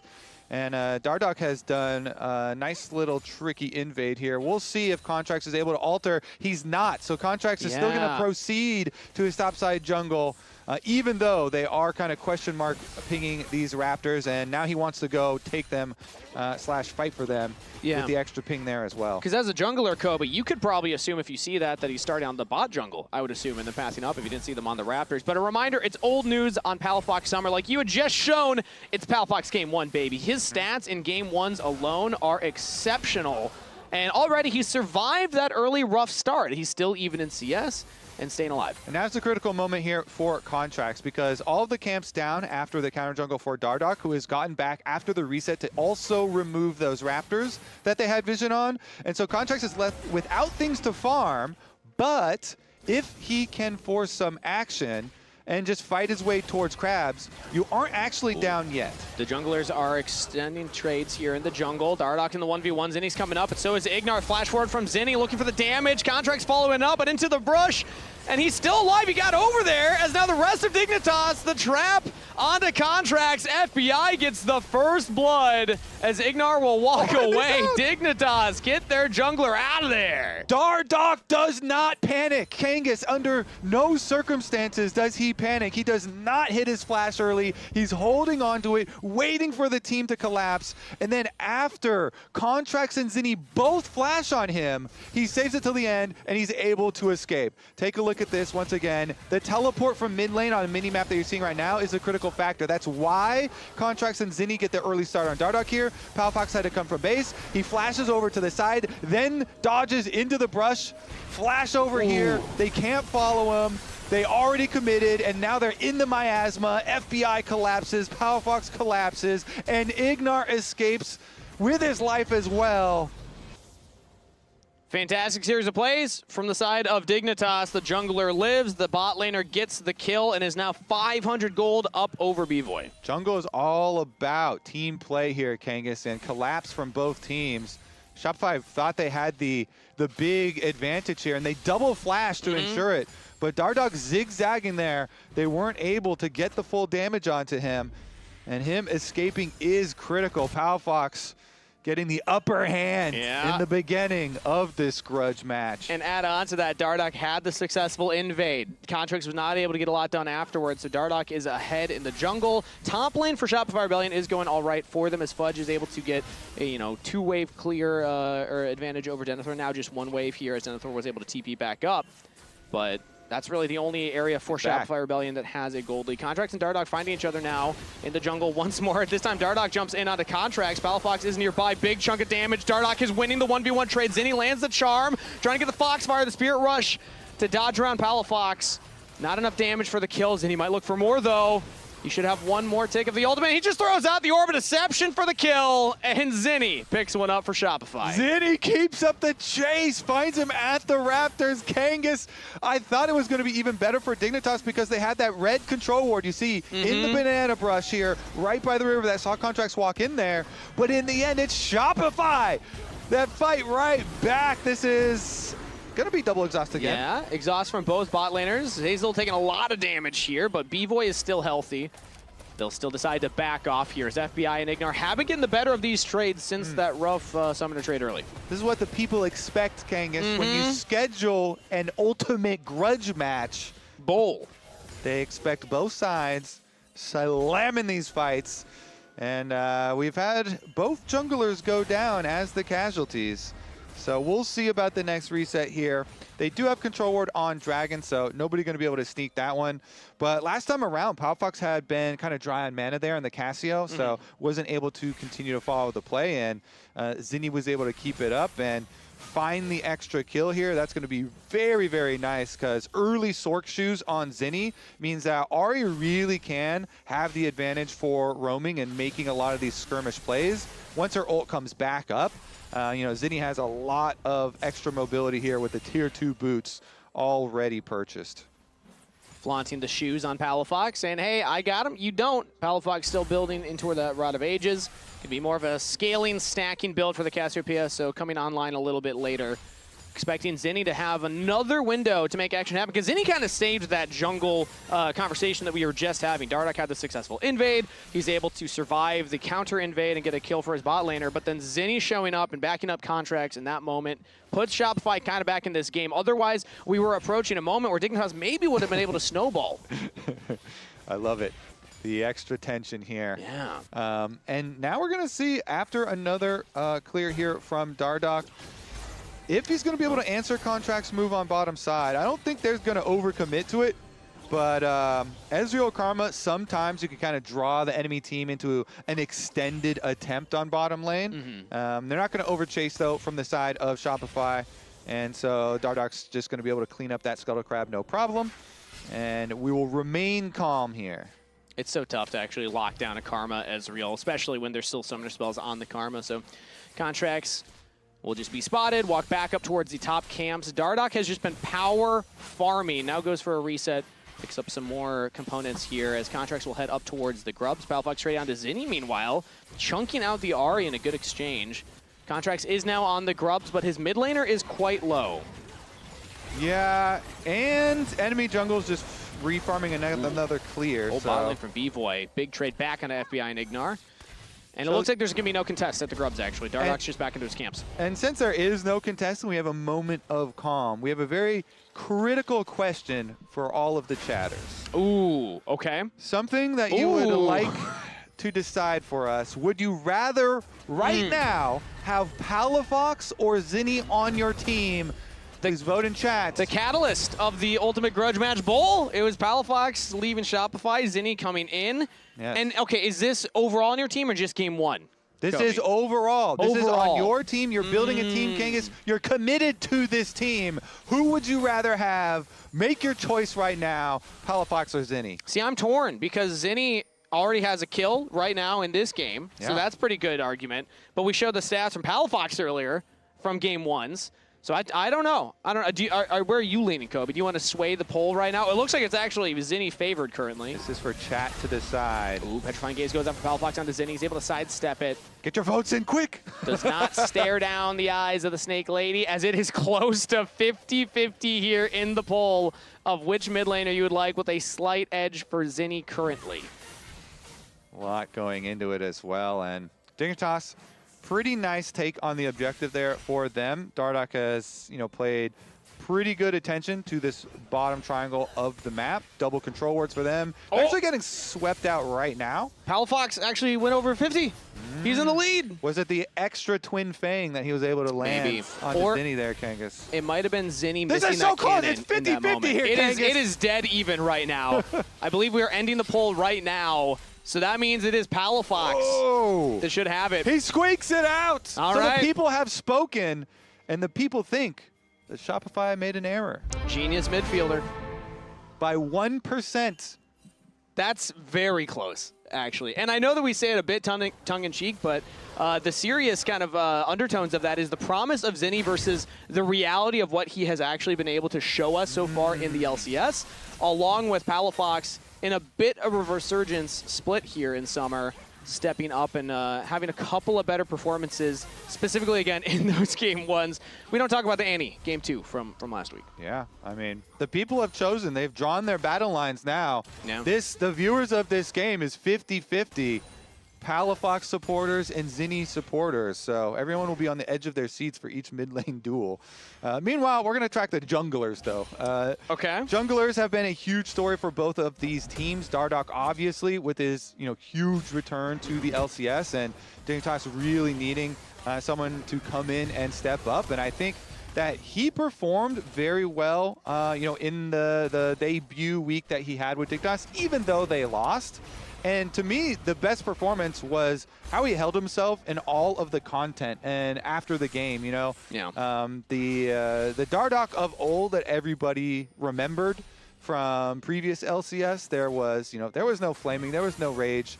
It was very calm analysis the entire time from him, and liked a lot of the content that we got as well. There was this little nice behind the scenes moment the where he went moment? up to Dokla and talked to Dokla and just thanked him for being an inspiration for him to continue playing League of Legends. He's played for a very long time here, and it's hard if you don't immediately find success and you get knocked down, and continuing to put in the work and being rewarded with another chance is such a warm story that we have had here in the LCS. And while we're talking about Dardoch, I want to highlight some of the teammates that he's played with in the past, that we talked with them ahead of his re-debut here in the LCS, and they had mentioned all kinds of positive sentiment about him, and there's one in particular that stood out to me, Johnny Rockets. Johnny top Rockets, laner yeah. that he played with, and I actually checked in with Johnny Rockets this week to see how he felt Dardoch's debut went in the LCS. Johnny Rockets, nice guy, you can trust a smile like that. He said it was sweet to see him back where he belongs in the LCS. Shame the first game ended how it did. He was looking like our god on Lee Sin. Absolutely incredible. So that was our little Johnny Rockets check-in right there. Happy to have him still as an esports pundit, as Dardoch's going in for an invade with his support, pushing back contracts. Minute 30 until that dragon, so this is where we start to see the setup for vision around objectives if teams are going to want to go for it. Already an early control ward placed by Dignitas as Shopify rotate their bot lane up to try and get this Scuttle Crab, and they will do so. And what does Johnny Rockets think about the Scuttle Crab going the other way, slipping through the fingers of DD God? We'll have to check. We'll have to check. He's doing good. He's trying to defend and make it harder for them to get back to the bottom lane minions right now. So. Okay, contracts. There's that Good become poke. lightning, but the poke is there as Zinni also gets chunked out from Palafox. The battle of the mid laners. Palafox with that 1% fan vote, showing us why. Pushes back Zinni. That's no Spirit Rush now on Ahri. 45 seconds until that dragon spawns. Zazel's back will even be stopped by Dardoch. Yeah, you really want to stop some of the recalls there because they did get poked down, but it was so far in advance of the arrival of the dragon. They're trying to delay the back to maybe get a better opening there for the setup for that dragon fight. Mountain Dragon also takes a very long time. It's the tankiest of the dragons. So even though they got some good poke, not going to be able to rush the objective or anything afterwards. And so basically everybody does get to go for their resets anyway. Meanwhile, all this talk, Kangas, mid laners and junglers, guess what? Fudge is getting to work. Yeah, he's gotten all those plates topside on his own. I don't think we've seen contracts up in that lane yet. Long gone are the days of the supports coming up, and now we have supports coming up with contracts. Everybody joins in to give Fudge the space he needs. That is a first turret taken. I mean, Fudge this split has been excellent for Shopify. I mean, his Gnar games especially has had some very huge moments, lots of 2v1s from him, and getting the entire top tower quite early here for Shopify does some very nice things for this comp. This comp has a lot of early game power. They have the skirmishing, and especially here with Ahri, with Zinni still having his teleport, having his upgraded boots, flash and ultimate ready, they can definitely look for one of those trap plays. And since you've got Malignants early on the Ahri, you just spam out the attempts at these plays, use your ult, burn it, and look to see any picks. Right now, though, they're actually not looking for picks. They're just looking for the trade. We'll go top side of the map for Shopify as they're pushing in the long lane and taking the Rift Herald. And you assume that Dignitas will be able to take their second dragon here, even though the mountain does take a while. They're actually picking Fudge right now. Instead of starting up the objective, now they will start up the objective, but they wasted a little bit of time there. So Contracts will actually clear out the Rift Herald before the dragon is even half health. Yeah, they're just clearing out the jungle and getting their vision down, prepping to make sure that it is safe for them to go for the other side. And then they also get the alert. A Rift Herald has been taken by Shopify, so they know they can comfortably finish their second dragon, and Dignitas continue farming ahead. And now Contracts, with that freshly acquired Rift Herald, will just drop it mid lane. They already got the top turret. Gonna get a huge chunk on this mid turret as the Crystalline Growth will go down with one auto from B-Void. The Rift Herald will walk up. No pilot needed, it'll just go in on its own. So more plates to Shopify Rebellion means more gold in their pocket. And FBI's out of mana here, so they're gonna be under pressure pretty heavily. This is good for Shopify. Even though, you know, nobody's getting killed right now, the pressure is unrelenting. They're pushing them off these minion waves, continuing to get tower damage. Again, no mana on the Ezreal. You're kind of useless there in mid lane, so it has to go all the way back. They lose another tower. The snowball here of early game gold for Shopify, although Dignitas still able to reset as long as they can keep it calm, you know, for the, you know, the next few minutes leading up to the next dragon. They should be able to fight on some pretty good points for themselves as well here.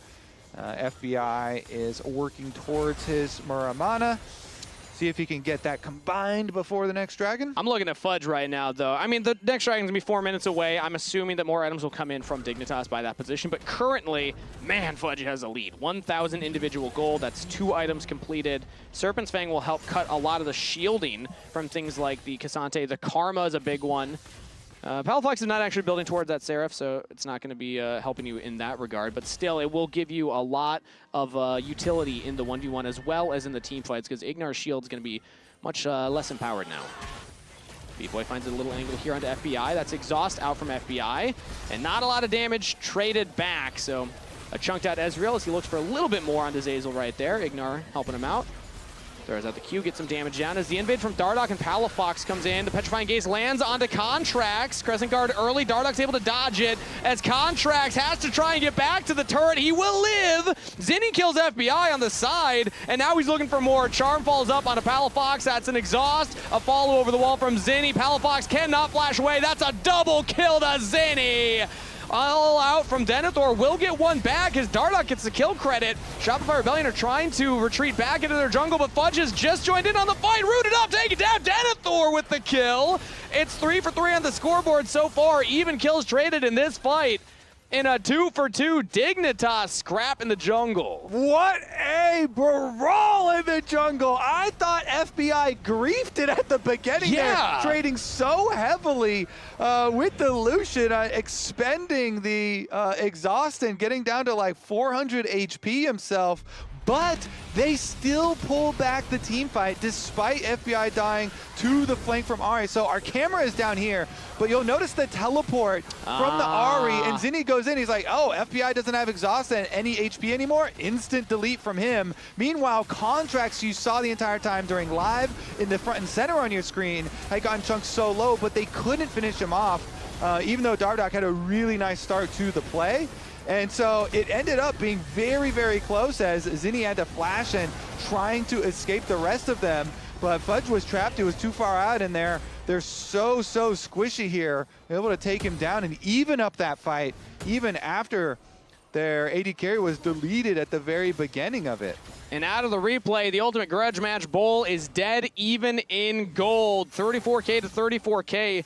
3 kills to 3 kills in a minute 20 until that next dragon. You can't get games much closer than this. Maybe you'll find some at the Gas South Arena, October 3rd and 4th. Get your tickets now, scan the QR code if you haven't yet. Come join us. And if the games there are as fun as this game is, I think we're in for a great finals for summer. Truly. I only hope that our finals could live up to the Ultimate Grudge Match Bowl. You know what? I think we should, I thought we were gonna have a little invade there. No. I thought you were going to say, happen. you know what? We should seed both these teams automatically into the finals. I was going to I could see it I in wasn't your going to go eyes. that far. You did predict Shopify to be number 1 I did. at a different point in time. You know what? Maybe they make me an honest man. Maybe they pull it off this summer split. They're gonna marry you up. Well, honest Kangas. Unfortunately, I think that we already kind of promised ourselves You're here. smoking. Okay, yeah. Yeah. Once you make that prediction, you're kind of stuck with the team for the rest of the year, regardless of how they do. So that commitment's been made. Yeah. But I was going to say, regardless of how far either of these teams would make it into the playoffs, we should just have, a show match. The Ultimate Grudge Match Bowl Part 4. What's better than Trilogy but a 4th movie in the Trilogy? True. Yeah.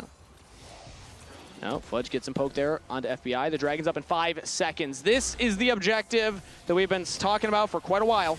The Shopify Rebellion have allowed 2 to go over to Dignitas. They could stop the stacking right here, right now, if they can get this objective. Currently, the setup here is, control the mid push. Zinni's in the bot lane pushing that in, but Denethor's already grouped up with the rest of Dignitas. So 5-man's walking in. FBI a little separated from the team, but now Zinni has a flank angle here, spotted out by the rest of Dignitas. If they can keep their eyes on the Ahri, then that's a lot of the threat gone. His Contract's now alone in the river. Everybody from Dignitas are collapsing onto the Zinja. The Crescent Guard will keep him alive for a while. He goes down. Dignitas get the kill on the Contracts. Shopify were so split there. The other members were wrapping around the Dragon wall, while Contracts was still at the Dragon, and Dignitas. More. Ooh, almost found the Spirit Rush into the Charm. Low health bars from Dig. They got to back off. Everybody from Shopify are still full health, Kobe. They certainly are. Coling comes out, not going to have enough damage to kill Ignar. And Petrifying Gaze over the wall. Palafox fancies a turn. B-Boy has the shields from Zazel and will get out of there. But that was a low health Lucian and a little bit of danger. Shopify will all go for their resets now. Contracts will be respawning. Nobody actually got the Dragon.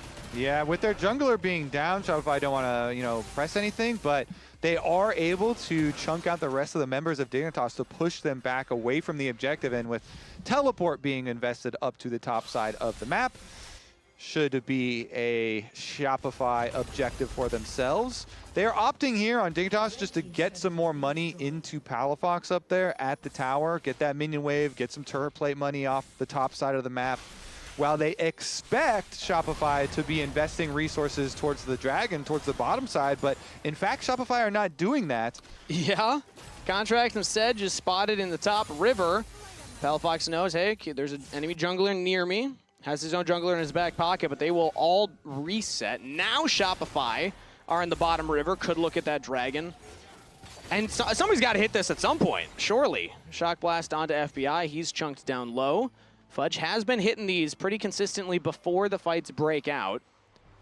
The Shopify will now start up the Dragon. Finally, 23 minutes in, the 3rd Dragon. Round 2, Dignitas are approaching.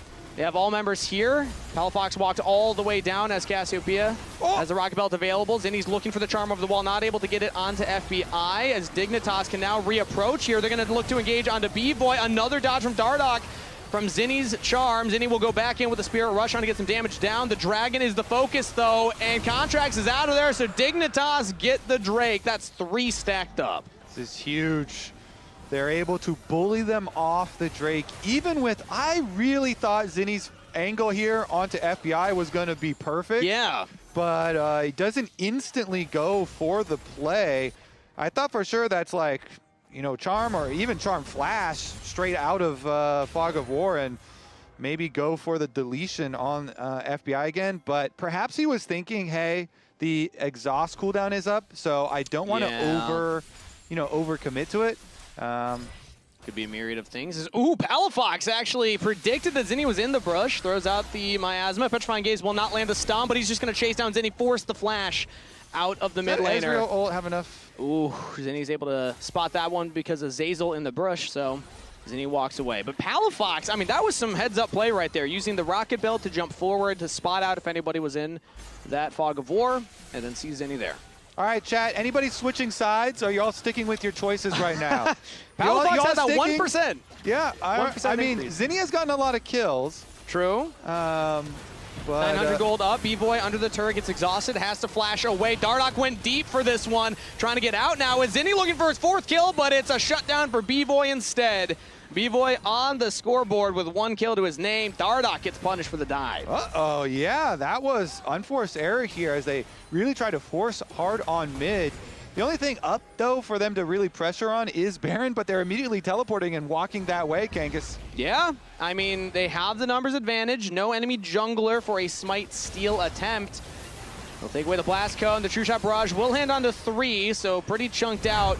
Baron is doing a lot of damage back to them as Dignitas are walking in. Palafox has 2 items completed on the Cassiopeia. Watch for the snake. Can Palafox get into a good position for this fight? Contracts jumps in on the FBI, who just jumps straight away. That's Crescent Guard down. Shopify have the back away. Zinni looked for the charm over the wall, not able to land it. And Shopify will just back off with a TP out of Denethor. I mean, Shopify just end up losing out on the play. They're going to lose their whole jungler right now, too. The chase continues here. Again, the Petrifying Gaze will only be a slow, but that's Zinni now down. Denethor on a killing spree.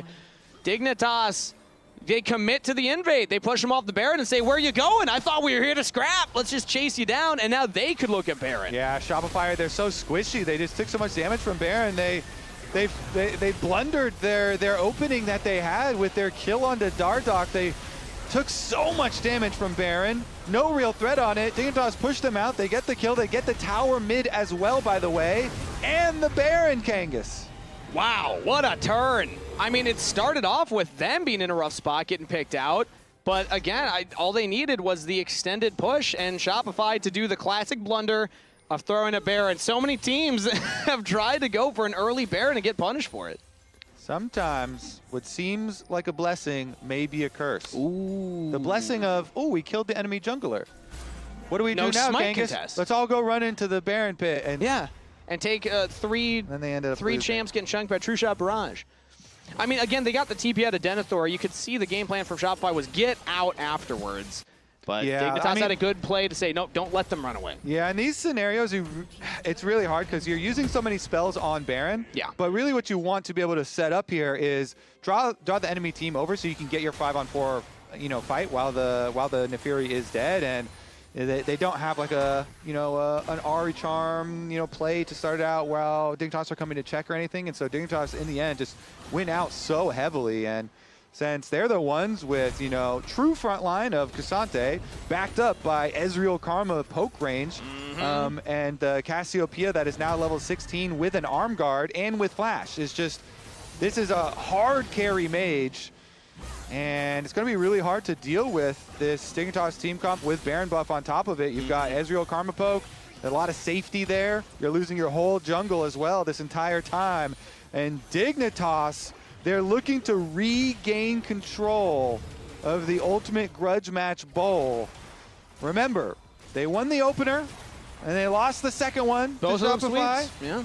And now they're looking to close out the Ultimate Grudge Match until we extend it to a best of 5. Yeah, then it becomes like a whole thing where we keep going. They're going to match each other in playoffs, clearly. Oh, we're going to extend it, all right. 20 seconds until the next Dragon. This is Soul for Dignitas, and they have the 3.7k gold lead. A lot of that on their jungler and their top laner. Their front line is strong. Petrifying Gaze just going to slow B-Boy. Again, not quite landing the mark. Palafox has not been able to get the big stun he's looking for a couple of times in a row here, but Dignitas do still control the approach from the mid lane. Zinni has another flank here, unspotted by wards. If Dignitas don't spot the Ahri, that could be the hero that Shopify need. Watch Zinni. Denethor's going to chase down Fudge. FBI's walking forward. If FBI gets hit by that charm, right over the wall, he's on vision. Oh, the charm goes wide! FBI's still going to take down Fudge, almost gets the kill. Zinni pushed away. Contracts is looking at the Dragon, but in goes Dardoch. B-Boy goes down, double kill to Dardoch, make it a triple as disaster for Shopify Rebellion. They'll deny the soul, but they'll lose 4 for it. And Zinni's even getting chased away. If he falls, that is an ace for the Dragon. Disastrous trade for Shopify Rebellion. At the very least, Zinni's back will be delayed here as Dignitas will push mid lane and continue the chase onto Zinni. Charm goes wide. Ignar's looking for it. Supportal combat. Ignar's all they need. Oh, the Q goes a little wide. Cabalados. Can he get him? There it is. Ace for Dignitas. All right, I think we're going to have to wrap up the first game, Kangas, of the Ultimate Grudge Match Bowl. Remember, do not be a Game 1 Andy with your grudges here, okay? Dignitas and Palafox may have the upper hand in our series, but it's just beginning. It's just beginning. This is just the beginning. Hey, if folks. the first one was Dignitas winning 2-0, the second one was Shopify winning 2-0. Okay, it's fine. I'm chunking Zen, He has Q charge, That's good. Jace is dying. No, be kind for me. No, be kind for me. Yeah, I'll block Ari, okay? Watching Kasate. Nice, Kasate. Nice, Kasante. Yeah. Nice. Kasante moment. Dragon. I go. I smited melee on. Yeah, I'm going. Yes, one more jump. I'm gonna go bot. I'm gonna go bot. You can go bot, yeah. Ari. Then the third one, it's got to go all the way, right? Surely. So, yeah. I have to say there, though, during that replay, you know, FBI is just going all out on Fudge. I feel bad for Fudge. He's trying to bait FBI over to the Ari for the Ari Charm combo play, but...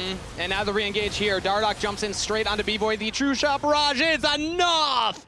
FBI just snipes B-Void down from long range. Ooh.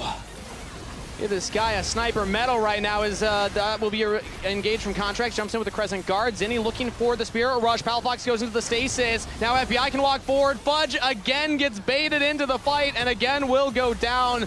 That was Shopify's last effort as Dignitas can barrel down this mid lane here. It's 3 members up versus 5 of Dig. That's a reset from Palafox, who will TP back into the mid lane. Dignitas already started hitting the Nexus turrets. Shopify, they don't have their ultimates available. They don't have any amount of gold in their pocket to turn this fight. Dignitas in the ultimate grudge match bowl part 3 will strike first in game number 1, 12-4. They didn't even need the Dragon Soul. FBI almost goes down and does get shut down. That's signs of life for Shopify. Maybe Dig were playing with their food a little too much, but they got the autos on the Nexus. GG, game 1 to Dignitas.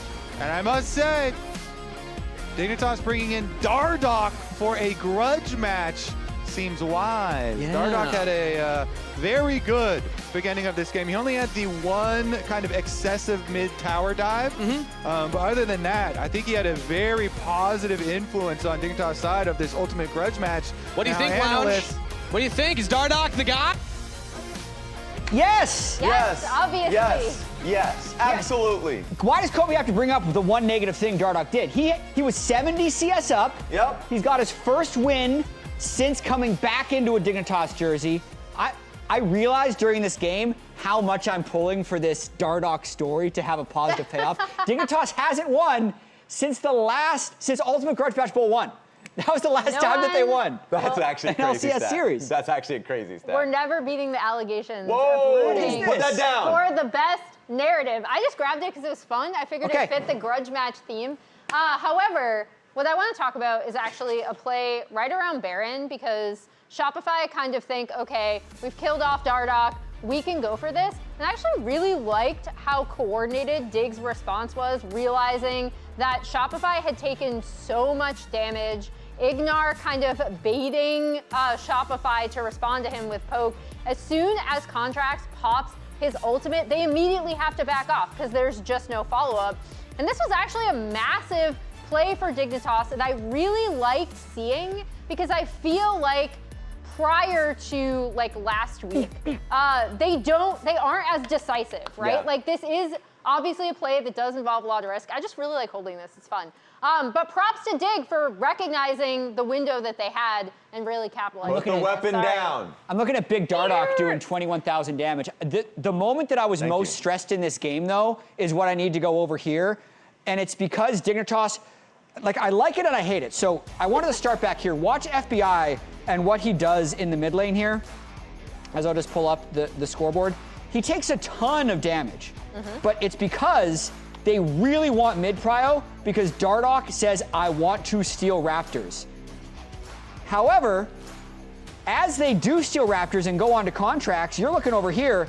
FBI's not looking over here. He's just dead to rights. And now I feel like we're in this situation, especially once Palafox goes down, where I'm thinking, oh no, like this is a 3v5.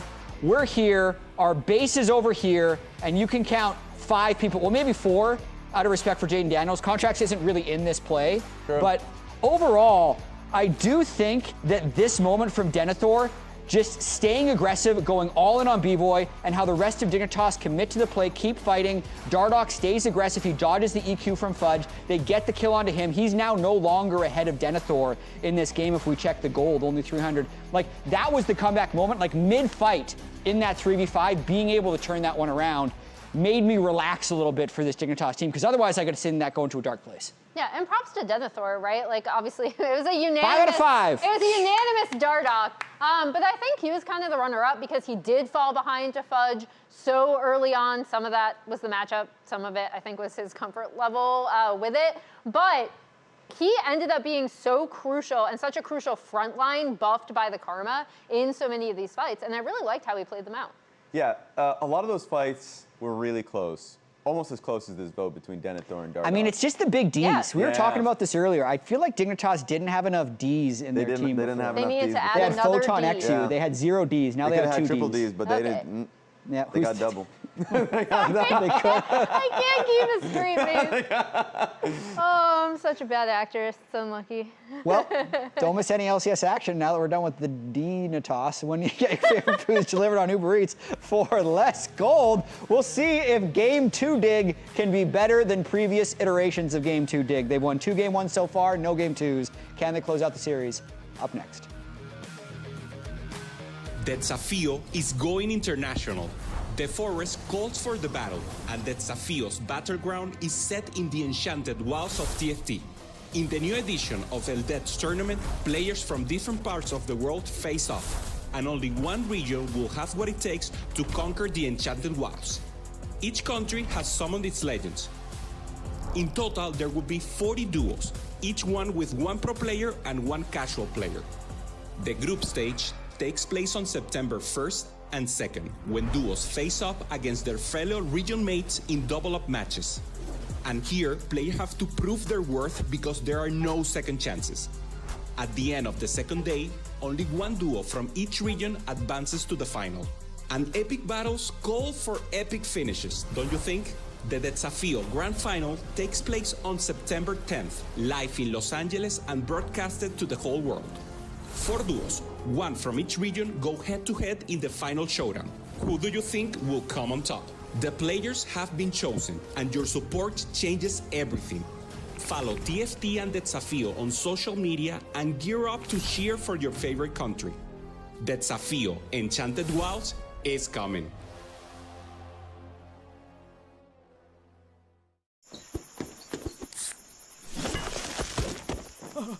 Red Bull gives you wings.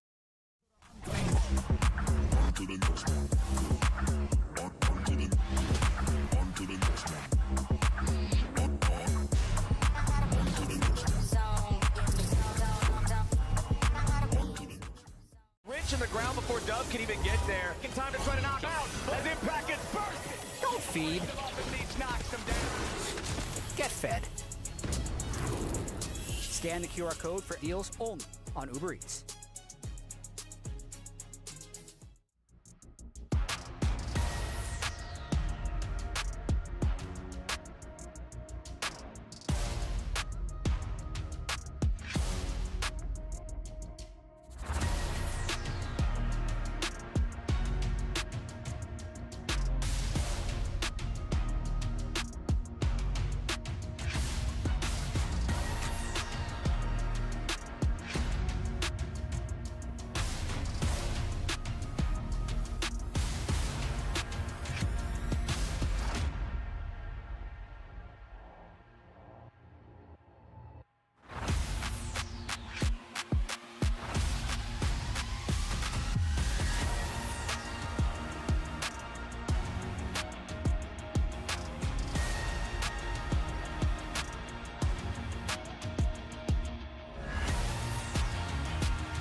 I know we're not, closest of boys, but I just want to say appreciate you, bro, because you're a big reason why I kept trying to go LCS. Really?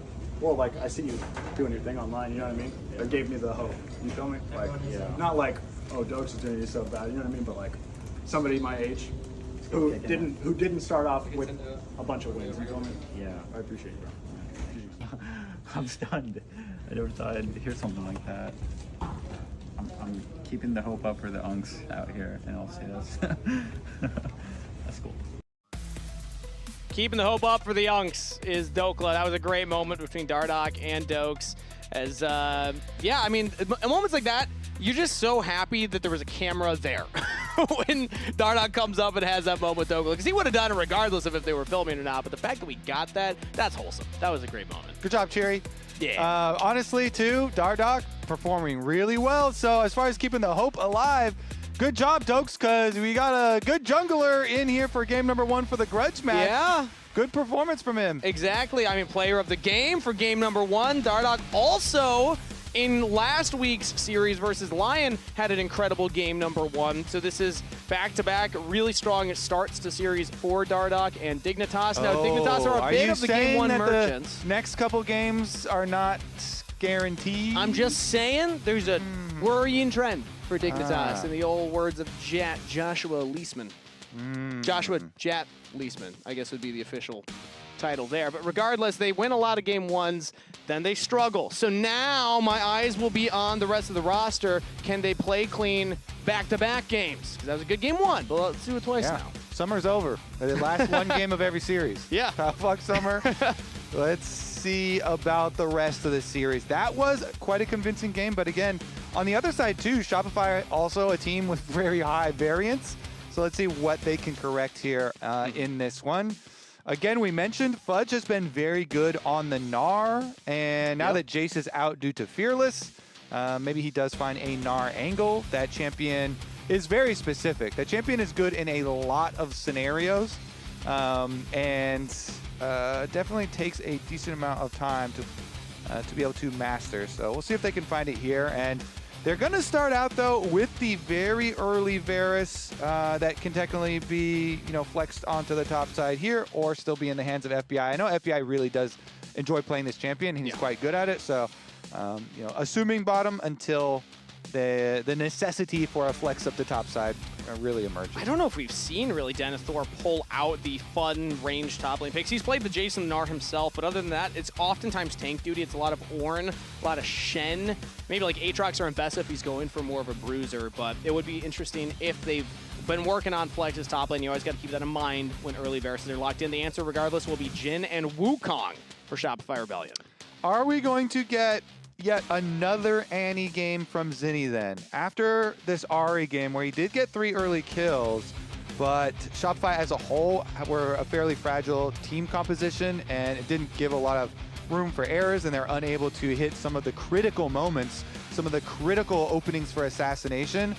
Is he just going to be on Wukong Annie duty as far as playing into a wherever it goes, Varus has no mobility. So it doesn't matter if it's top lane Varus or a bot lane Varus. The top lane one would be more tanky, but Wukong Annie is guaranteed engage on anywhere. Tough thing about Annie, though, is you're also low mobility. And the moment I see something like a Trundle locked in, I'm like, ooh, that pillar, kind of tough for an Annie to get past.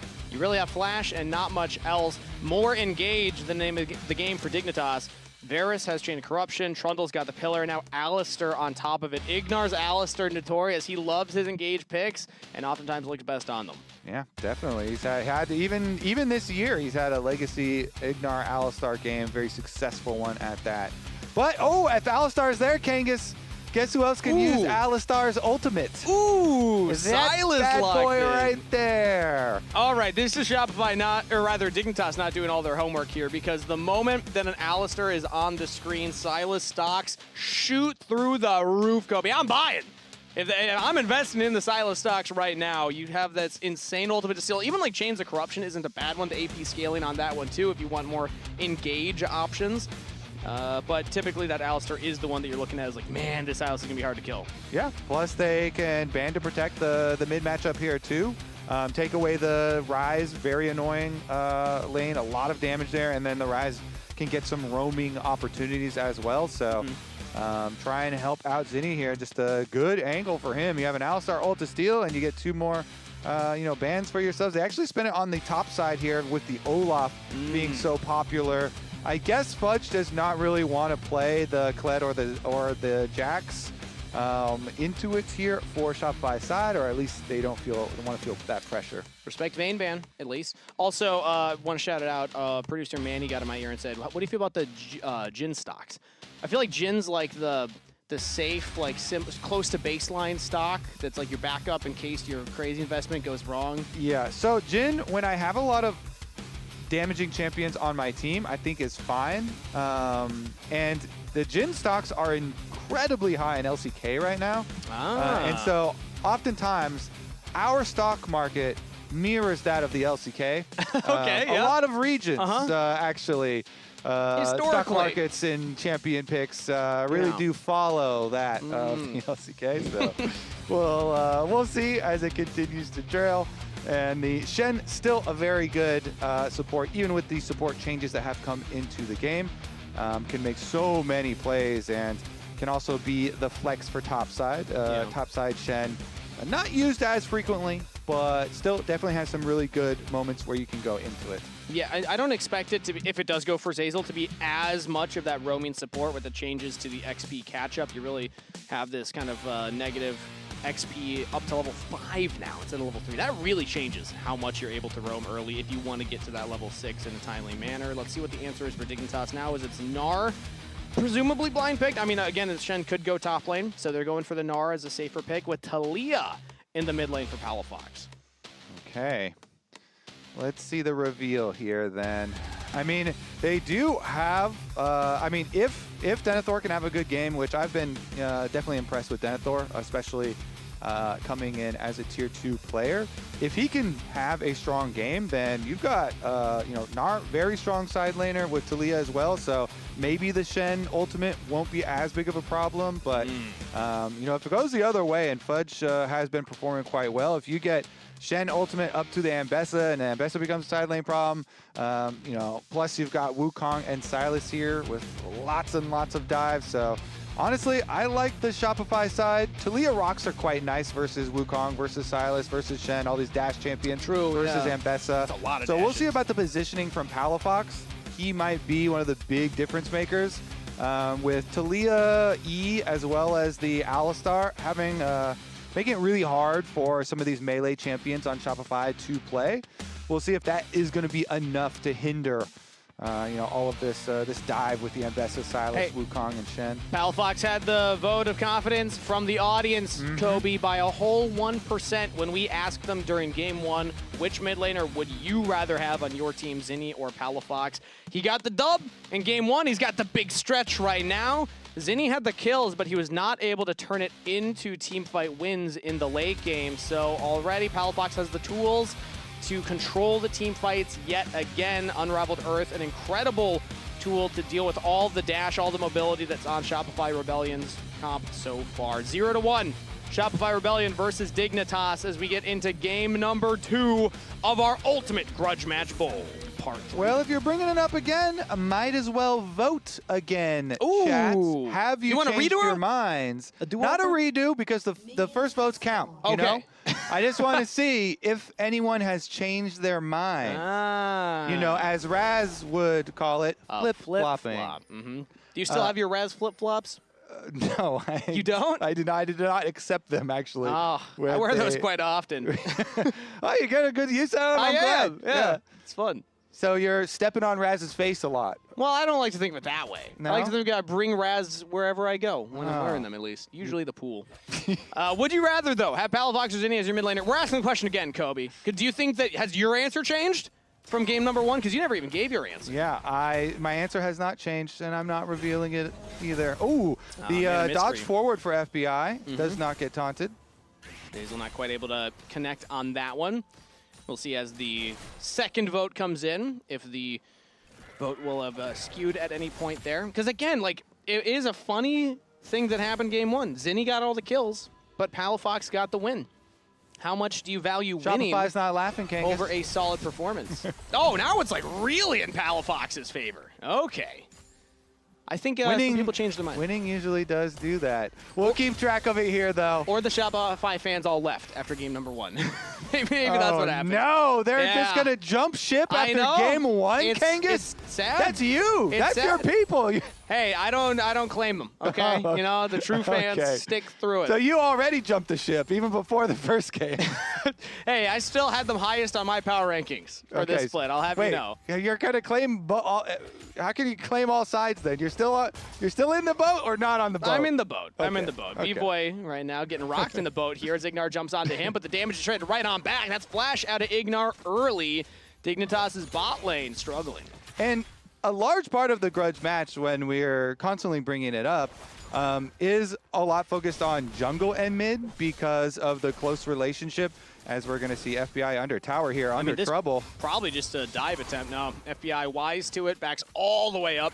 Yeah, I mean, they know Owlstar's coming from base. They don't have the exact pinpoint on the location, but they don't want to overextend there with all the resources still being available with flash on FBI as well. So definitely has the ability to escape. But I love when supports do this. Zazel just goes straight into mid lane to try and help out Zinni. He actually shows himself. I was wondering if he was going to look for any kind of gank. But, you know, you don't need to go for a reset at this point as a support. You're probably not going to buy anything. Maybe a refillable potion, but you still have one of your starting potions. So I love just highlighting that when supports just try and optimize their time. Little back window for B-Boy. Zazel shows mid, comes right back bot.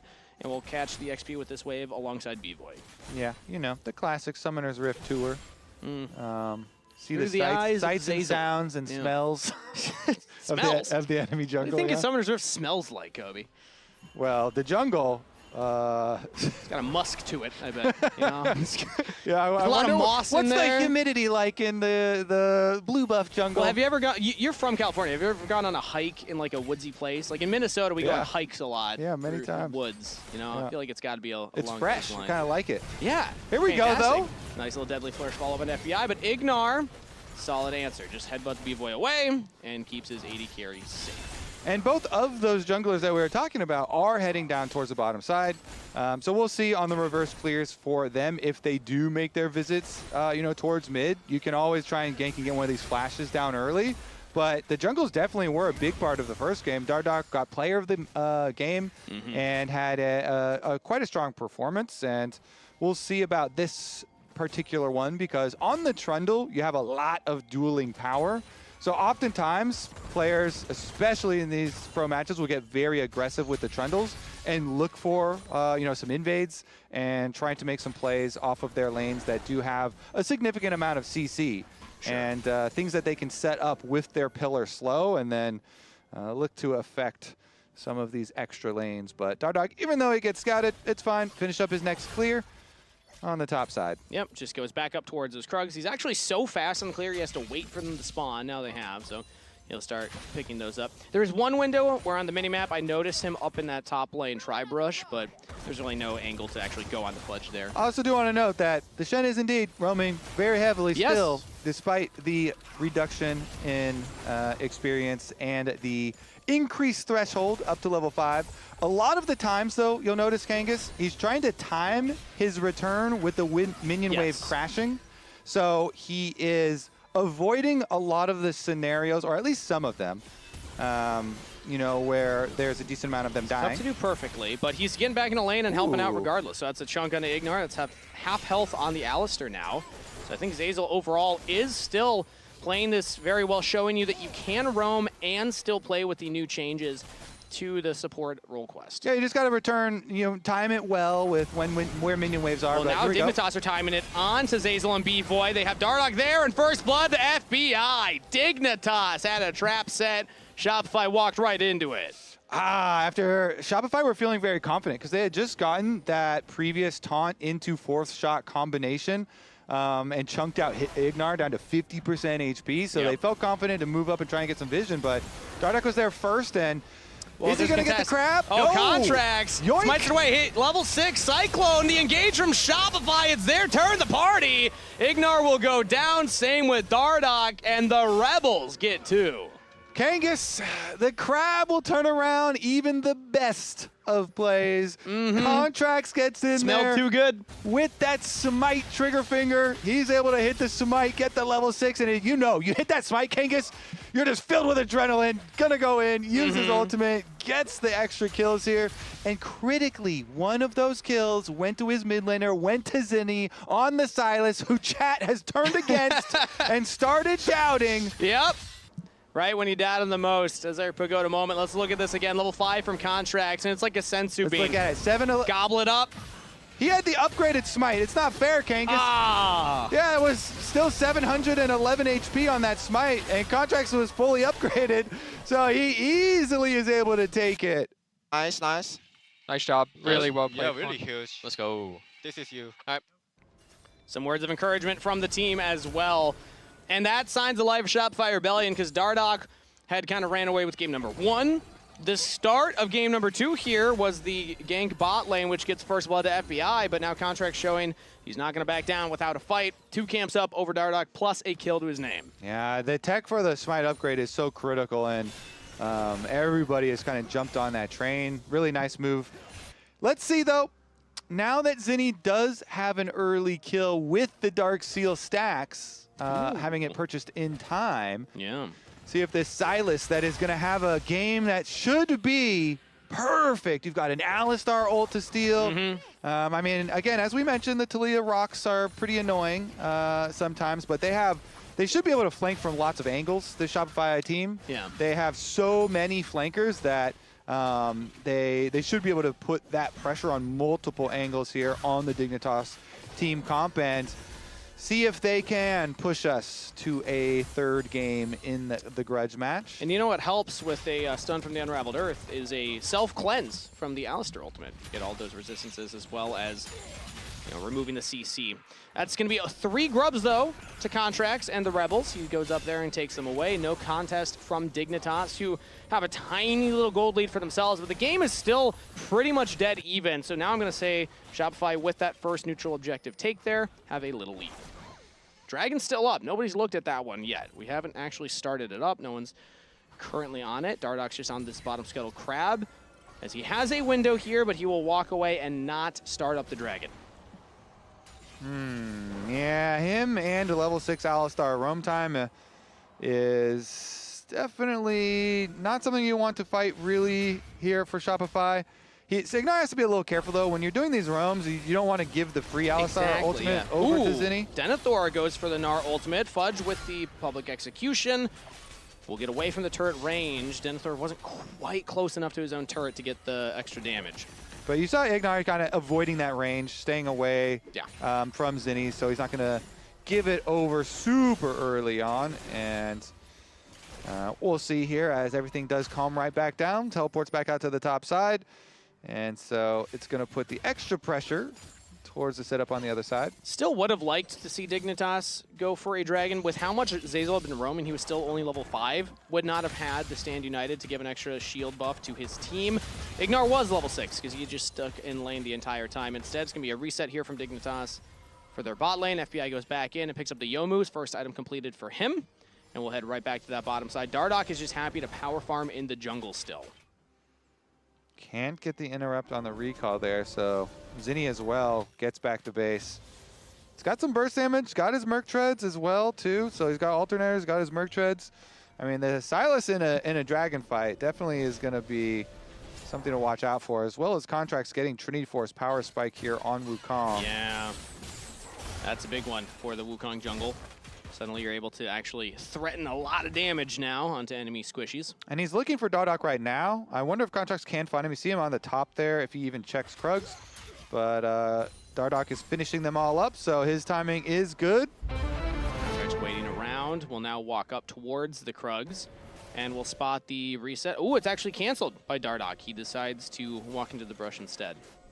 Contracts with the sweeper, walks back up, and is just kind of being annoying onto Dardoch right now, who does not want that smoke currently, has not spent his gold yet. So they have the Sylas roam, but Taliyah can ultimate as well here from Palafox. So let's see if they go. Zinni's up here. The dive is coming in from Shopify Rebellion. Their chain C seen. Denethor under turret, and he's just dead. The Weaver's Wall will come in, but Palafox not able to get close enough. Teleport from FBI as well. Dignitas do not defend the play. Beautiful delete. And I think the comms probably were about defending the play because you had Taliyah ult over and teleport was channeled very quickly, but it doesn't matter. Not quick enough. That Gnar got splatted against the wall, Kangas, instantly. Had the flash available, but did not have the window to do it fast enough.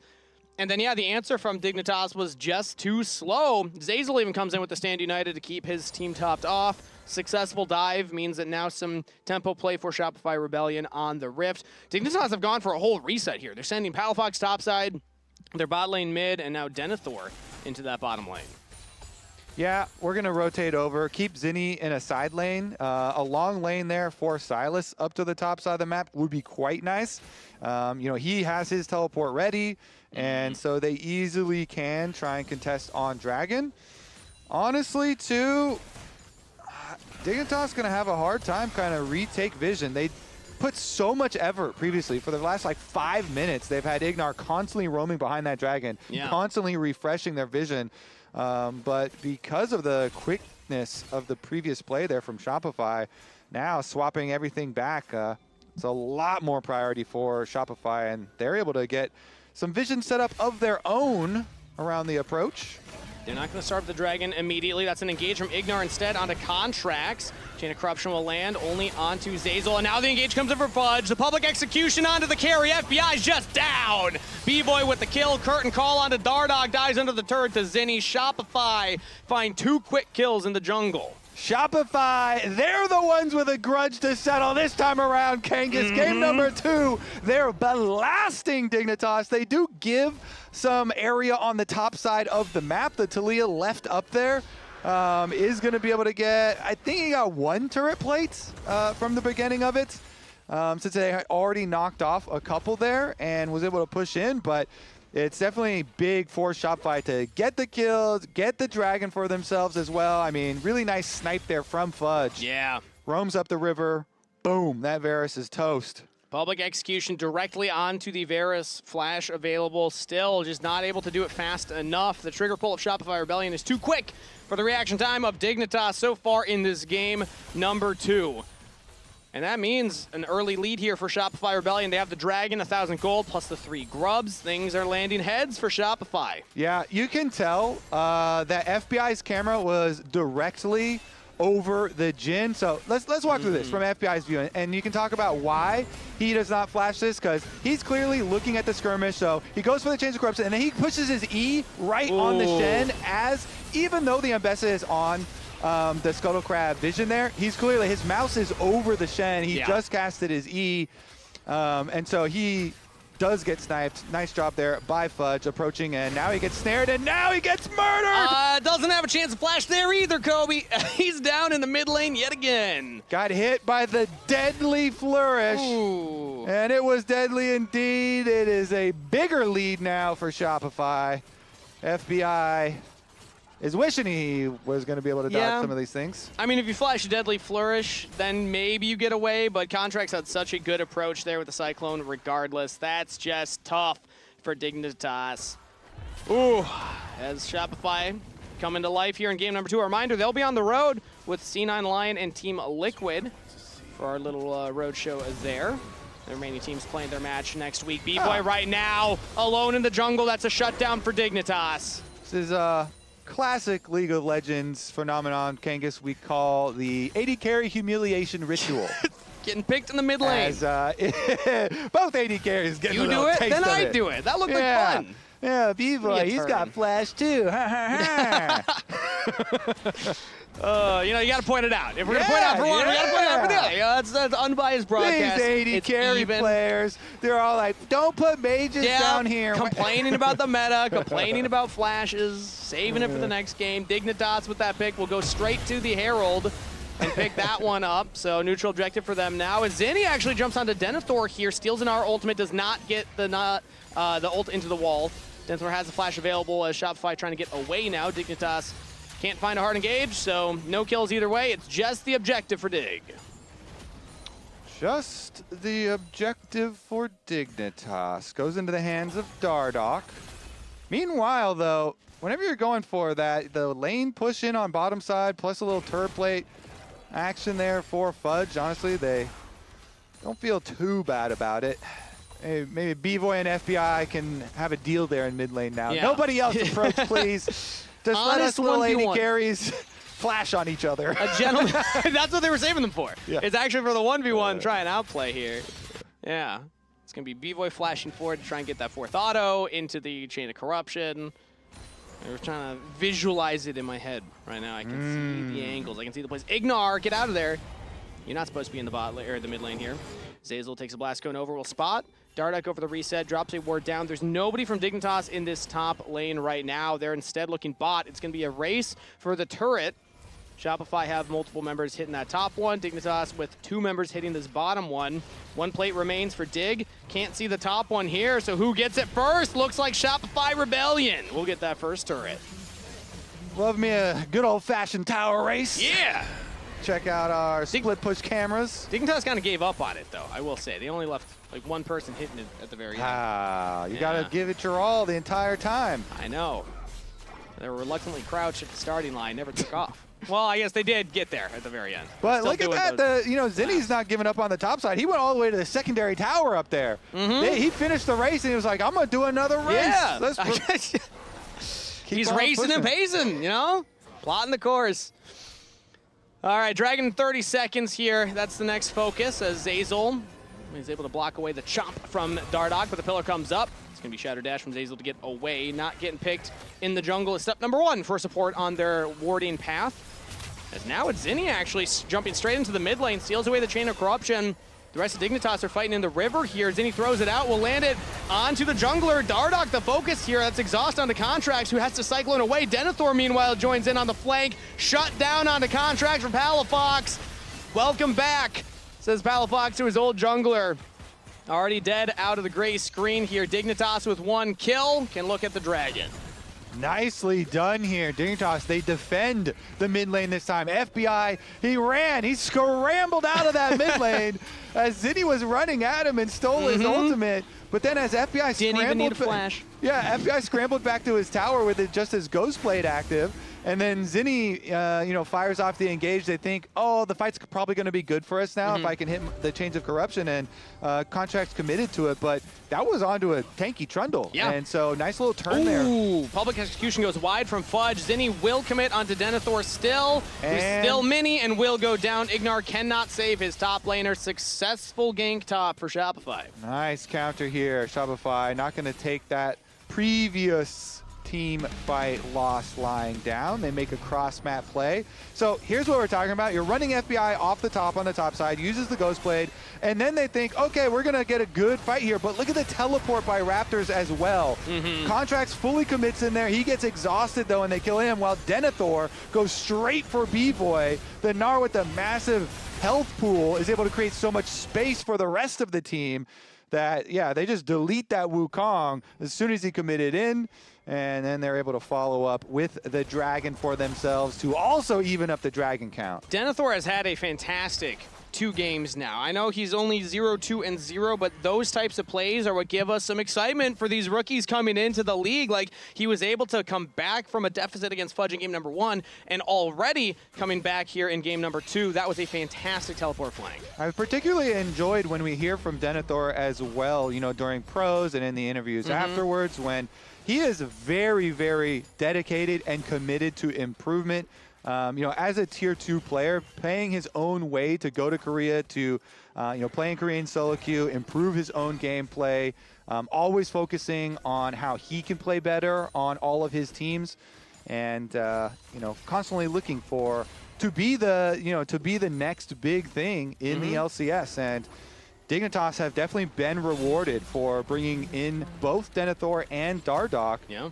And they just needed some Ds on the team. There you go. Yeah, but which D is bigger? Which is the bigger D, Denethor or Dardoch? The analyst test was referring to them as the double Ds, but Dardoch has 2 Ds in his own name, and as we heard earlier, DD God, you know, is one of his monikers in solo queue. So does he count for 2 Ds himself? Is it in fact triple Ds? And Dardoch being 2 of them. Let's raise the stakes more, Kobe. Will anybody else on Dignitas name change to add another D? I'm thinking Dignar. That's got a good ring to it, you know? Dalafox. DBI. Nah, that one doesn't Does that stand for something weird or yeah, bad? I don't know. I don't know. It's always scary when you just throw those ones out there. I don't know what I just said. Acronyms. Oh. When you learn a word from a different language, you're like, I don't know what I just said. Hopefully it was broadcast appropriate.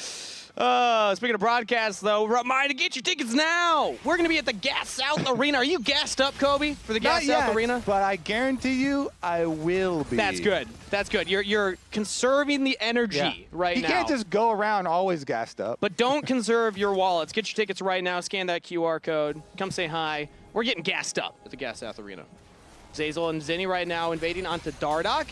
He takes away the Raptors. FBI trying to get in towards his jungler, but Zinni's just committing. Subjugate taken is now Chain of Corruption onto Shopify's mid laner, but he fancies himself an outplay. B-Boy with the kills in. He's still alive.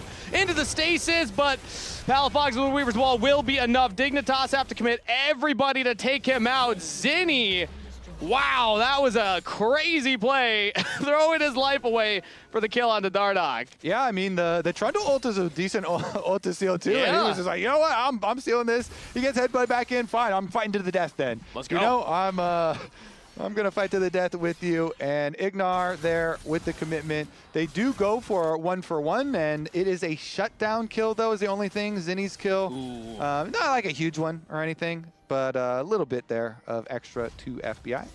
Yeah, that is more gold for the side of Dignitas. Happy you point that out. Still gold lead overall for Shopify Rebellion. Only 1,000, though. Not even close to insurmountable for Dignitas, who've done a good job of stabilizing the game. That seemed like it was getting a little away from them. 30 seconds until this next dragon, though. Denethor will get this top turret before the objective spawns. This is when we see teams, again, start to go for their resets. Spend the gold that they just picked up. Get the wards down. Zeyzal doing that right now. Yeah, getting some really deep vision here through the blue quadrant of the jungle leading up. I mean, Hextech Dragons, so nice. Hextech Soul, so nice when you have a Varus in the game, a Jhin in the game. These long-range applications. That's like Lethality Varus's ideal Dragon Soul. That or maybe Infernal. Just be able to get that extra oomph on all of your Qs you throw out. 3 items completed. Is it an oomph or a crackle with the lightning? That's, that's a good point. Because it makes a distinct noise. I don't think I can replicate it. But You everyone wanna give it a knows try? that proc of the Hextech Soul. Well, we won't be hearing it for a while, as Soul's still far away for both of these teams. But Dignitas in the river. Shopify have a big flank here from Zinni and Zeyzal, but it's spotted on a ward. That's going to be pulled back onto Zinni. The Silas in some trouble here, trying to steal away one of the ultimates, but Chains of Corruption will now lock up Zeyzal. Zinni's out of there. Shopify, mid laner, chunked down to below half and does not have the Zhonya's Hourglass anymore. Yeah, Zhonya's and Flash here. Valuable pick from Dignitas, but they don't kill him, so there's still a fighting chance. Shopify can reapproach. Zinni has the flank, and he has the Alistar ultimate this time around. A big one to survive the fight. You don't need the Zhonyas, you just need the flank onto FBI, who now spots Zinni. Fudge also has a flank angle. That is Dragon secured for Dignitas. Dardoch picks it up. Ignar could be sacrificed for it as he's running away from the rest of the team. Shopify do not get the dragon, they'll just get the kill. They'll just get the cow. They'll get the beef. He was corralled into the back of the dragon pit here at the end, but that's a price Dignitas are willing to pay. Yeah. Ignar there, he went to zone the rest of them out, so he knew there's a possibility that this mission is a one-way mission. And they're willing to accept that possibility. It was indeed Salute the cow. Thank you for your service, Ignar. Yeah. You earned us that second Drake. But it was all because of that pick that, Ignar as well was able to start. He was the one with the Hex Flash out of the brush to get the initiation onto the Silas. They got Zinni's Zhonyas into Flash and dash away. So even though Zinni was able to escape, lost a lot of extra utility for the team fight. And then his flank around the backside of the team fight, Kangas, was not nearly as threatening, even though he had stolen the Alistar ultimate, didn't have the flash to really get in there. Yeah, now he has the Rocket Belt cooldown, so he could look for that type of engage here. Won't have the flash for quite a while still. Definitely expected Zinni to pull off more in that moment as the big scary Silas with the Alistar ultimate. We highlighted how impactful that can be in team fights. But if you're the one picked off at the beginning of the team fight, even if you don't die, fight's gonna look a lot different. So eyes on Zinni to clean up the form a little bit here for the team to do due diligence and clear out those wards. That was a great ward to spot the TP flank from Zinni to begin with. Dardoch now on invade here, looking at the Raptors yet again. I want to say this is the second, if not third Raptor he's taken away. He doesn't want contracts to eat his nuggies. I mean, that is the camp most frequently stolen. It is? It is by far the camp most frequently stolen. Well, Every I mean, even mid jungler. laners go in there and take them. It's True. ridiculous. They're too squishy. It's too, Too delicious. I mean, they're just too easy to order. Dardoch here, though, is across enemy vision and trying to poke his little head around, but his whole team is on resets right now, and both side lanes are getting pushed in. So this is not a great timer for Dignitas, since both side lanes are... Oh, Ignar goes in for the headbutt pulverize onto Zinni, then immediately backs away as he takes half of his health as the trade. Chain of Corruption will land, instant cleanse. Zinni's out of there. I believe that was Azel's Mikhail's coming in, as that is now re-engaged from Ignar, plus the seismic shove, but Zinni jumps straight in onto FBI. Fudge with the public execution. Shopify Rebellion find their man. And that's 80 carry down on Dignitas. Nice move here from Shopify. Because they had those side lanes pushed in, it was being answered by the Taliyah on the side. So Palafox is not there, even though you start chaining teleport. We've seen time and time again, the teleport channel time are pretty long. Teleport in now from Ignar to rejoin with the rest of the team. Another headbutt pulverize, but Zinni takes away the Alistar ultimate. They just dive the turret. What turret? It's already gone. Now Contracts gets away from Denethor's engage. That would be flash out of Wukong, but another kill to Shopify plus the mid turret. They got a 3,000 gold lead now at 28 minutes. They just have so many avenues to dive, and the Varus first picked Kangas, and so it lines up for all these champions. Okay, so let's take another look at this again. So even with the spell shield down here for FBI, Zinni gets it off into the Deadly Flourish. You don't get to move. No. Instantly deleted with all of the dive that they do have, and then as Denethor arrives, he's like, well, the party's already over. Yep. Go home, I guess. Yeah. Called it off. Had to resend out invites for next week. We'll do it again later. Yeah, FBI's like, reschedule. I'm not coming to this one. No, you guys start the party. Maybe I'll come late after everyone's used a lot of their abilities. Yeah. Show up after the party. Play some board games. Yeah, you're the after party guy. Exactly.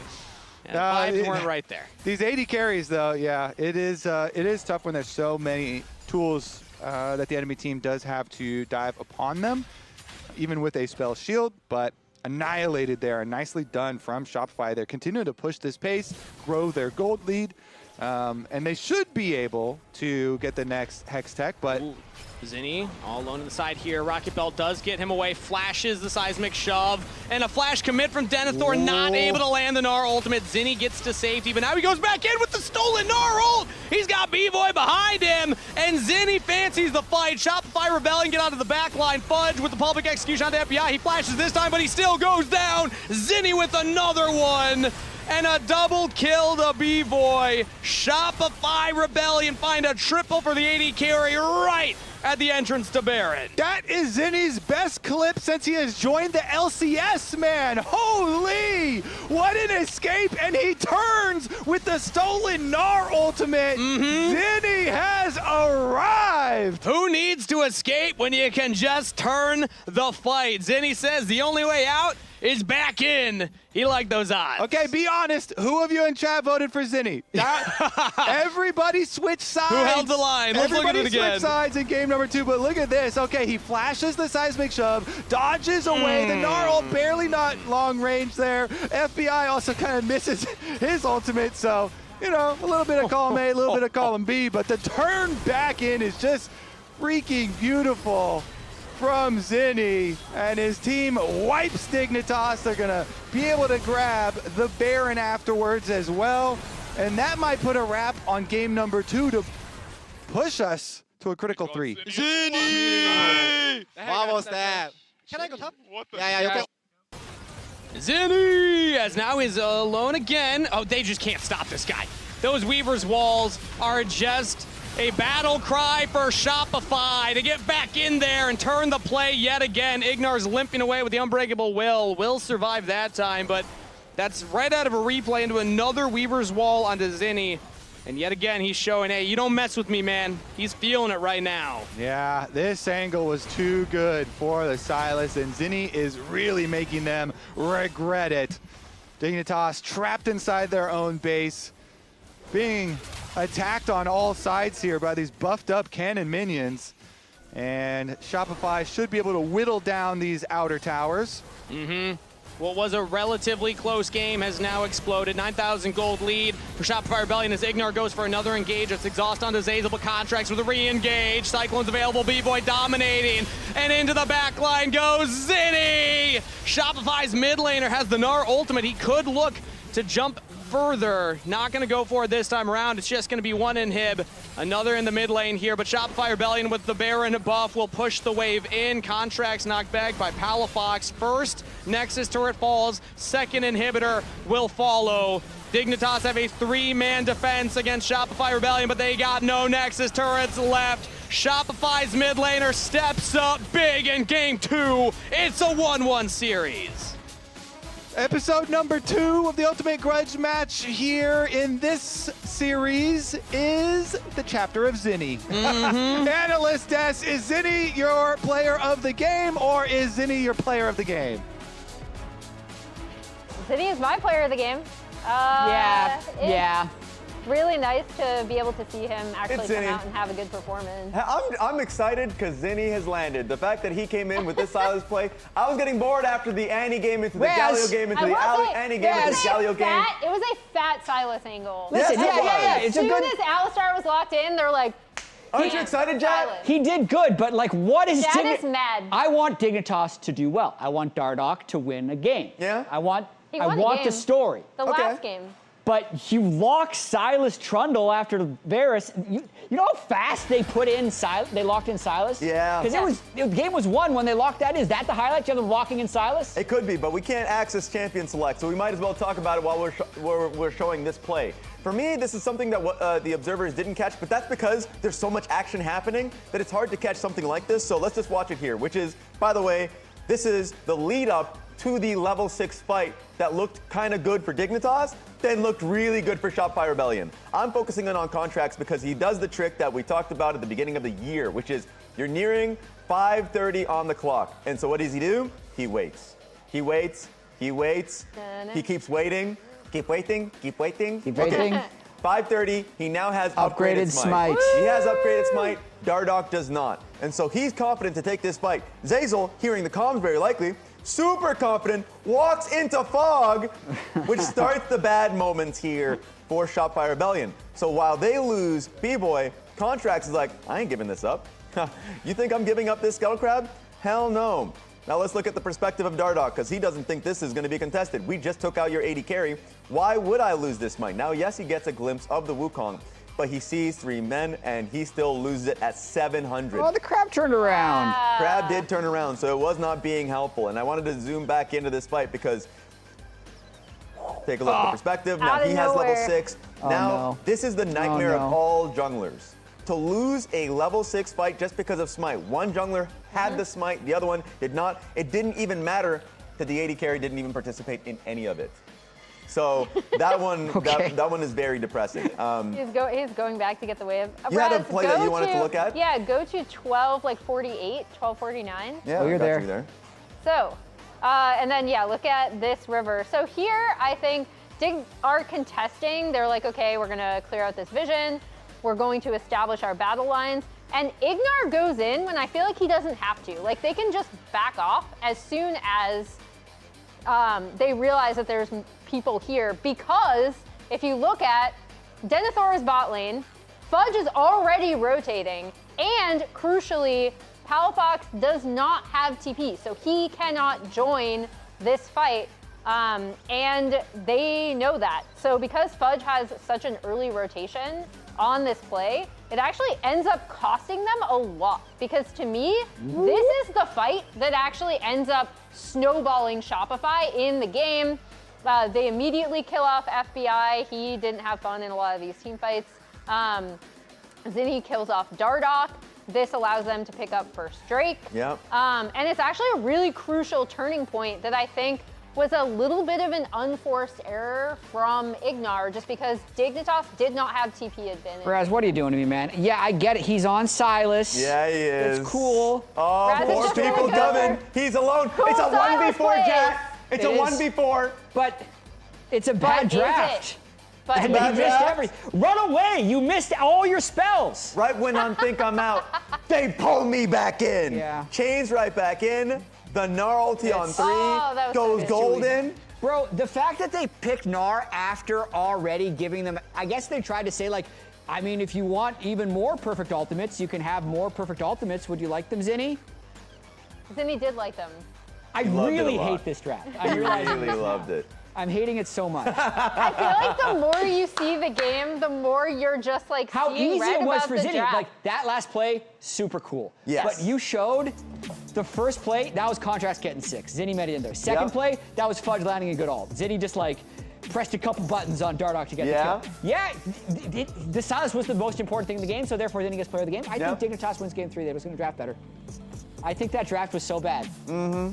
Well, look, you're saying draft, I'm saying play. Zinni, 84%. I agree. Congratulations, Zinni. When you're up, you're up. But this soon is the Zinni that we wanted to see.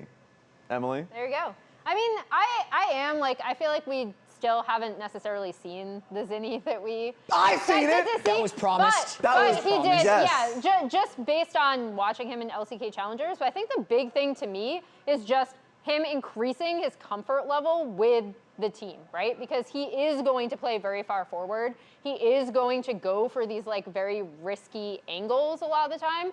And I think it's been a tug of war between him and the rest of the team and kind of trying to talk out where they find common ground in those plays. Yeah. And in this game, I feel like they found common ground. It was a very crucial point. And I just wanted to see Zinni on something that was like had skill expression. Last game was Ari. This game is Silas. We're really starting You to see. didn't like the Annie Zinni at his Galio peak. rotation, right? I didn't. Dardoch's already back in his chair, focusing up. Jat, Dig can't start 0-4. They cannot start 0-4. say something kind about Zinni. No! we just glazed him for 6 minutes. We're fine with that. I get it. He did well. Palafox Yeah? actually played pretty well. He did. I He feel like played the pretty well ultimate that game. grudge match bowl could only have gone to game 3. I hope In so. the third The iteration. third iteration. You The can't first have a iteration trilogy was a without sweep. going Yeah, to 3. exactly. Second iteration was a sweep. Now we're going to game 3. Dardoch he's locked in. In fact, we need to go to break right away so we can start the game on the other side.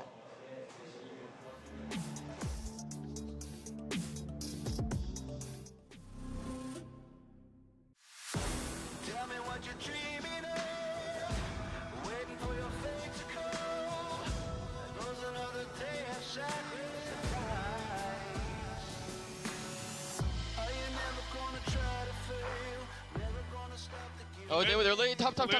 I don't have ult for 40. I'm running top. Run down. Talon ulti. Not He's okay, by the way. We can fight off though. Yeah, we can fight. Yeah, it's gonna be full fight. Coming. Looks good. I No can hold flash the Trundle, no flash Trundle. I have peel. Holding burst. Looking. I have death stance. We're just gonna be looking Trundle if we can. Oh my god, Zinni! Vamos that. Shopify's mid laner steps up big in game 2. It's a 1-1 series.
Hello and welcome back, everybody, for Game 3 of our Ultimate Grudge Match Bowl. Kobe, you just said it before it came to us. It's delivering. This is the series that people wanted on their Saturday afternoon. Did you ever doubt that this would deliver the Ultimate Grudge Match? Never. Always. Dardog, the newest addition to the Ultimate Grudge Match Bowl as well.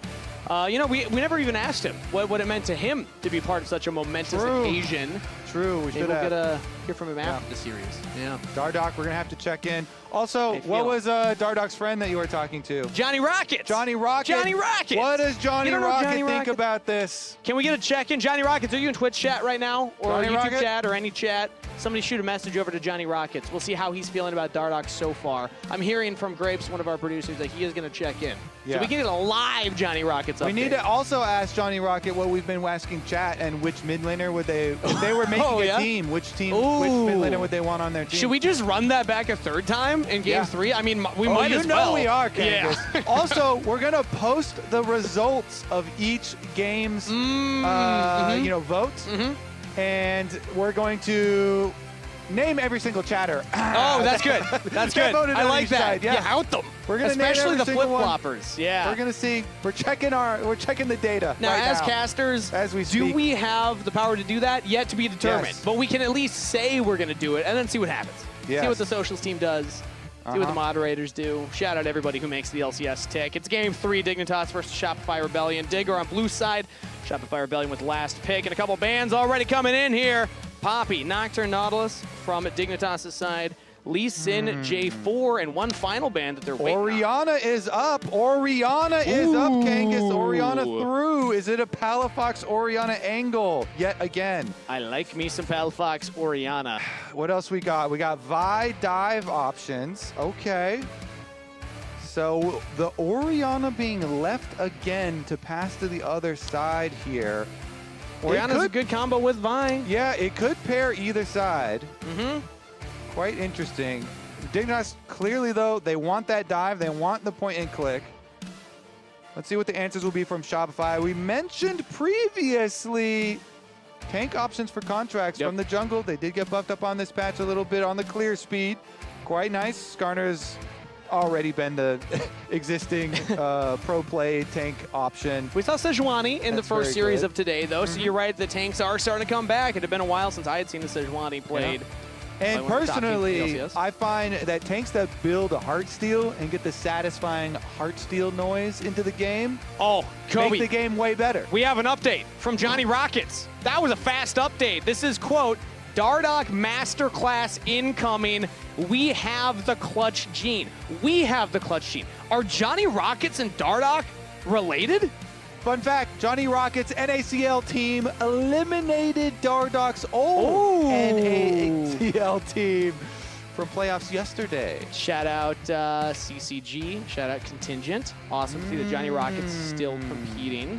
Do you think he competes in the bow tie that we saw him in the photo? I hope so. Yeah, I think in my head canon he does. I'm just going to make up some Johnny Rocket lore right now, but I think that it really puts him into the mentality that you need to be in to focus on competitive matches. Dress for the job you want, not the job you have, Kobe. Exactly, Kangas. Yeah. Right there. If you want to elevate the region, you got to elevate your wardrobe, first and foremost. Let's catch up. I like it. On some of the picks here. Yanara Lulu combo for Dignitas' bot lane, so they have that Enchanter plus the Hyper Carry, and then it's going to be Rumble and Azir recently buffed for Zinni.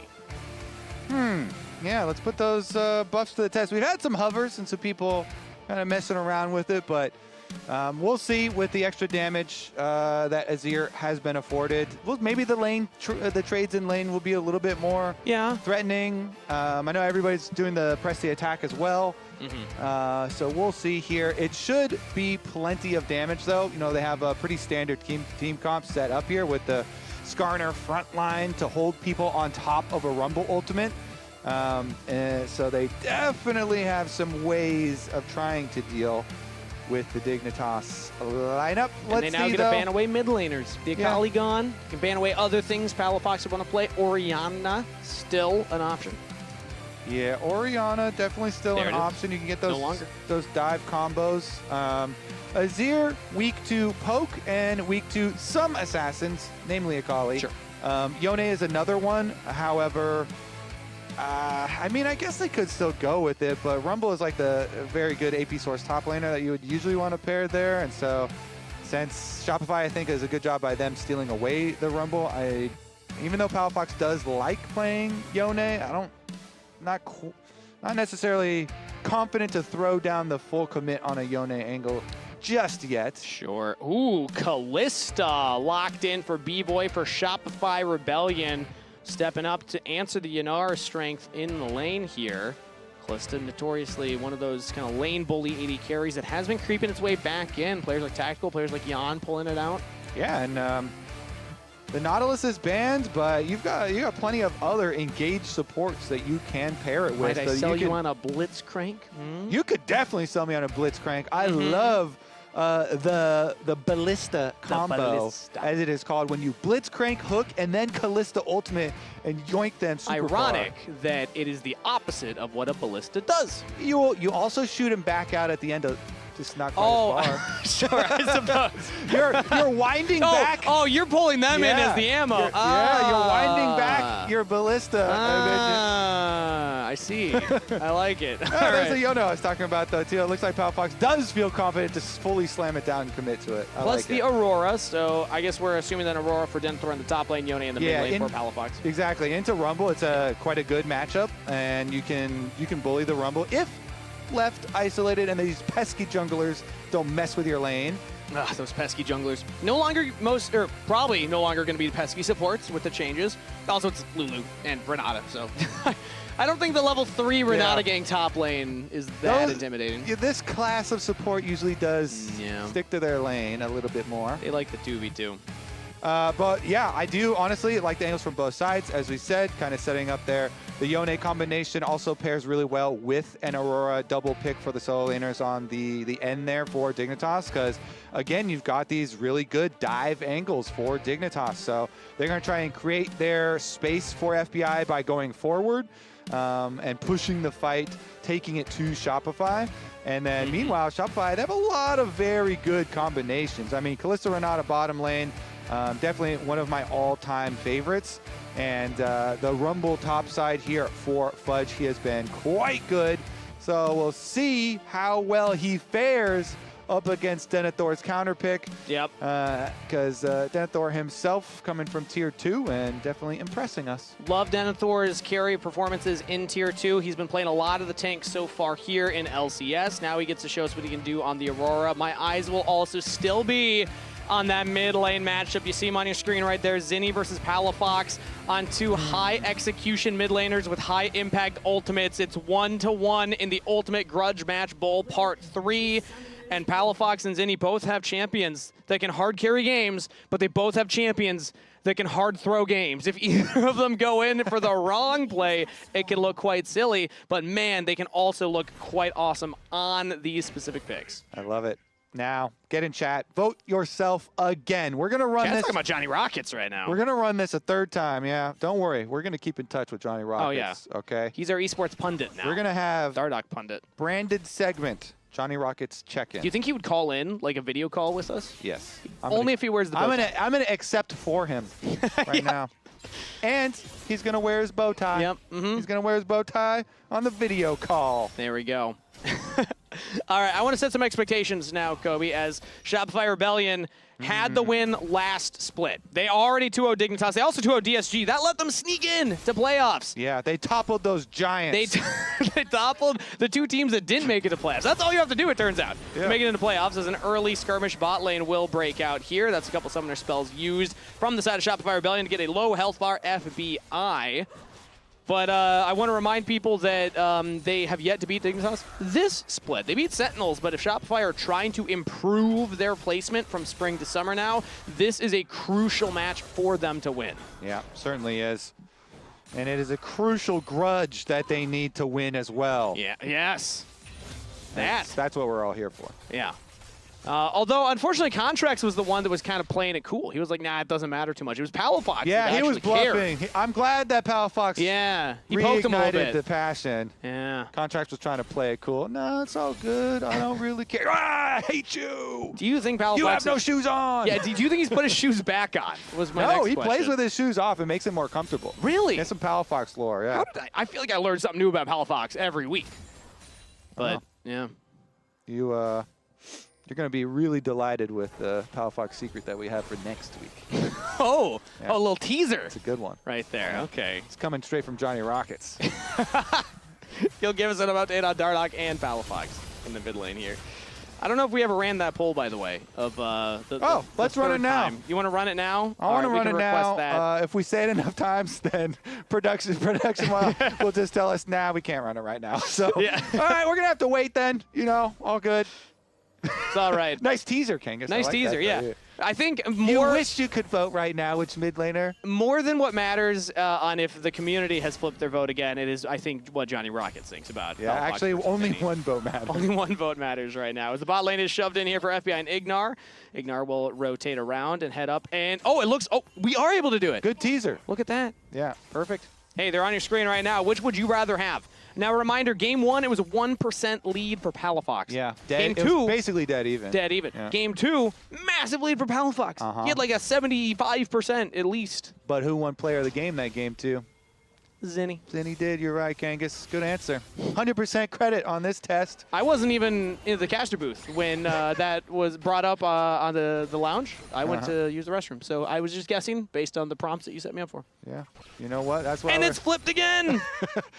I think we've got a lot of fair weather fans, Kangas. What is this, an army of Raz? Whoever just won is who they want to make their team with. Ugh. Flip-floppers, am I right? Wait, hold on, though. It is getting closer. It's not as one-sided as the previous game. The Palafox Diamond Hands holders. Some people are still holding Palafox stock, despite him getting pushed in early by the Azir, which you're going to get pushed in early anyway. Palafox also, he's up in CS, and he's going to get more CS at the tower. It's close. Yeah, look at this. The Yone CS. The Palafoxers, they've taken over the vote. He's ahead in CS, Kangas. And once he gets level 6, they can put the extra pressure on him. Yep. The Diamond Hands also, when we talk about it, you see this power that we have? Yeah. Everybody wants to be known as Diamond Hands. Nobody wants to be... Well, I don't even actually know. Well, you also said that we would out anybody... What's it called when you sell the stock too early and you don't have Diamond Hands? Is it like What's the league opposite? rank? Is it like bronze hands? Is it wood hands? Huh. Like wood hands has a different I think it's connotation. like loser or something like that. Yeah, we'll have our experts look at that. They'll update us. We could really ask the producers anything, and they'll give us the answer. Stats guy Leo, what's the answer to that one? Chat, what's the opposite of diamond hands? Again, I feel like if we're going league terms, it's got to be like wood hands, you know?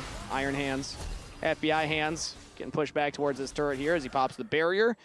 Gets chunked down by Zeyzal and B-Boy yet again. No action in the first 5 minutes of this game, but Dragon has spawned, so that could be where junglers next put their attention. Chat's got my back. They do? Paper hands. Paper Genghis. hands. Even worse than wood hands because you grind up the wood and make paper with it. Yeah, but paper. Flimsy little paper hands. When I think paper hands, I think you got a lot of cash, you know? It's like, or checks. Nah, bro, your hands are made of paper. They're made of paper, paper mache hands. Yeah, all right. Well, now we have like a whole lore, like machete hands to chop the wood hands into paper hands. Holy moly, we're playing rock, paper, scissor hands. Yeah, rock, paper, scissor hands. As the play into the mid lane here. Oh, what an effort divide from Zinni. Hitting Dardog and Palafox. 2-for-1 special. So now we know the sand soldiers are greater than steel hands, which is what Vi uses. Oh, yes. True. Hex-tech hands. Hex-tech hands lose in that matchup. Yeah. Sand beats Sand Hex-tech. hands. Can you believe it? Sand hands beats Hex-tech sands? Yeah. And the Hex-tech hands used flash. Oh, well, if you think about it, Embarrassing. Hex-tech is like the newest, coolest technology. It's the future. Sand is like the oldest. Like, it's rocks that have been dissolved into, not dissolved, that's not the right word. You know, like weathered into sand. I get what you're going for, though. I got your vibe. Yeah. You know what? The words that you use don't matter as much as the vibe you're giving off, Kangas. I'm down with it. How long does it take for Hex-tech hands to I'm turn on into your sand side. hands? You're kind of going for, like, technology versus hippie. Yeah, right? exactly. I Yeah, got you. yeah, you know? Yeah. Ancients versus the future. Yeah, exactly. Yeah. But when you're talking about the Iron Hands, I thought you were talking about the Mortal Steel from Yone there as well. That's there was also, a lot of references. You know what? I was referring to both, actually, as a 2-for-1. 2-for-1 reference? Yeah, 2-for-1 reference. Those are rare. Double entendre, some would call that one. As FBI's pushing. Somewhat. Somewhat. You want? Come on, I was set you up for something cool there, Coach. I got you know what? I'm still down with your vibe. I got you. All right. You know what? I'm not gonna lie to you. This game is 7.5 minutes in. No kills on either side. So we've spent a lot of time talking about different types of hands. Right now, I want to see hands on keys to make some action happen. That was a dragon picked up by Shopify Rebellion, not contested here by Dignitas. So an early objective for SR. True. Some in And their the side. Chemtech hands. We're dragging hands. Dragging these hands on. Nope, I'm not going to finish that one. What else can... So I want to talk about something that Dardog mentioned on pros. We're just going to hard segue into this one to get us off that topic. Because Dardog had an interesting point that he mentioned. If you go back to that first series versus Lion, they had a fantastic start to game number 1. Game 2 got a little out of their hands, but he actually had an interesting quote there. Felt like they're stumbling at the easy part and doing the hard part better. They're getting into a position where they actually have these leads and they're in advantageous positions, but then closing out they were struggling with. They were able to close out game number 1, struggled here in game number 2. Now they're on the grub. Shopify are approaching. Fudge coming into the top. And now he's the focus here. Everybody from Dignitas throw their hands on Fudge. That's going to be first blood over to Dig. And Shopify can collect the grubs with their grubby little hands, but they lost their first blood money, Kangas, and that gold lead does increase for now for Dignitas. It's not the biggest. Let's take another look here. Dignitas, obviously, they're just going to all attack the weak side of the flank. If there's a pincer movement here, Fudge alone, of course, right over the wall. Dardog cues over the wall into ultimate on Fudge. They take him down. Even though he gets his ult off in a little bit of burn, the rest of Shopify are like, we still can't fight this. So we'll just take the grubs and get out of here. But I have a more important critical update. Some of our data has been falsified or heavily influenced as bottom side fight. Contract's going for a gank here. B-Boy taking a huge chunk of damage. FBI almost gets the kill. Zeyzal's there with the bailout. Now the handshake back onto Ignar. Hostile takeover will land. No, it does not. Flash from FBI had the summoner spell. So Dignitas survived the gank. Yeah, well done by the Dignitas bottom line. They fight off the gank, and it's all even on summoners since everybody used theirs, with them putting so much pressure onto B-Boy. All summoners from also the Shopify side. So I'm giving honors to my Dignitas bottom lane there for fighting them off with the extra presence of the Skarner, getting vision of enemy jungle, absorbing that pressure, trading all the summoner spells. And back to our data, though, apparently the Diamond Hands Palafox holders, Jat and Raz, were spamming the chat during the vote. And so a lot of those votes belong to those two members. Disastrous for the reputation of the LCS as a whole. How could they do this to us? It might be okay. It just means that they're the ones holding all of the risky stock. Oh, they really heavily bought into Palafox. So it's on those two. That's a good point. As of right now, looks fine, but we'll see. Which is also ironic because that means that it was not a flip-flop, which is what Raz is known for. Can we be sure what he started with, though? Here's the season assist into the top lane. Denethor got the first blood. He's got another gank, but this time Fudge will survive it. Not quite enough damage for the kill there. But I like this look here from Dignitas playing around their Fed member. Denethor is the one with the most gold lead over his lane opponent.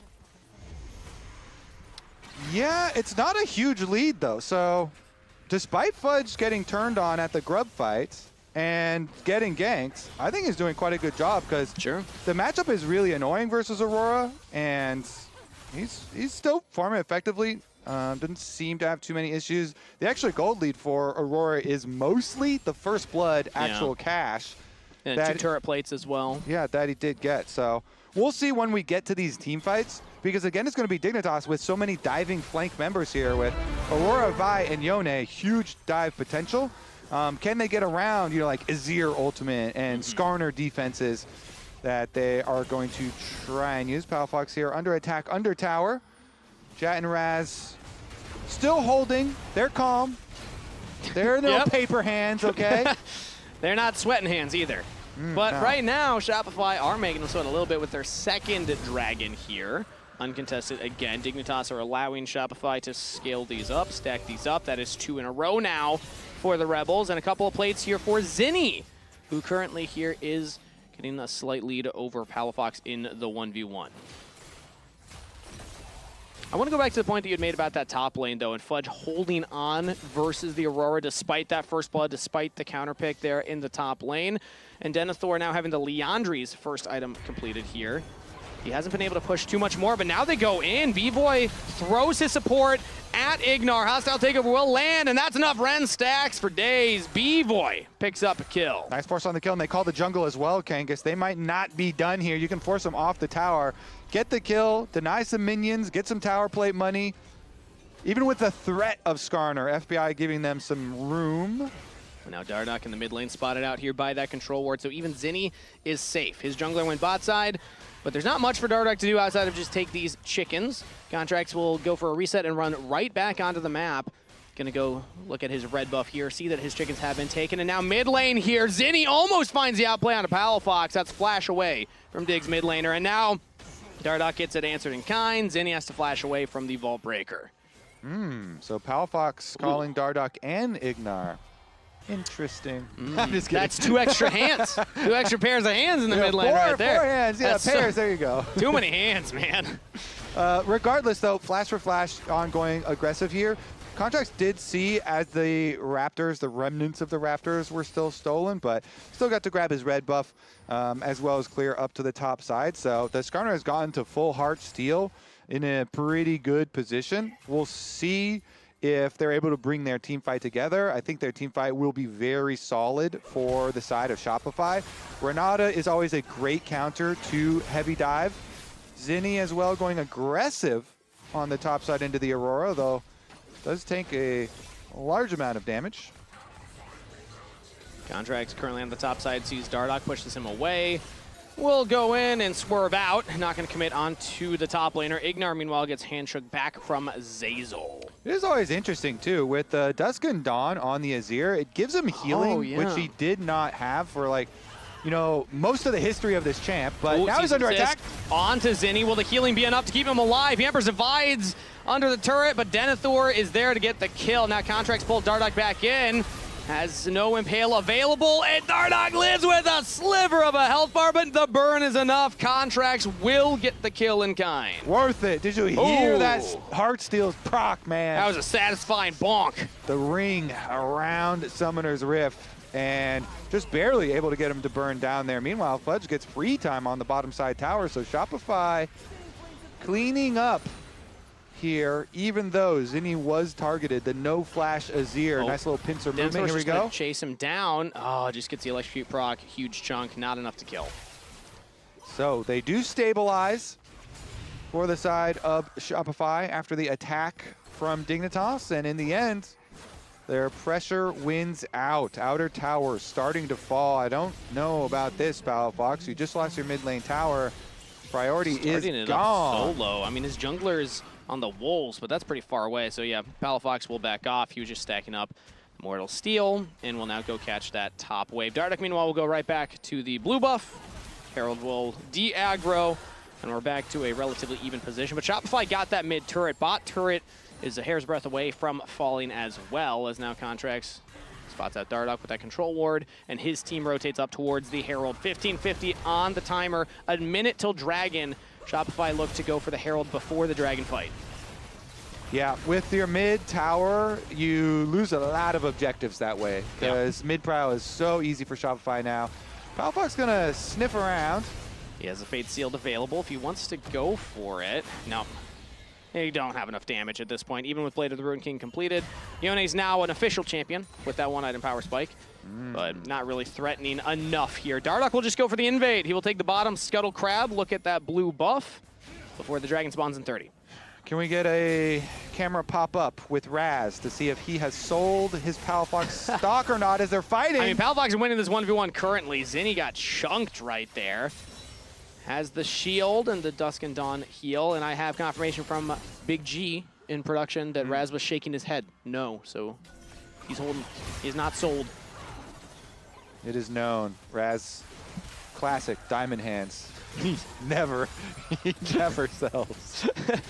If we, you know, this is now a new pitch here live on the broadcast. Let's just get a Raz cam during series. That'd be can be used for many things. Dragon's up here, down to 4,000 health. Contracts and Shopify are approaching. They got Zinni in tow. Battle Herald? Could be the Battle Herald dropped here, and it is now for Shopify Rebellion at least to threaten Dignitas, who now back away. Not confident to contest the Dragon. That will be the third in a row for Shopify. Jump in the Herald. I want to see it. Come on! No, you're just gonna let her walk down and die? Yeah. No! The least ceremonial Rift Herald death. Man. Pour one out for Shelly. Shopify just throw her to the Wolves in order to get the third Dragon. Rest in peace, Shelly. You'll be remembered. You are the payment for a dragon. It's like a literal sacrifice right there. Wow. Yeah. Yeah. It's gonna be on her tombstone. Mm-hmm. The blood sacrifice. Died a good herald. Does Shelly bleed? Like, does it count if it's like void ooze? I feel like that's what. It doesn't matter what you bleed.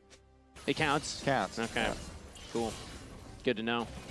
Got on the technicality. Palafox jumped onto Zinni, but backs away.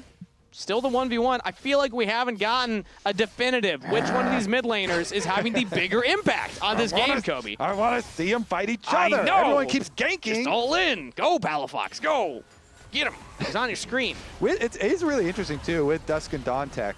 Because it does have, you know, significant amount of HP on it. Gives you that healing proc that we were talking about. And we'll see, though, if we can get a real test without everybody going over to the lane. Shopify still, they're going to send everybody up there. Make sure Foxes run away from the tower, and Zinni gets his alone time. Turret plate, cash. More gold into Azir's pocket. Currently 386 ahead.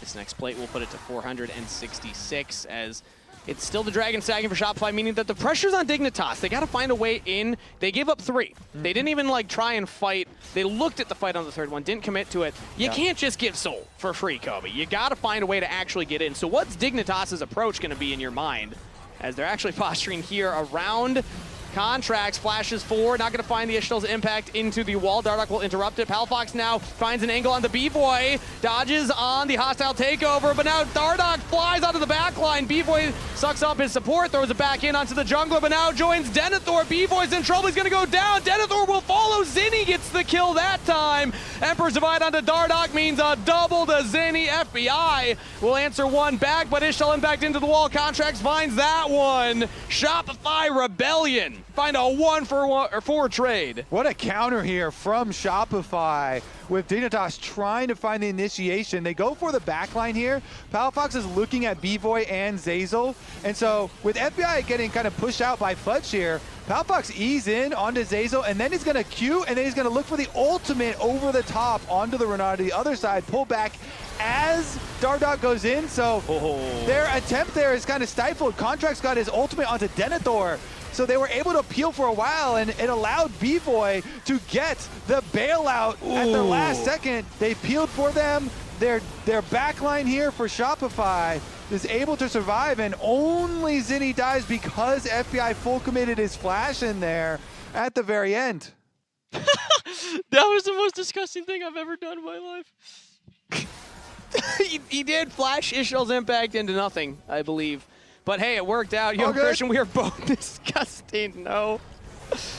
That's a great use of all chat right there. Ooh, wow. At least they can laugh about it a little bit here, as it's now a 2.6 thousand gold lead for Shopify. Extra kills means extra gold, and B-Boy living there was huge. The bailout did actually matter at the end. So, about that Razcam. Yeah. Let's check in on this here. How's he feeling about the Zinni versus Palafox debate now? Yeah, Palafox still hasn't gotten a kill. He got an assist. That's something on the board. Technically a 1 KDA right now. Yeah. It's better than a negative. Their engage was just not synced up at all. Nope. Palafox went in, then afterwards, then Dardoch trying to get in there, and Denethor was so close as well. Even though he did get pulled back over the wall, he was able to go between worlds and jump to the other side of the big circle. But yeah, that one bailout kept B-Boy alive. And now Shopify Rebellion, 30 seconds until this pivotal Dragon Soul.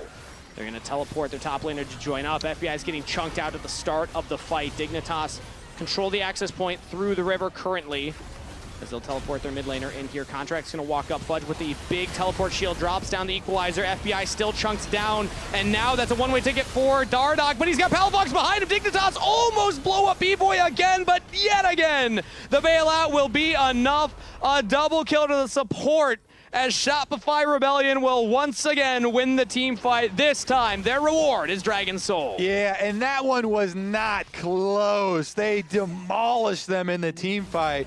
They started out with some poke from Zinni. Again, the Dusk and Dawn proc just pokes him down. Then they're able to get the full engage. Fudge just walk your face right into him with your big old teleport shield. Yeah. They burned them all down in the first like 2 seconds.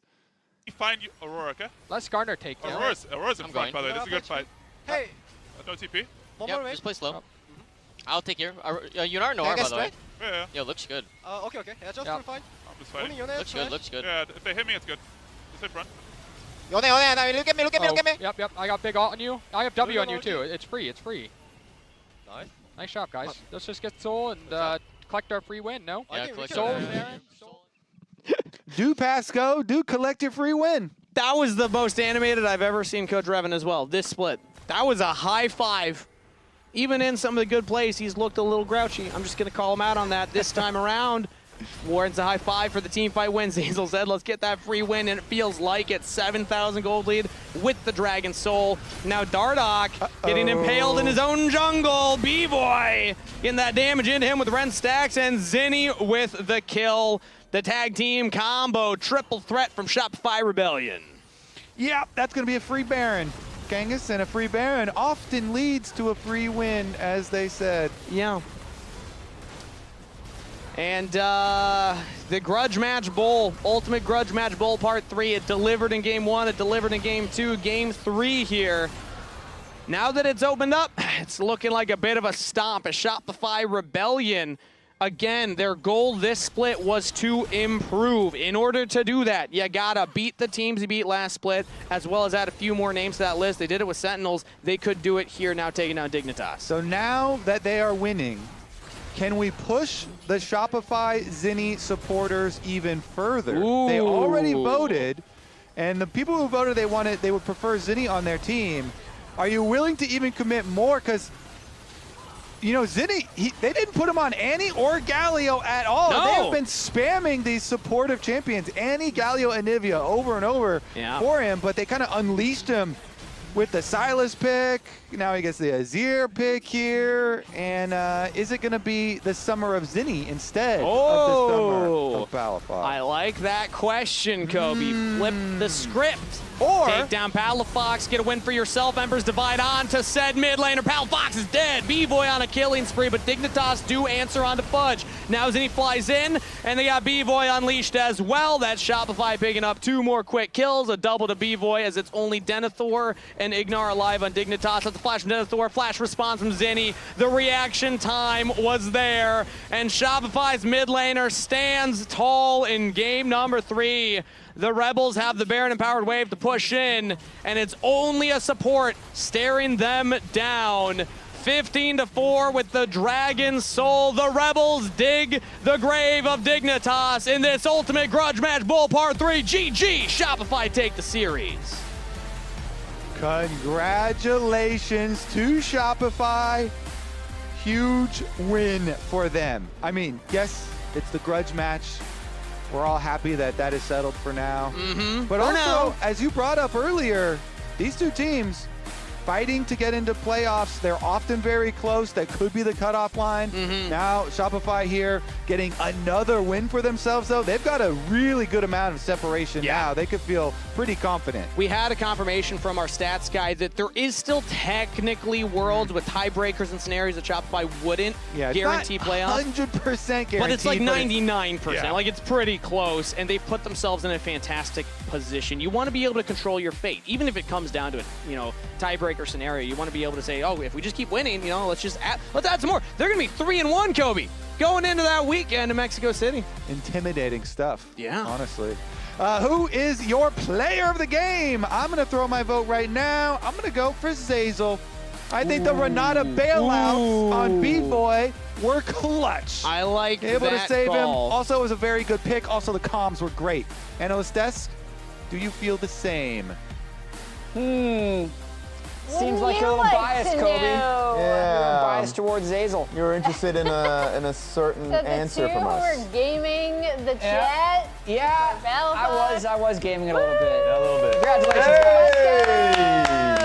Come on down. Have a seat. Take a seat. Oh, very kind. Very kind. We have this of you, present Zeyzal. for you. You are the winner of Ultimate Grudge Match Bowl. Part 3. I told you I'd never lose to someone that takes off their shoes in game. Holy moly.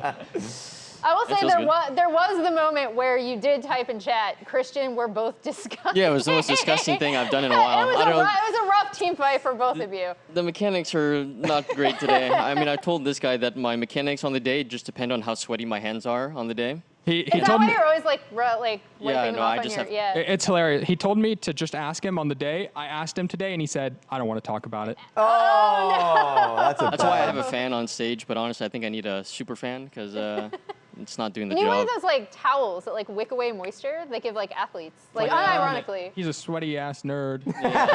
A literal sweaty nerd. Do you remember Crumbs used to play with like literally a cloth. Like a cloth over top I've of his tried mouth? that strategy. That sounds terrible. But it was, you just have no sense of feeling. It's really weird. Sure. Either way, Zeyzal, this is your introduction to the Ultimate Grudge Match Bowl. Is it everything you'd heard about? There you go, man. Oh, thanks. You're undefeated in the Ultimate Grudge Match Bowl. There it is. Yeah, that's good news. I mean, I did play with Palafox. I mean, I enjoyed it, so I didn't really have a huge grudge match, but I mean, I guess I'm happy for you, Thanks, Juan. man. Yeah, it was really a heartwarming event. Yeah, I mean, he complains about Palafox nonstop. I don't know. He hasn't gotten over it. It's been later. Half our conversations, somehow Palafox gets brought up, and I'm just trying to be impartial. I mean, both my ex-teammates. Man, you can lie to the whole world. Contracts, that sounds like trauma. And he can lie to the whole world. It's really fine, honestly. Yeah, that was a lie. It's almost worse if I say you don't talk about him, though. So now it's up to you what I say. I forgot about him. I feel like, Zazel, your Renata play is symbolic. The bailing out Shopify Rebellion. Yeah. You had some insane plays this game. Yeah, I mean, it's kind of funny. We were just like, since I came in a bit as an emergency, like no one really remembers what I can play, but that was a champion I was, like B-Boy and I played Callista a lot when we played together, but we just like kind of forgot. We came back together and then we were like, oh yeah, we can play Callista. And that was just like something we picked up this week. But yeah, old man can still play Renata, luckily. It was meta when I was playing last, so it's one of the champs I'm still good at. Hell yeah. Yeah, I was going to ask, because this draft, like that part of the draft was so good against what they had. So just talk to me through like how this draft kind of went in response to what Dig had picked, because it seemed like in game 2 and in game 3, you guys had really good responses for what they wanted to do. Yeah, I mean, we knew that he has no Vi games over the past like year and a half of his career in NACL, and that he had no prio on it. So I know that if we gave it to him, he'd be pretty uncomfortable just like piloting it. So yeah, I mean, we just made an anti-dive front to back call. Yeah, there was kind of a lot of conclusions through the series, I'd say. For one was like both teams, whoever can just look at the other and win was going to have a way easier time. We realized that after game 1. And then like additionally, it's a battle of like who can play what. Like very few teams can play everything, even only the top teams. Like I don't want to sell them out, but we made conclusions that they can't play certain champs and like multiple roles. And we pretty much got lucky and got it all right, so. Yeah, we had the last fight to show like the Renata angle, because you could really see how well the anti-dive worked when they all dove in and you landed like a 3-man Renata ultimate. This was really insane. You can talk us through it here. Yeah, this one's hilarious. I thought I ulted to the left on accident. Oh, God. So when my ult went and was like perfectly on 3 of them, look here. I flashed to the left and I was like, oh shit, is it gonna? I forgot if it angles based on my champion. So I knew I pressed up, but when I flashed left with my mouse, I was like, oh God, is it gonna go left? Fudge, do you have a comment on that? I saw you looking. Did you have a comment on that fight? I saw you looking. I have no comment on it. He has no comment. Just free win. He says free win in draft. This Fudge was begging for this draft, unironically. He kept saying, we're picking champions in 1, 2, 3, and he's still saying, we're on a Callista Renata. He's just like... Just a big fan. So congratulations on the 3 wins as well. So you're almost locked playoffs. It's not 1,000%. There's a world, at least one world, where like you, FlyQuest, and another team and DSG are all at 3 wins. I see. And then it wouldn't be clinched, but it's like 99 points. A lot of decimals. But how do you feel now, like coming in against Shopify team, now 3 wins already? I mean, I have a goal, obviously, we all know, 5th place. So, I mean, that's the goal. That's what we're aiming for. Some people say a little higher, but I don't see it in their gameplay yet. So we're still looking at a solid 5th place. Maybe we can scale up. But yeah, I'm feeling good. And I mean, Juan, how are you feeling, man? Yeah, honestly, playoffs is just the first step, to be honest. This guy's going for 5th place, which is crazy, by the way. Why are you going for 5th place? That's just regular season. I mean, that's what Keep I it guaranteed. realistic. I mean, if you step, I told you, I'll match your energy. Match my I told him every solo queue game he plays, I'll play. I told B-Boy the same, but B-Boy actually would play like 80 games a week, so I was lying. But for you, I will. I'm higher LP than you now. I have 2 accounts. Oh, the secret Doesn't again. matter. They don't add up. Add them up, They and don't add up. it's like That's how it 60% more in my favor. Add them up. I don't know if that's how that works. But contracts. Last split, it was like sweaty to get the playoffs. It was like final series. You had to pull out the Olaf angle. This time, it's basically 99. Like it feels like it's a much easier stint to get there. So talk to me about the difference in environment from last split to this split. I mean, to be honest, it really is just all this guy. Yeah. I mean, we kind of like are able to put it together because he's able to just drive conversation well and just get us talking and holding me especially accountable.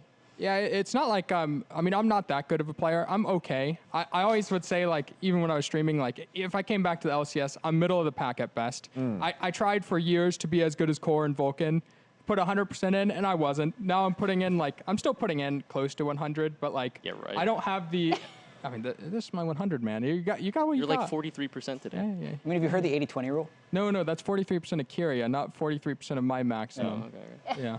Have you heard the 80-20 rule? No, what is it? With 20% of the effort, you can get 80% of the results in most things. Yeah, I mean, it's kind of like that, but it's not. It's like the last 10% of effort are like gains takes like 80% of the effort for sure. Yeah. It is like that, but I've just never been able to match them. They're really good. That guy was really good, and I was just, every second I'm just like, damn, the more I try, they're still just good. But, you know, we're not locked playoffs, and they always say you have one thing special about you. You can pull off the miracle run. I think you can pull off the 1%. Hey, with you on my team, I definitely can. Yeah. I can make it happen. That's faith in your teammates. Inspirational. Player of the game this last game. I was going to ask them, like, who do you guys think should get player of the game? I don't want to hear it. Hey, it's Azel. I didn't want it to be unanimous. I knew we were going to have both of you here, and you'd glow too much if it was 5 out of 5. Thank you. That'd be good. Yeah. And you had some good Skarner plays. I mean, my game was relatively easy. I just full cleared top to bot, hit the Drake on Did give him a cooldown. bit of a surprise though. We randomly ruined our lane in like 10 seconds before Crab. So you On the handled second that game? well. Yeah, the third game. Oh, yeah, but to be honest, it worked out. Yeah. Second game, we highlighted the fact that you were just AFKing at the Wolf camp to get the upgraded smite. Oh yeah, because I knew that usually when you're on what is it called, red side as a jungler and you're doing a bot to top, you're gonna be sitting at your Krugs for about like 35 seconds before you make it back to bot side for Drake. Yeah. So I knew that he would just do it as fast as possible. So just kind of delayed my wolves a bit, so I have a faster path to Drake and bot Crab. So yeah, there we go. Sick. All right, thank you guys for joining us. Thank you. Congratulations on the Ultimate Grudge Match Bowl, and we'll see you guys in 2 weeks when you go to Mexico City for back-to-back games. That's a big week. All right, thanks guys. Thank you. Thank you guys. Thank you. Take the trophy with you. True, All it's right, yours. yeah, now. it's yours. It's yours. It's yours. Yeah. Let's go. Player of the games for today in the LCS. We did go 5 games. We did. Yeah. Jose and Quid made quick work of the first series, and then the Ultimate Grudge Match Bowl, and Raz's match of the week delivered in a good job, Raz. It delivered. What's Well your done. match of the week, Emily? My match of the week is tomorrow with FlyQuest and C9. I don't even want to not hear gonna it. be I as don't good. even want to hear it. Wow. Won't be as good as that one. This one's biblical. It should be good. Yeah. Because it's an important match for both of these teams in the standings, Yeah. right? Because Shopify are now 3-1. Oh my God, they are a top 3 team. And so everyone who was like, oh, TL, Lion, C9, Shopify are going to have to contend with the fact that, like, even though I don't think Shopify are where they want to be in terms of gameplay, they do have a strong record heading into Mexico City. Yeah, we didn't mention what place Sentinels was in out of respect for Jaden Daniels, but tomorrow's matches are FlyQuest and C9, as well as Lion versus Sentinels. Still no Inspired for Lion, but they're looking to continue their undefeated summer so far. And that'll all just lead into week 6 eventually, if Lion does it. I think it's a big game for Sentinels. Every time these teams keep playing Lion without Inspired, you think it's this big opportunity. Yeah. Because we're hearing that Lion is not playing well in scrims, but they keep showing up on stage. They keep It's gonna showing make up. It's going to make it really interesting. It'll be and also whenever people sleep on Sentinels, that's when they start to. That's when they become powerful. Really get it together. So I'm interested. I can't wait. Especially your match of the week, Emily. It has to come up. It should be good. It has to be something that can match the energy of the Ultimate Grudge Match I don't know Bowl if anything Part 3. matches the Ultimate Grudge Match Bowl. Boom! Part 3. Yeah. We may never get another one. That's a difficult energy to match. We may never get another one unless Dignitas makes a run for playoffs, but that's it for us for now. We will be rating Double Lift. Make sure you say hi to him, and we'll be back tomorrow at 4 p.m. Eastern, 1 p.m. Pacific for C9 versus FlyQuest. Ultimate Grudge Match Bowl Part 3. Ultimate Grudge Match Bowl Part 3. Ultimate Grudge Match Bowl Part 3. Yeah! It's the last time we get to do it. LCS. It's time for week 4 of Summer Split. I'm not going to keep changing my I'm coming as well, guys. It's here. I'm gonna keep going then. No, Guys are coming. no defense. She got through. Coming slowly. Coming. I'm coming. Chase the upside. Nafiri, Yes, Kai'Sa no I'm coming. flash. Yeah, she's coming to the end. Kai'Sa has flash no. Yeah, Luna needs to come back. Kai'Sa flash. All the flashes, all the I'm flashes. going behind. Everyone no flashes. Let's go. TLAW, the law has come to town and Disguised are going down. Team Liquid will easily 2-0 Disguised. Oh, they're literally top. I don't have ult for running 40. top, I'm running top, run down. He's okay, by the way. We can fight up though. We can fight. Yeah, it's gonna be full fight. Coming. Looks good. I No can hold flash the alpha. Trundle, no flash Trundle. I have heal. Holding guards. Okay. I have death sense. We're just gonna be looking Trundle if we Burst it. can. Oh my god, Zinni! Vamos, Dad. The Rebels dig the grave of Dignitas in this ultimate grudge match bull par 3. GG, Shopify take the series.